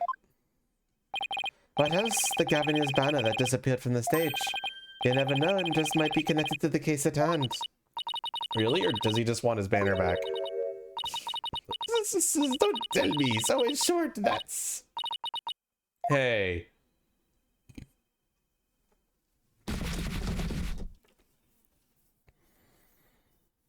And Scuttlebutt is gone. That box, it just took off running.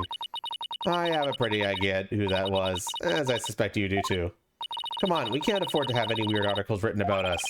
The maintenance area is over in that direction, after that box.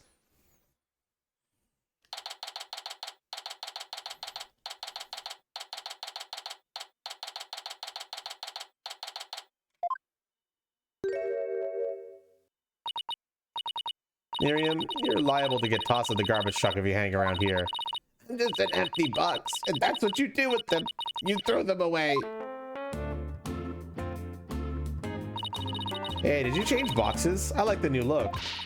What does it matter anymore? I was a complete failure in court today.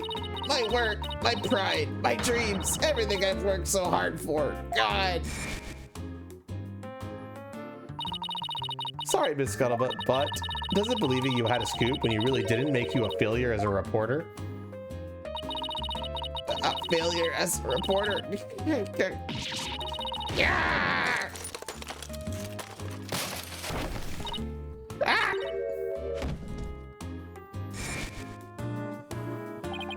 Come to think of it, calling her a failure as a reporter might have been a bit extreme.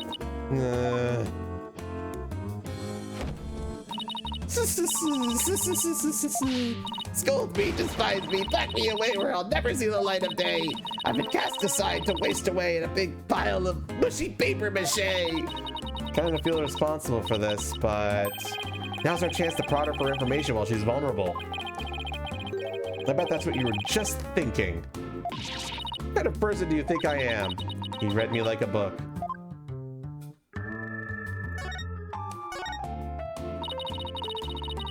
That was you on the stage earlier, wasn't it? Why did you run off like that? Take a look at this. Why are you showing me a burnt up old rag? Wait, it's really hard to see, but I think that's the Gavineers logo there. But this is the banner that disappeared? It's all burned up. Don't look at me. I just happened to find it in the incinerator. Incinerator? Did Blackquill actually make good on his threat to burn her box? We should probably try to find out whether someone tried to destroy this on purpose. Yeah, this banner is sounding less and less unrelated to our case, Apollo. The burnt remains of the Gavineers banner that was tossed in the incinerator and later found by Miriam.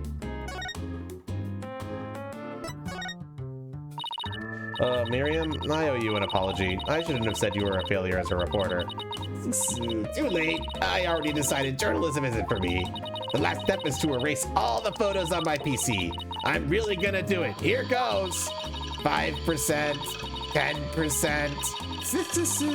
4 years of my life down the drain. Shouldn't we stop her, Athena? Miriam, you should keep publishing your paper. I didn't mean what I said, okay? You didn't mean it? Oh no, my photo, stop, cancel, abort! Did you stop it in time? Deletion progress, 99% complete.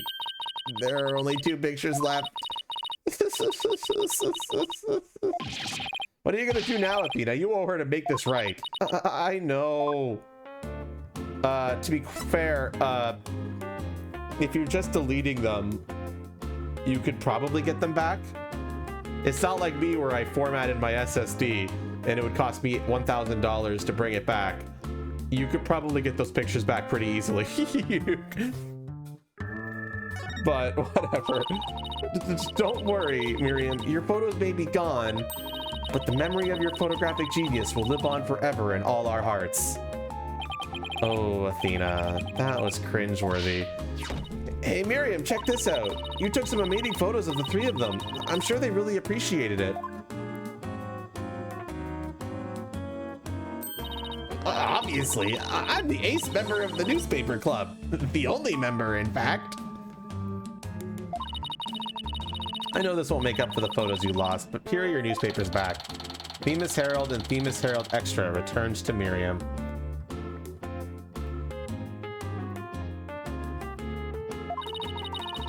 There's no rest for the wicked. I plan on pursuing those 3 for as long as I live. But why? Miriam, why are you so obsessed with Juniper, Hugh, and Robin? I'm not obsessed with them. It's just they were so close ever since their freshman year. So, well. Athena, are you thinking what I'm thinking? Yeah, I think that's the only explanation. Oh, wait a second. You're not thinking what you're thinking. That's exactly what he's thinking, Miriam. You want to be in on their little trio. How could you possibly know that?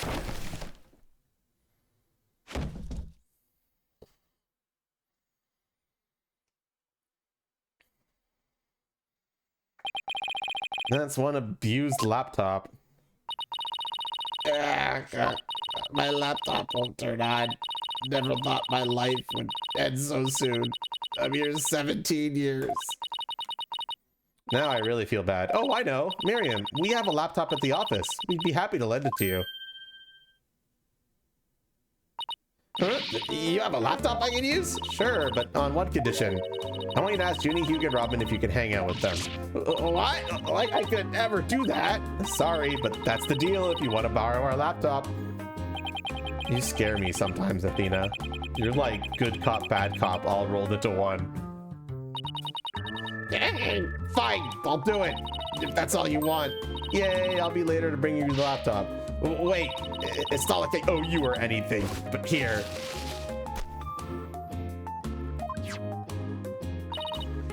Thanks. Oh, it's a set of pictures. Looks like they're setting up the stage. Yeah, I took them when they were putting the stage backdrop into place. Wow, you sure have an eye for photography. From what I can make of it anyway. These are the last two photos that didn't get deleted. They're all yours. Save set of photos added to the court record. Well, see you around, scary lawyer lady. That was really impressive, Athena. What's next? Well, I'd like to talk to Hugh or Robin if possible.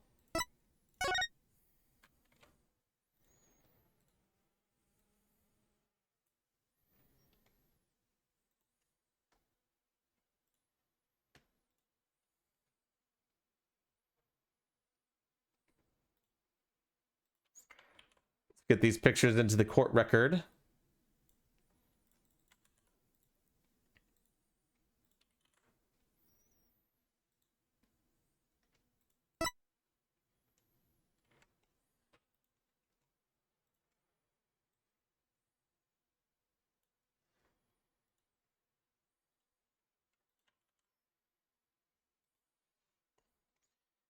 I mean, is it really that surprising that he's there at the stage setup?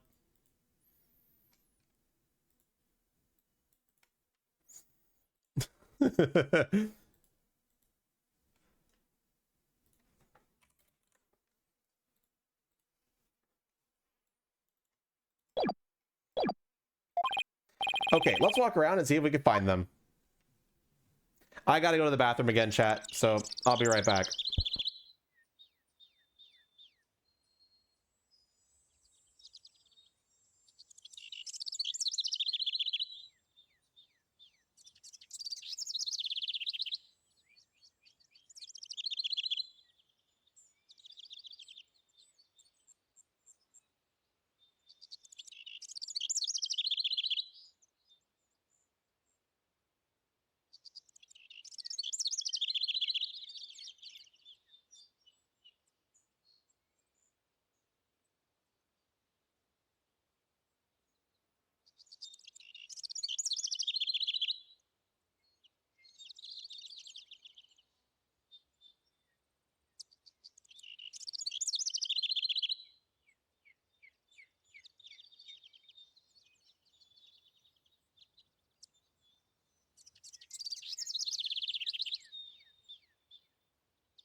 Okay, I'm back, but the ads aren't over yet, so...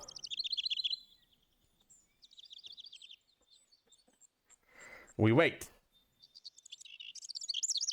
Wow, Kite. You would abandon me for sleep? Weak.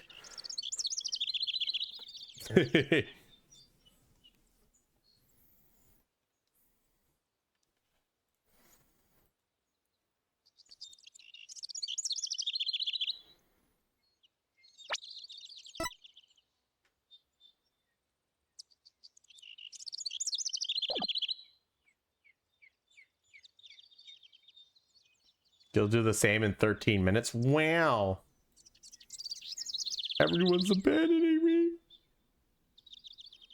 Okay, the ads are done.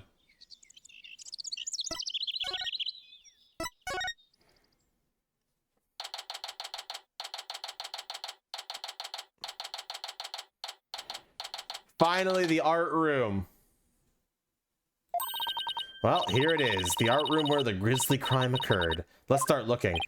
Stop right there! This is an active crime scene. No unauthorized personnel allowed.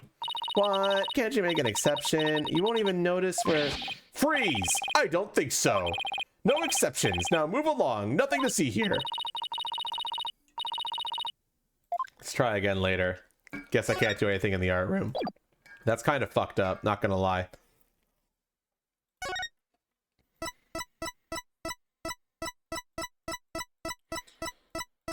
Incredible, Rocket. Incredible stuff.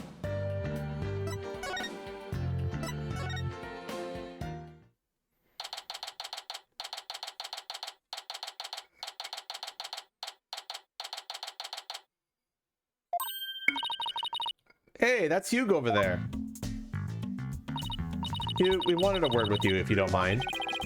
If it was Mr. Wright, then sure, but you two? Nah. I knew it. There's a hint of discord in Hugh's voice. You're not getting off that easy. After all, you're a possible suspect. Plus, you actually confessed in court. Whatever. So what do you want from me? But make it brief. I don't have a lot of time. And I assume you don't either. About your confession today. You weren't serious about that, were you? Let's just say I had no choice thanks to a certain lawyer who failed to get the job done. So you're really prepared to take the blame for this? Not gonna happen. The voice on the tape is female, so that rules me out. Let's put it this way. You don't actually believe that ridiculous play on words, do you? Well, my confession is just like that. A means to an end. Or as we say around here. The end justifies the means. But I actually do believe that voice is shouting Hugh O'Connor. Juniper's confession was quite advantageous for the real killer. But if Robin or I were actually the killer, we wouldn't have confessed. It's that simple. Even you should be capable of such reasoning. Or have I overestimated you? You'll make a great lawyer someday. I mean, you seem to enjoy getting under people's skin. Could Hugh and Robin's confessions really prove their innocence instead of their guilt? It's gonna take some serious thinking on my part. Sure, it looked like Prosecutor Blackpool was twisting your arm to testify earlier today. Is there some sort of secret he's using against you? I have no intention of saying anything more. Now, if you'll excuse me. Hold, I am not through with you yet. Since the rogue prosecutor has it out for me. Leave, and we just might discuss you know what. Wait. One little statement and Mr. Cool loses it? What's that all about? I've changed my mind. I'll stay and testify. You really are a rank amateur. Even if that were true, you think I'd open up to you? So he's not denying it. That secret might be causing the discord in his voice. Then again, we have the same problem with Junie and Robin. You're just wasting your time and mine. Next question. About that meeting with Professor Court on the 33rd, why did she want to see you? I have no intention of telling you. You'll have to force it out of me any way you can. Professor Mean strikes again. Then again, Hugh is in the lawyer course. Didn't Professor Court used to say that the only good result is the truth? So why don't you drop this whole charade and just tell me the truth? The truth? How could you be so sure it will help you solve this case? The truth isn't necessarily your friend, nor Juniper's for that matter. No, you're wrong. I don't care what anyone says. I'm going to defend Junie the right way, using the truth. It's the only way to honor Junie's wishes and Professor Court's memory. I see. Very well, Miss Sykes. I'll testify tomorrow about that truth you're so interested in. Hugh. But...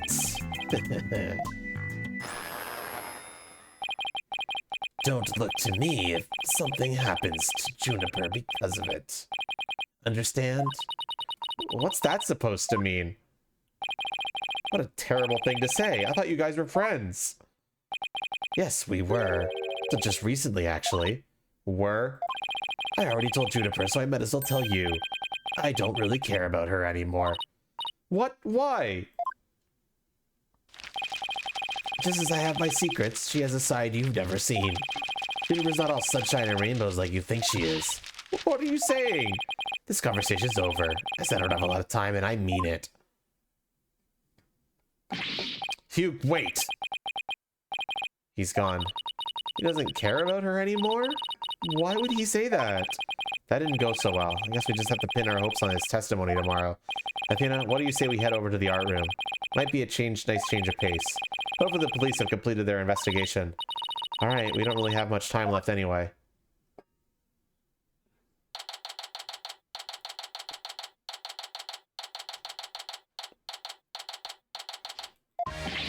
Ha ha ha! Why, if it is my little lawyer friends again. Thanks again for lowering that school banner for us earlier. Don't mention it. Helping those in need is what my brand of justice is all about. Right, so this art room was where the murder actually occurred. That's right. You can't see it with the naked eye, but there's blood on the floor. That area roped off in the middle of the room marks the spot. The police investigation is done, so if you want to look around, knock yourselves out. About fucking time. Find anything new, Detective Fulbright? Ha ha ha! Good question. Unfortunately, the answer is nothing much yet. He sure is confident for having found nothing. But if we're talking outside the art room, there has been a major breakthrough. Oh dear, unless I find out what that is, I don't know what I shall do. No need for the theatrics. I was told I could fill you in on this one. Wow, you saw right through me, Detective. I'm impressed. Looking to get arrested for murder via unwanted flattery, are we?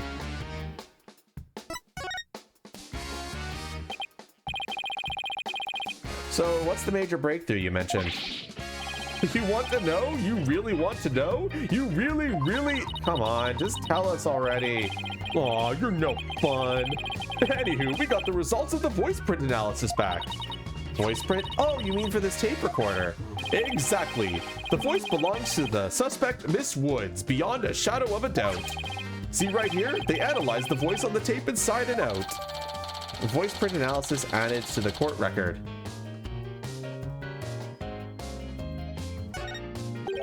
And you thought the voice of the tape was saying, Hugo Connor? Ha ha ha ha ha!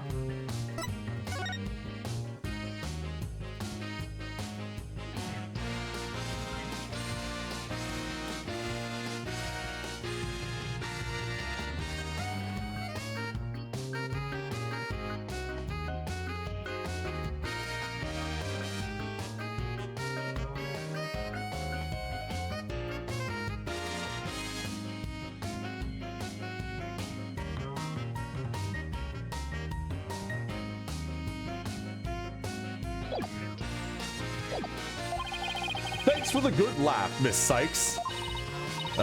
He's the last person I want laughing at me.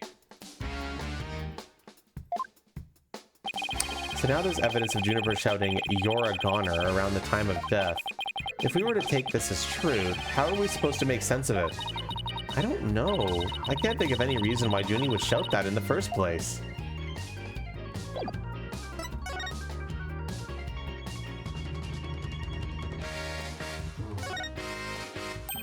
Hey, it's gone. Remember that strange statue in the school camera photo? You're right. I wonder where it is. Robin's a member of the Fine Arts Club. Maybe she could shed some light on this.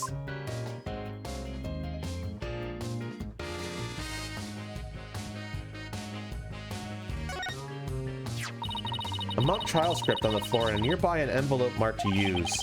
I wonder if Miriam's script was ever really inside that envelope. Let's see here. By Miriam Scuttlebutt.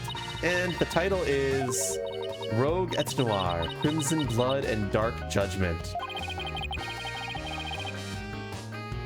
I wouldn't take part in that mock trial if she begged me. It says there are special rules allowing the payment of bribes while court is adjourned. Oh, and you can bring in up to $3 worth of fabricated evidence. It also says, welcome to the darkest mock trial ever, where the end justifies the means. The prosecution claims this is the script that was supposed to have been used.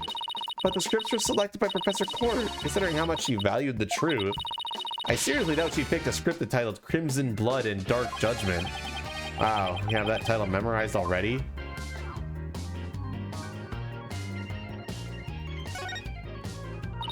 Hey, this area with the rope around it. That's where we detected a large blood stain. In short, the victim was stabbed here or somewhere close by. The fact that there's no visible blood means it was wiped up with something, right? Right, but we were able to detect trace amounts of blood. Merely wiping it up does not remove evidence of wrongdoing. And that, in a nutshell, is justice, right? I'd appreciate it if you let me have the cool lines.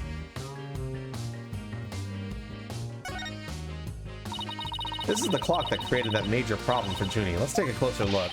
Don't waste your time. I've checked it, and it is 100% accurate. You sure? How did you check it? Of course I'm sure. I compared it to my own watch. See? Detective Fulbright, didn't you notice your watch had stopped? It has? This is unacceptable. We obviously can't rely on him. Let's take a look for ourselves. Let's see. Wait a second. It's ahead by 1 whole hour. Well, detective? This clock must have also been an hour ahead when this photo was taken. If so, that would fit perfectly with Junie's testimony. Prosecutor Blackwell won't like this. I almost feel sorry for the detective. Almost. You can at least pretend to feel sorry by wiping that big grin off your face. Wait just 1 minute. The clock is an hour ahead right now, sure. But what proof do you have that it was running ahead the day of the crime? That's a good question. Wait, I think I just might have something. Detective Fulbright, you would agree that there is a moon outside this window, right? Sure, a nice crescent one, like something out of a picture book. But if you look at that window in the back with the winch attached to it, you'll see that the only view to be had is the opposite side of the school building. Oof, then what's this moon doing here?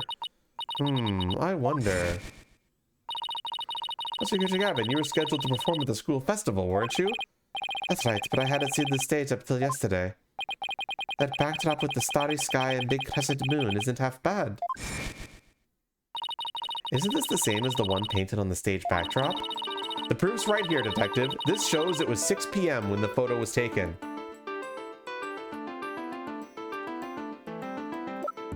Your imagination wants to present the stage setup photos.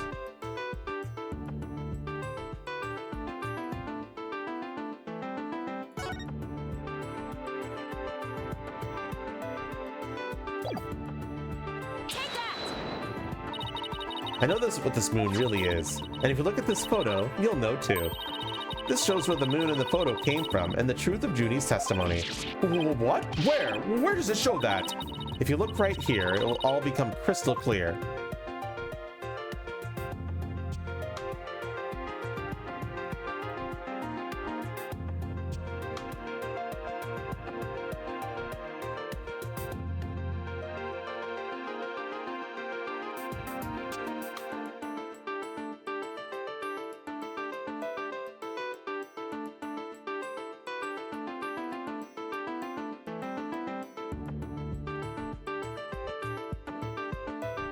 You want to present this?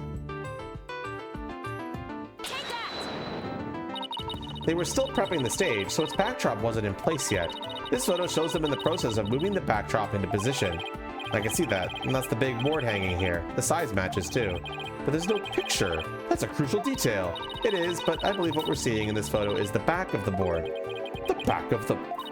That's right, and at around 6 p.m. when this was taken, a photo of that same board was being taken from the front. What do you mean the front? The front is against the wall.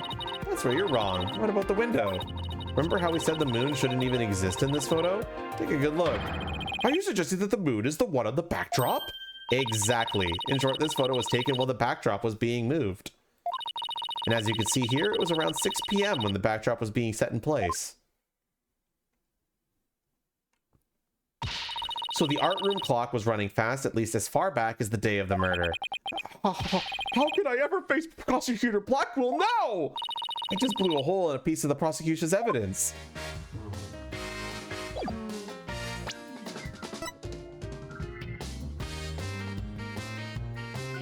I have to show Newman the school camera photo. Search the school, search the art room for more. Okay, so I still need to search the art room. Isn't that a mock trial script? Actually, there's a whole bunch of them here. Let's see. Looks like everyone from the judge course submitted one. The victim Constant Court was the Fine Arts Club's advisor, though she probably spent a lot of time up here in addition to her other duties. This isn't where I'd keep a bunch of scripts, but I'd wager that's how they wound up here. Poor, stressed out, overworked Professor Court. I know exactly how that feels. You must, because your desk always looks like a tornado hit it. You're one to talk, Apollo. Me, what about Mr. Wright? Maybe we should rename the firm Wright Stuff All Over the Place Agency.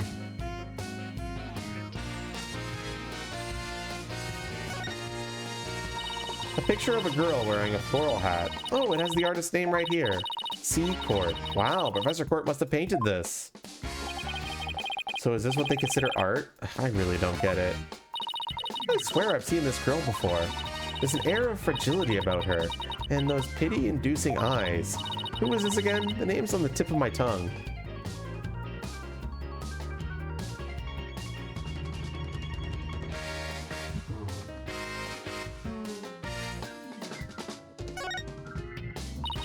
Some wire and a winch. So this is how they reeled the banners in and out.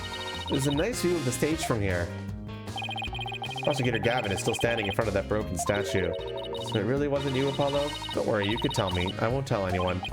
I'll never clear my name unless we catch the real culprit. Hey, look, that's you on this mobile, Apollo. A red demon. A red demon? Looks more like a snake curled around a brush to me. No, see the antenna and the yellow spots on its back? Anyone can see it's a ladybug. I guess we'll have to agree to disagree. Fine, we can investigate this further at a later date. Agreed. Okay, let's do that. You okay with that, Athena? I really regret bringing this up.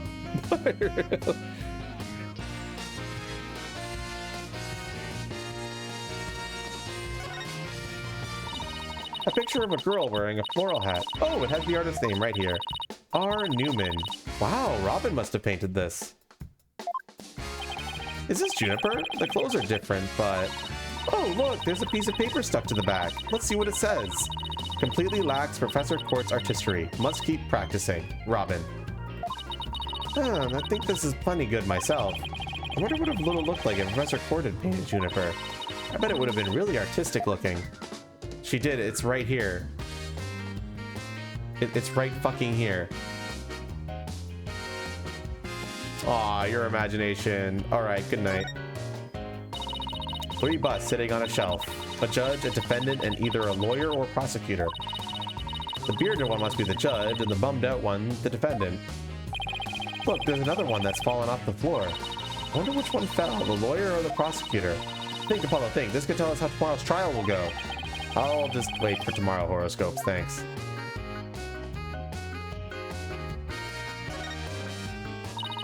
There's paint palette here. No surprise there, considering this is the art room. Looks like someone mixed yellow and red to make orange. I prefer yellow. You, on the other hand, are way too red. What's that supposed to mean? I think this is saying that the two of us have to work together to solve this case. Ooh, what if this is Professor Court sending us a message from beyond the grave? Or with the blob right next to it, the one with red and green. Maybe she's implying that you need more delicious greens in your diet. Are you saying that Professor Court is watching over our dietary habits from the pearly gates?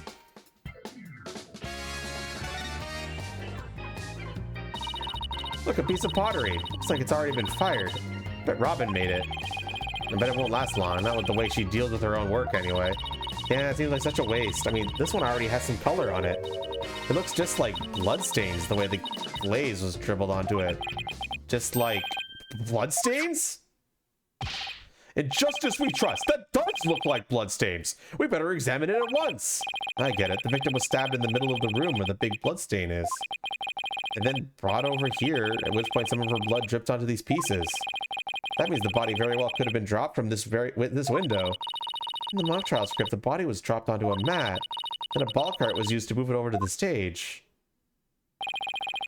That maintenance area is below this room, and the storehouse there has a mat and ball cart. So even the moving of the body was carried out just like the script? The killer sure had a thing for Junie's script. Well, what did you expect? That's why we suspected the defendant in the first place. Well, you're wrong, and I'm going to prove it in court. Well, I think we've examined pretty much everything we can. By the way, did Prosecutor Blackwell happen to tell you anything about tomorrow's trial? In justice we trust. It's no use trying to pry more information out of me. Having just learned that the clock had been 1 hour fast, means we're back to square one concerning the suspect's actions that day. I wonder what the main argument will be about now. How the body was moved would be my guess. Prosecutor Blackwell's got his own plans. Oh, does he now? Detective Fulbright. Try as you might, I won't say another word about the investigation. No, I wasn't gonna ask about that. I was just wondering if you'd seen Robin. Oh, you mean Miss Robin Newman? She was just here a moment ago. And she mumbled something about watching videos in the lecture hall. Video? What video? Thanks, Detective. Athena, I think we should stop by the lecture hall. Right, let's go.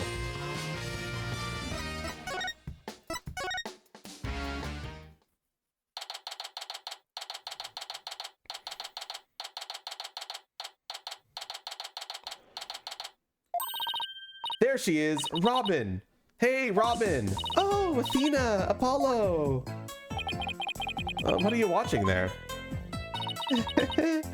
Oh, it just so happens to be a video of the mock trial. I had to use a bit of coercion to get it, but the end justifies the means, right?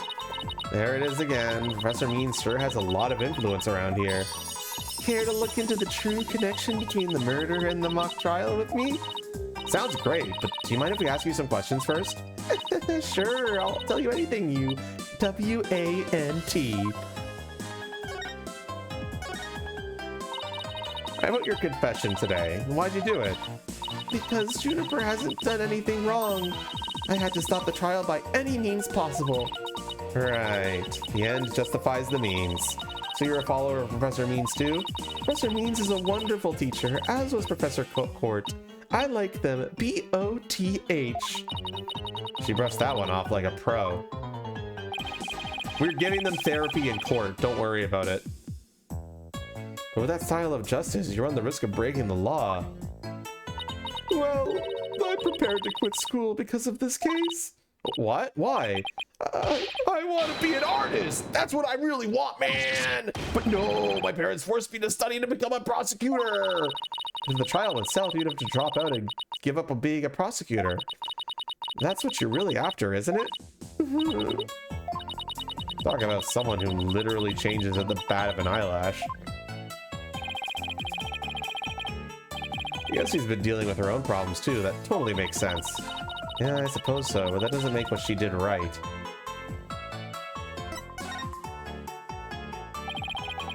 So true, Pixel. Did you tell us about what you were doing on the night of the murder? Finishing a statue. I was on the stage until the last bell. That's right, you made the statues of Mr. Wright and Prosecutor Gavin, didn't you? Oh, yeah, yes I did. Both of them. This is just formality, but can you prove you were making the statues at the time? Can I prove it? You think I'm the killer now? No, that's not what I meant. Both you and Robin were still at school after 7 p.m., but neither of them can prove exactly what they were doing.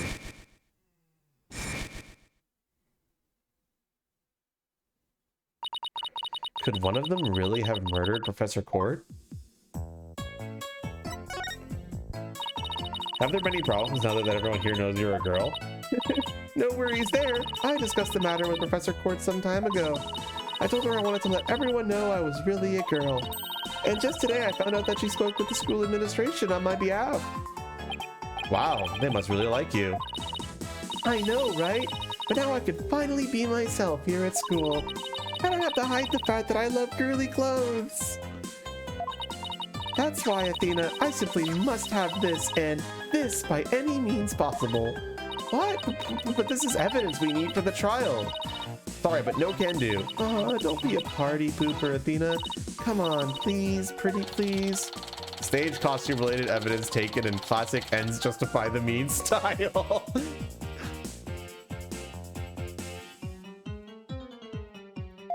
Oh, darn it. Anyway, thank you again, Athena. Thank you for revealing who I really am. I wanted everyone to know before the snitch found out. The snitch? Sounds like a new lead. No, I do not like girly clothes. I am very much a manly man. There's a rumor going around that one of the students here is a snitch. I hear they're watching everything we do. Our activities, our relationships, our interests, and reporting it all to one of the professors. But why would anyone do that? Officially, I heard it's to seek out misconduct among the student body. But rumor has it grades are being bought and sold through the surveillance network. That's bribery! The situation at Athena's Legal Academy is worse than I thought. Well, all this is important stuff. I still want to ask about that thing in the art room. I'll have to present some evidence to show her what I'm talking about, though.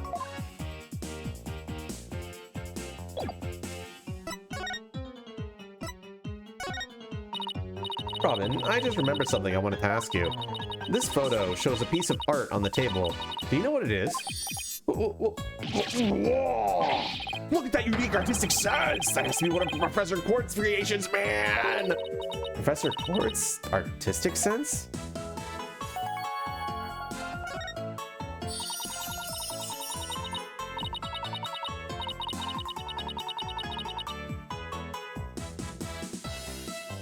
I don't know about that story, Tyler. I wouldn't be able to say yes or no.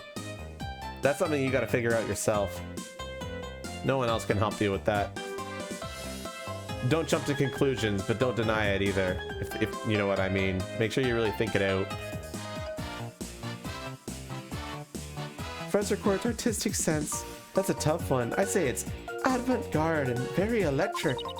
In other words, it's weird and all over the place. Come to think of it, that strange-looking painting in the art room was one of Professor Quart's works, wasn't it? The statue in the photo was originally a statue of Lady Justice. Lady Justice? Lady Justice? Professor Quart had planned on placing it on the judge's bench in the lecture hall. But the day before the mock trial, it broke while she was polishing it. She said she'd take it back to the art room and try to fix it somehow. So this is the statue in its proper state? You bet. Just look at that wild silhouette. Wow, it's so C-U-T-E.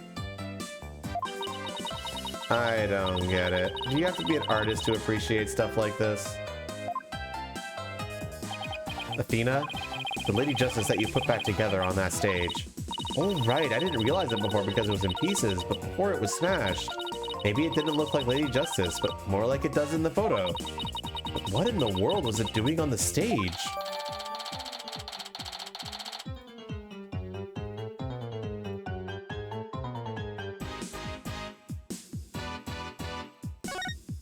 Yes, I'm very head empty, no thoughts. Well, I think that about covers it. Okay, then how about we watching the mock trial video with me? What do you say? Sure, sounds good to me. Sir, how do you want to watch it? All classroom desks at the school have their own built-in computer, you know. Wow, this place is definitely a lot cushier than I thought. I know you guys are in a hurry, so I'll just fast forward to the important parts. Let's start with the professor's pre-trial speech.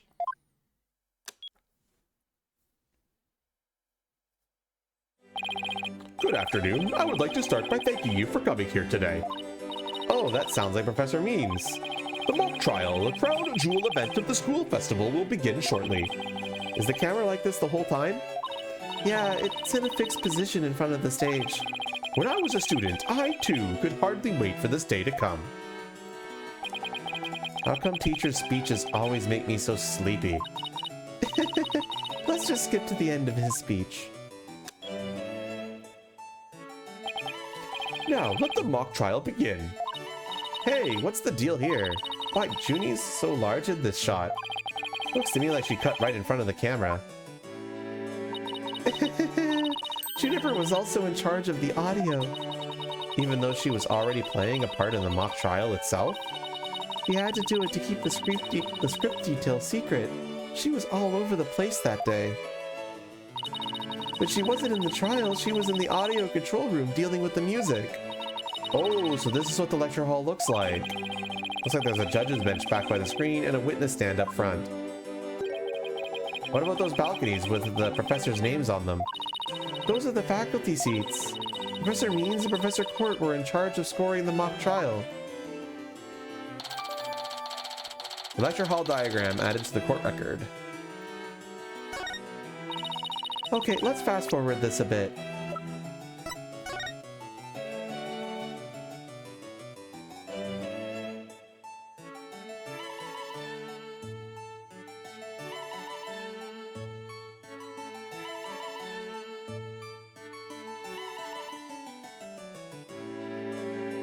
Okay. The catch-all and VODs. Have a good one, JP.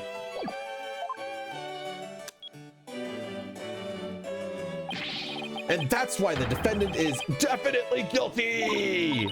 Ah, that was me. Could you tell? Objection! A frail poet used her bare hands to stab a professor with an arrow? I don't think so. You read that line in the mock trial, Apollo, but you made it sound kind of weird. Cut me some slack. It was my first time reading that script. I think Juniper's gonna speak next. I didn't do it! I had suffered a breakdown and pretty much lost it. It's true, I shouted, "You're a goner," but I didn't mean it. Wow, what an emotional performance. She put a real actress to shame. Wait, could you go back and play that scene again? You really think that's necessary? I didn't do it. I had suffered a breakdown and pretty much lost it. It's true I shouted, "You're a goner," but I didn't mean it. Stop, did you hear that? I think you're onto something. Let's play that last part again. I don't follow. What are you guys so excited about? I think this piece of evidence should explain it. Time to show Robin a piece of evidence that links the line we just heard to the case.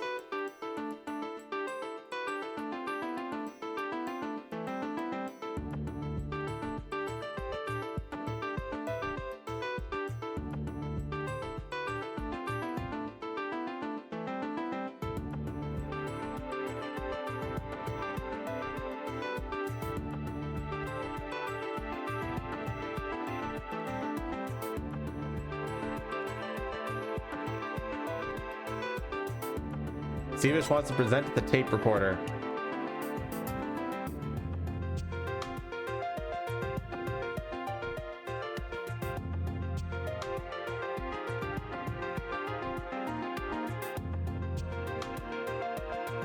Storyteller, that was the mock trial.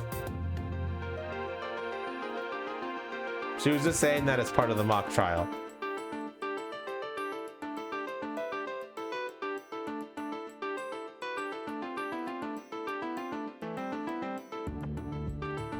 We don't know. Is this part of the mock trial script?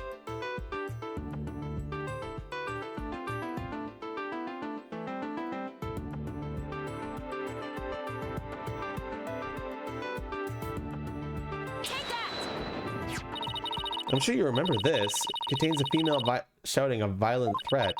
I'll play it for you. You're a goner. The voices and performance do sound similar, but I can't believe this is happening. It's just a possibility, but if the voice on this tape really a recording, one made from the mock trial video, then this means this evidence was fabricated. They didn't get to do a voice print analysis in time for court today. That's why the gender of the voice became so important. And if the real killer had foreseen that gender would become key in today's trial, he would have tried to deflect attention away from himself by making the suspect female. So basically, the only one with something to gain from doing this is our sole male suspect.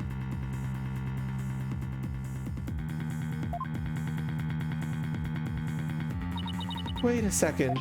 No way! Professor Means' credo is the end justifies the means.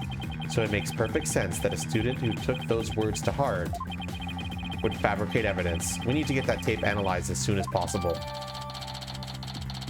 The voice tape says you're a goner. It just like in Junie's script. It may be a fake.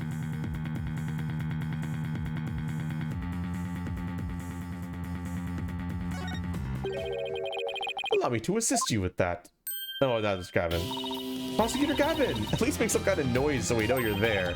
It's Big Big I go home with a rockstar emphasis, Robin. Timing is everything. Let me make a copy of that tape right now, and I'll get you the results as soon as I can. I trust that would be alright? Very much so, thanks.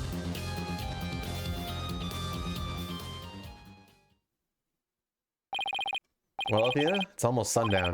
Is it about time we head over to the detention center? I think Junie will agree that this is something that could prove her innocence. But will her heart really be open to accepting it? She had to have known this is what I would find.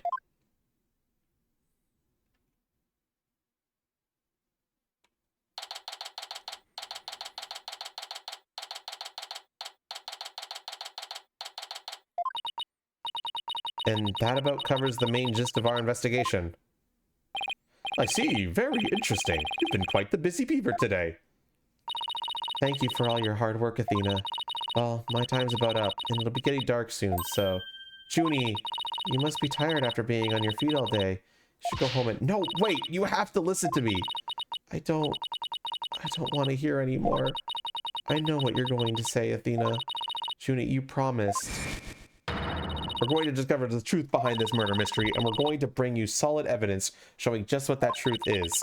If we succeed in doing that, I want you to promise that you'll accept it, Junie, no matter how hard it is to hear. Okay, but only if it's the real truth. So please just listen to what I have to say. Once you heard me out, I'll let you decide what to do.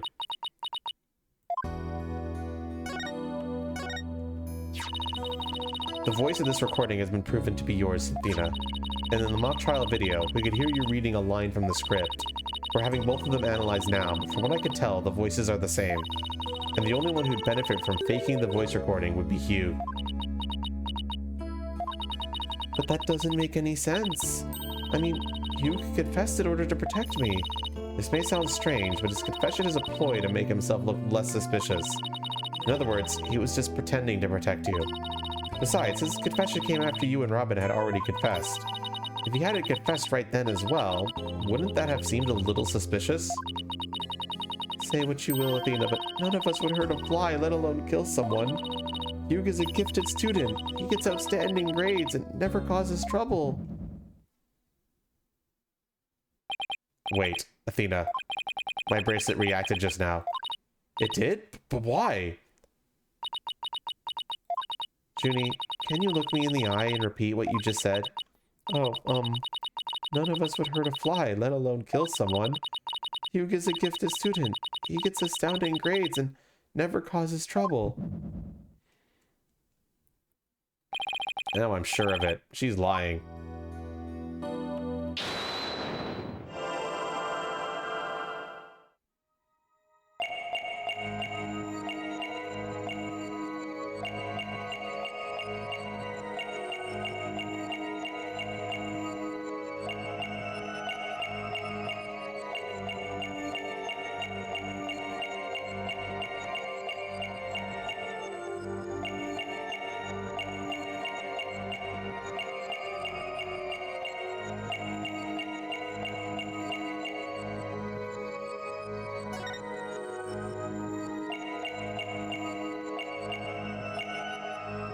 Let me know when you see it, chat.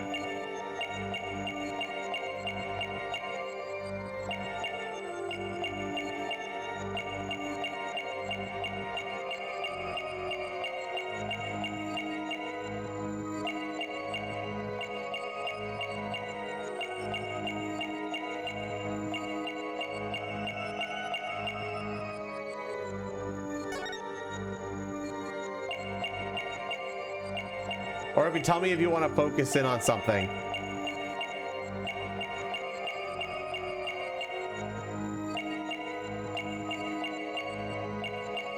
This is as far down as they'll let me go.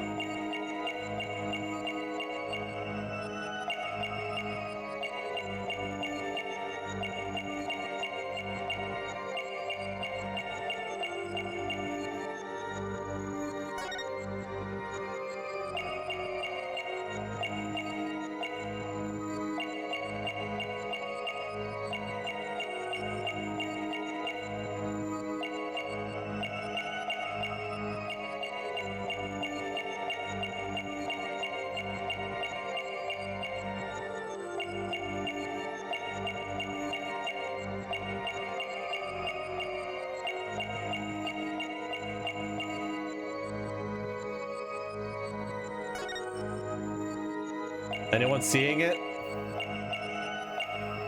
Remember, it's not always going to be. It's on certain phrases, too.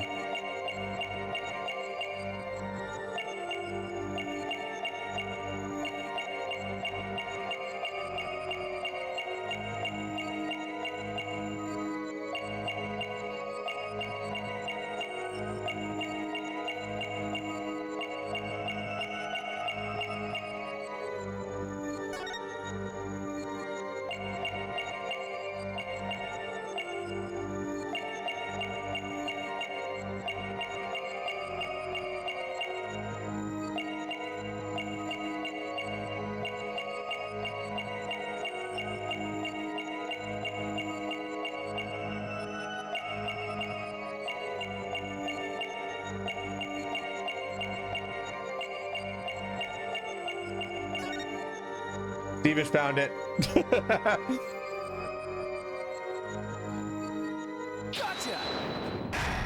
Gotcha. Juniper, you start coughing when you're under stress. You can't hide it from me no matter how hard you try. When you said, "and it never causes trouble," cough escaped and made your scarf flutter. As for why you were stressed, it's because you were lying.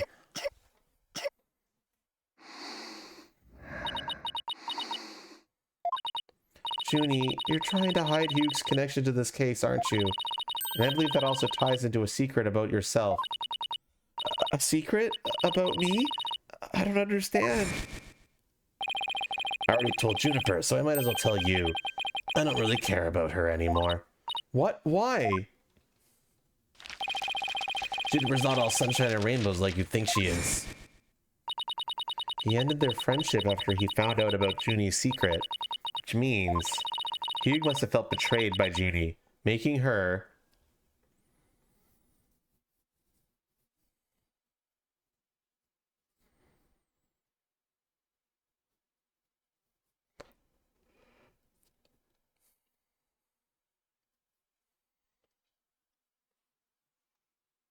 Stevish says 2.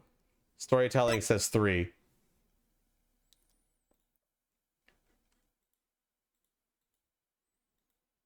Rocket says 3. That's 2 votes for 3. One more vote for 3 and we do it.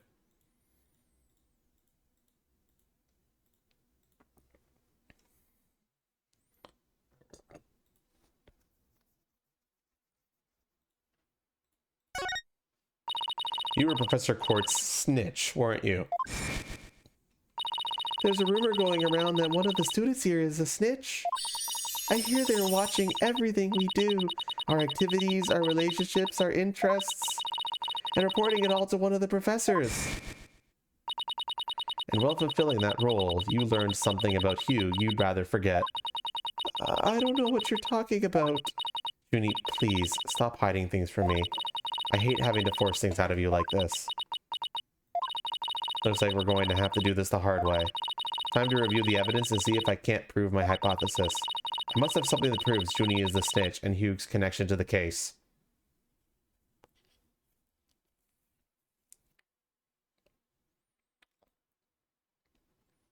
Well, chat, do we?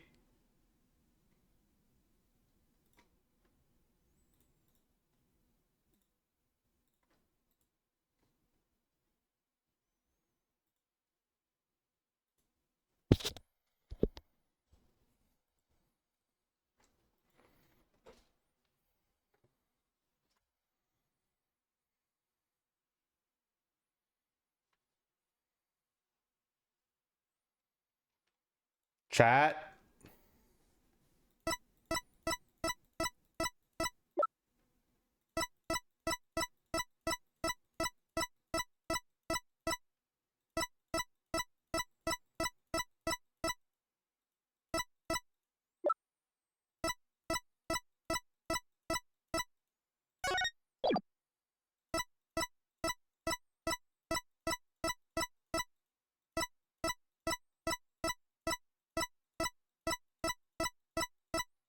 Storyteller, you can investigate it yourself.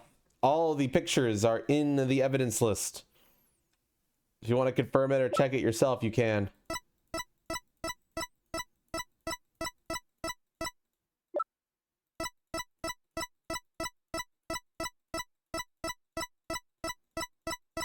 Hooray for technology. Stevish wants to present the huge scrap.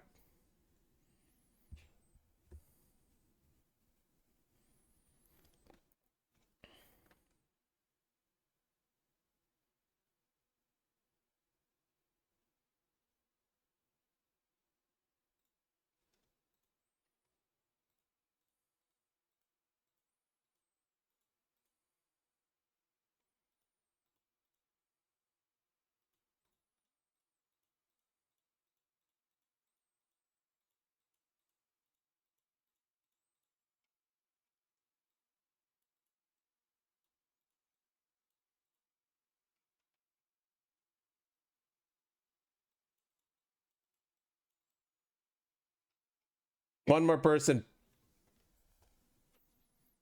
And I'll do it. We locking it in? We'll lock it in. I'm relieved to see you're coming around. See, I wasn't trying to hide anything. Juniper's one cool customer, Athena. Wait, I don't think that was the right piece of evidence. Whatever you show me won't change the fact that I've already told you all I know. I must have something that proves Junie's the snitch and Hugh's connection to the case.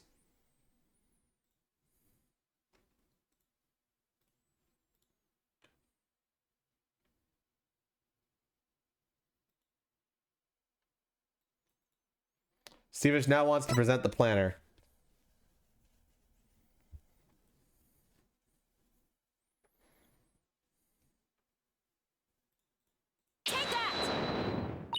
Right here in Professor Court's planner, it says, routine report. I believe this is meant to mean when the snitch would report into Professor Court. I also believe that Professor Court planned to meet Hugh in private based on the snitch's info. And from their meeting, Hugh must have put 2 and 2 together and figured out your secret. So you see, it all makes sense only if you're the snitch, Junie.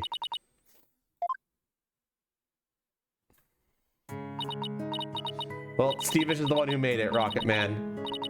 Forgive me, Athena. I've been lying to you this whole time. The truth is, I suspected Hugh from the start. You did? Now this is surprising. I'm so sorry.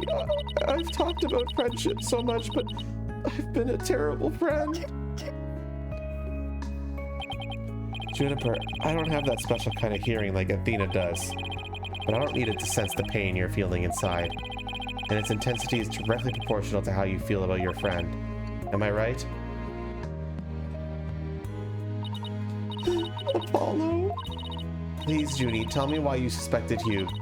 I have a feeling that will be the key to getting to the bottom of this whole case. What exactly was your role as class snitch? Professor Court told me how Academy alumni had strayed from the path of justice. The dark age of the law, huh? He didn't want any more of our students going astray like that, but few others at the Academy shared her view. I thought her ideas were beautiful, though sad and unrealistic. She asked you to be her eyes and ears, didn't she? I used to report to her once a month about any wrongdoings I've seen or heard about. And that report session in her planner, the one from October 22nd, was a part of that? Yes, that's what I reported Hugh to Professor Court. She snitched on her own friend? I had actually overheard Hugh talking. What did you hear? He was talking to someone on the phone. I think it was one of his parents. What were they talking about? Something about having paid money for good test scores. I only overheard him talking, so I never did find out who the money was going to. What? That's bribery! Hugh was buying his way through school, and if that's the case, that evidence that always seemed out of place might actually be about his secret.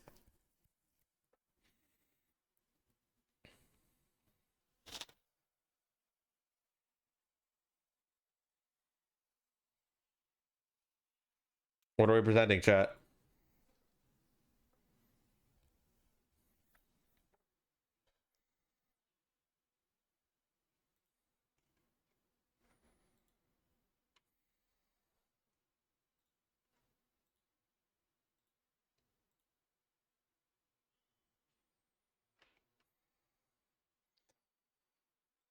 Well, you can make it official by doing exclamation point present.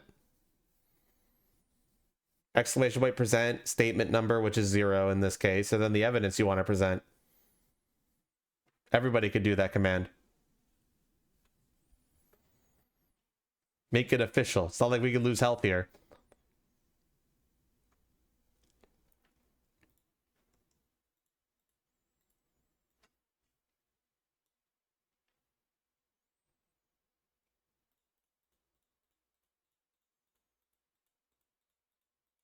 What are we presenting?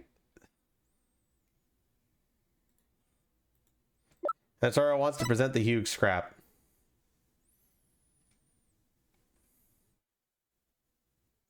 Do we agree, chat?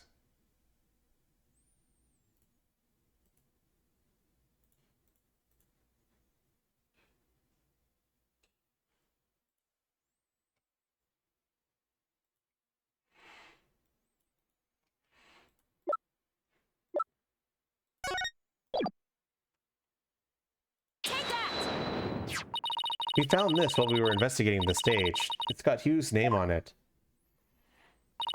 I didn't know what the number meant at the time, but now that I'm hearing about bribes, it must mean that a bribe of 120 grand was to be paid in October.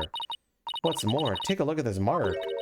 The same mark is on the page of the Professor Court's planner. Hey, you're right. Wait, why would Professor Court have that kind of information in her planner? You don't really think the person who was taking the bribe money was? It's just a possibility at this point, but it may indeed have been Professor Court. But that is impossible. He'd be the last person I'd ever expect of accepting bribes. Like I said, it's just a possibility, but a rather good one. Maybe their private talk had to do with the possibility of the bribery being exposed. And what started out as a little argument soon got out of hand. It's not your fault, Junie. Anyone would have suspected Hugh if they knew what you knew. No, I don't believe that alone would have driven him to murder. There's another reason why I suspected Hugh. You've got to be kidding me. There's another reason? I saw Hugh around 7 p.m. the day before the mock trial. Oh, so she's finally ready to talk about that. When I saw him, his... Oh, Tina. Junie, are you alright? Just try to relax and tell me what happened. I never wanted to see what I did, but I'll have to live with it, won't I? In that hallway, Hugh's hands... His hands were dripping with blood.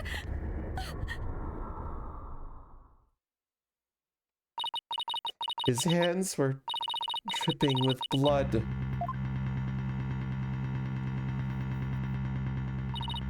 What? But why? What am I going to do?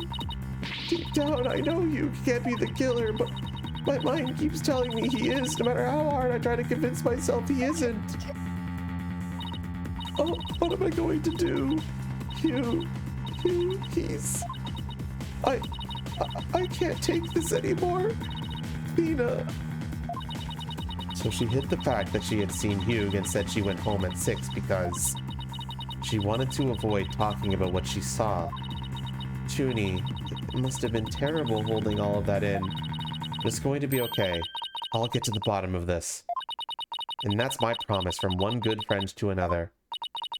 I'll be defending Juniper tomorrow. If that's okay with you, Professor Means. My main concern is whether you can defeat that prosecutor. But I won't try to stop you. I will be watching from the gallery, and shall look forward to seeing what sort of results your methods can produce. Good luck tomorrow. Now, if you would excuse me. Thena, I'm sorry. I really mean it. I wish I had trusted you from the start. You have to uncover the truth tomorrow. I know you can do it. Don't worry. We already know that the prosecution's key piece of evidence is a fake. And thanks to you, we figured out the motive too.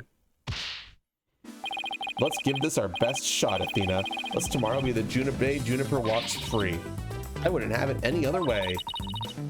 We should all be ready now. What could possibly go wrong this time? Don't say that, Athena. Don't fucking say that. Still, There's this strange, uneasy feeling I can't shake. I'd better be imagining it. Alright, so I was planning to just power through and just stay up late and finish this case tonight, but I think too many of the active participants have fallen asleep. So I think we'll start tomorrow's stream immediately with the trial, and then we'll finish case 3 and start case 4 tomorrow. So I just don't think it's a smart move for me to power through, especially when this is the most interactive part of the game. So if you want it, so it also gives people time to catch up on the VOD for the investigation tomorrow, so that they can come packing and ready for the trial right at the start of the stream. So I'm not going to start early tomorrow. We're going to start at 7 o'clock as normal, and we're going to tomorrow's schedule is going to be finish chapter 3, start chapter 4. Let's do it.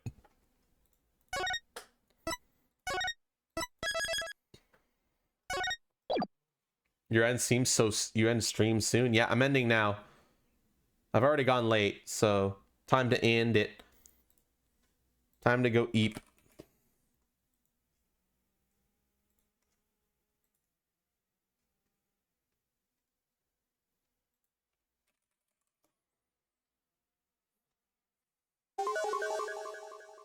Bah, why would you do this to me? All right, everybody, I'm going to bed. I'll see you all tomorrow. 7 o'clock, and we're going to continue this game. It'll be fun. It'll be awesome. It'll be sweet. Good night.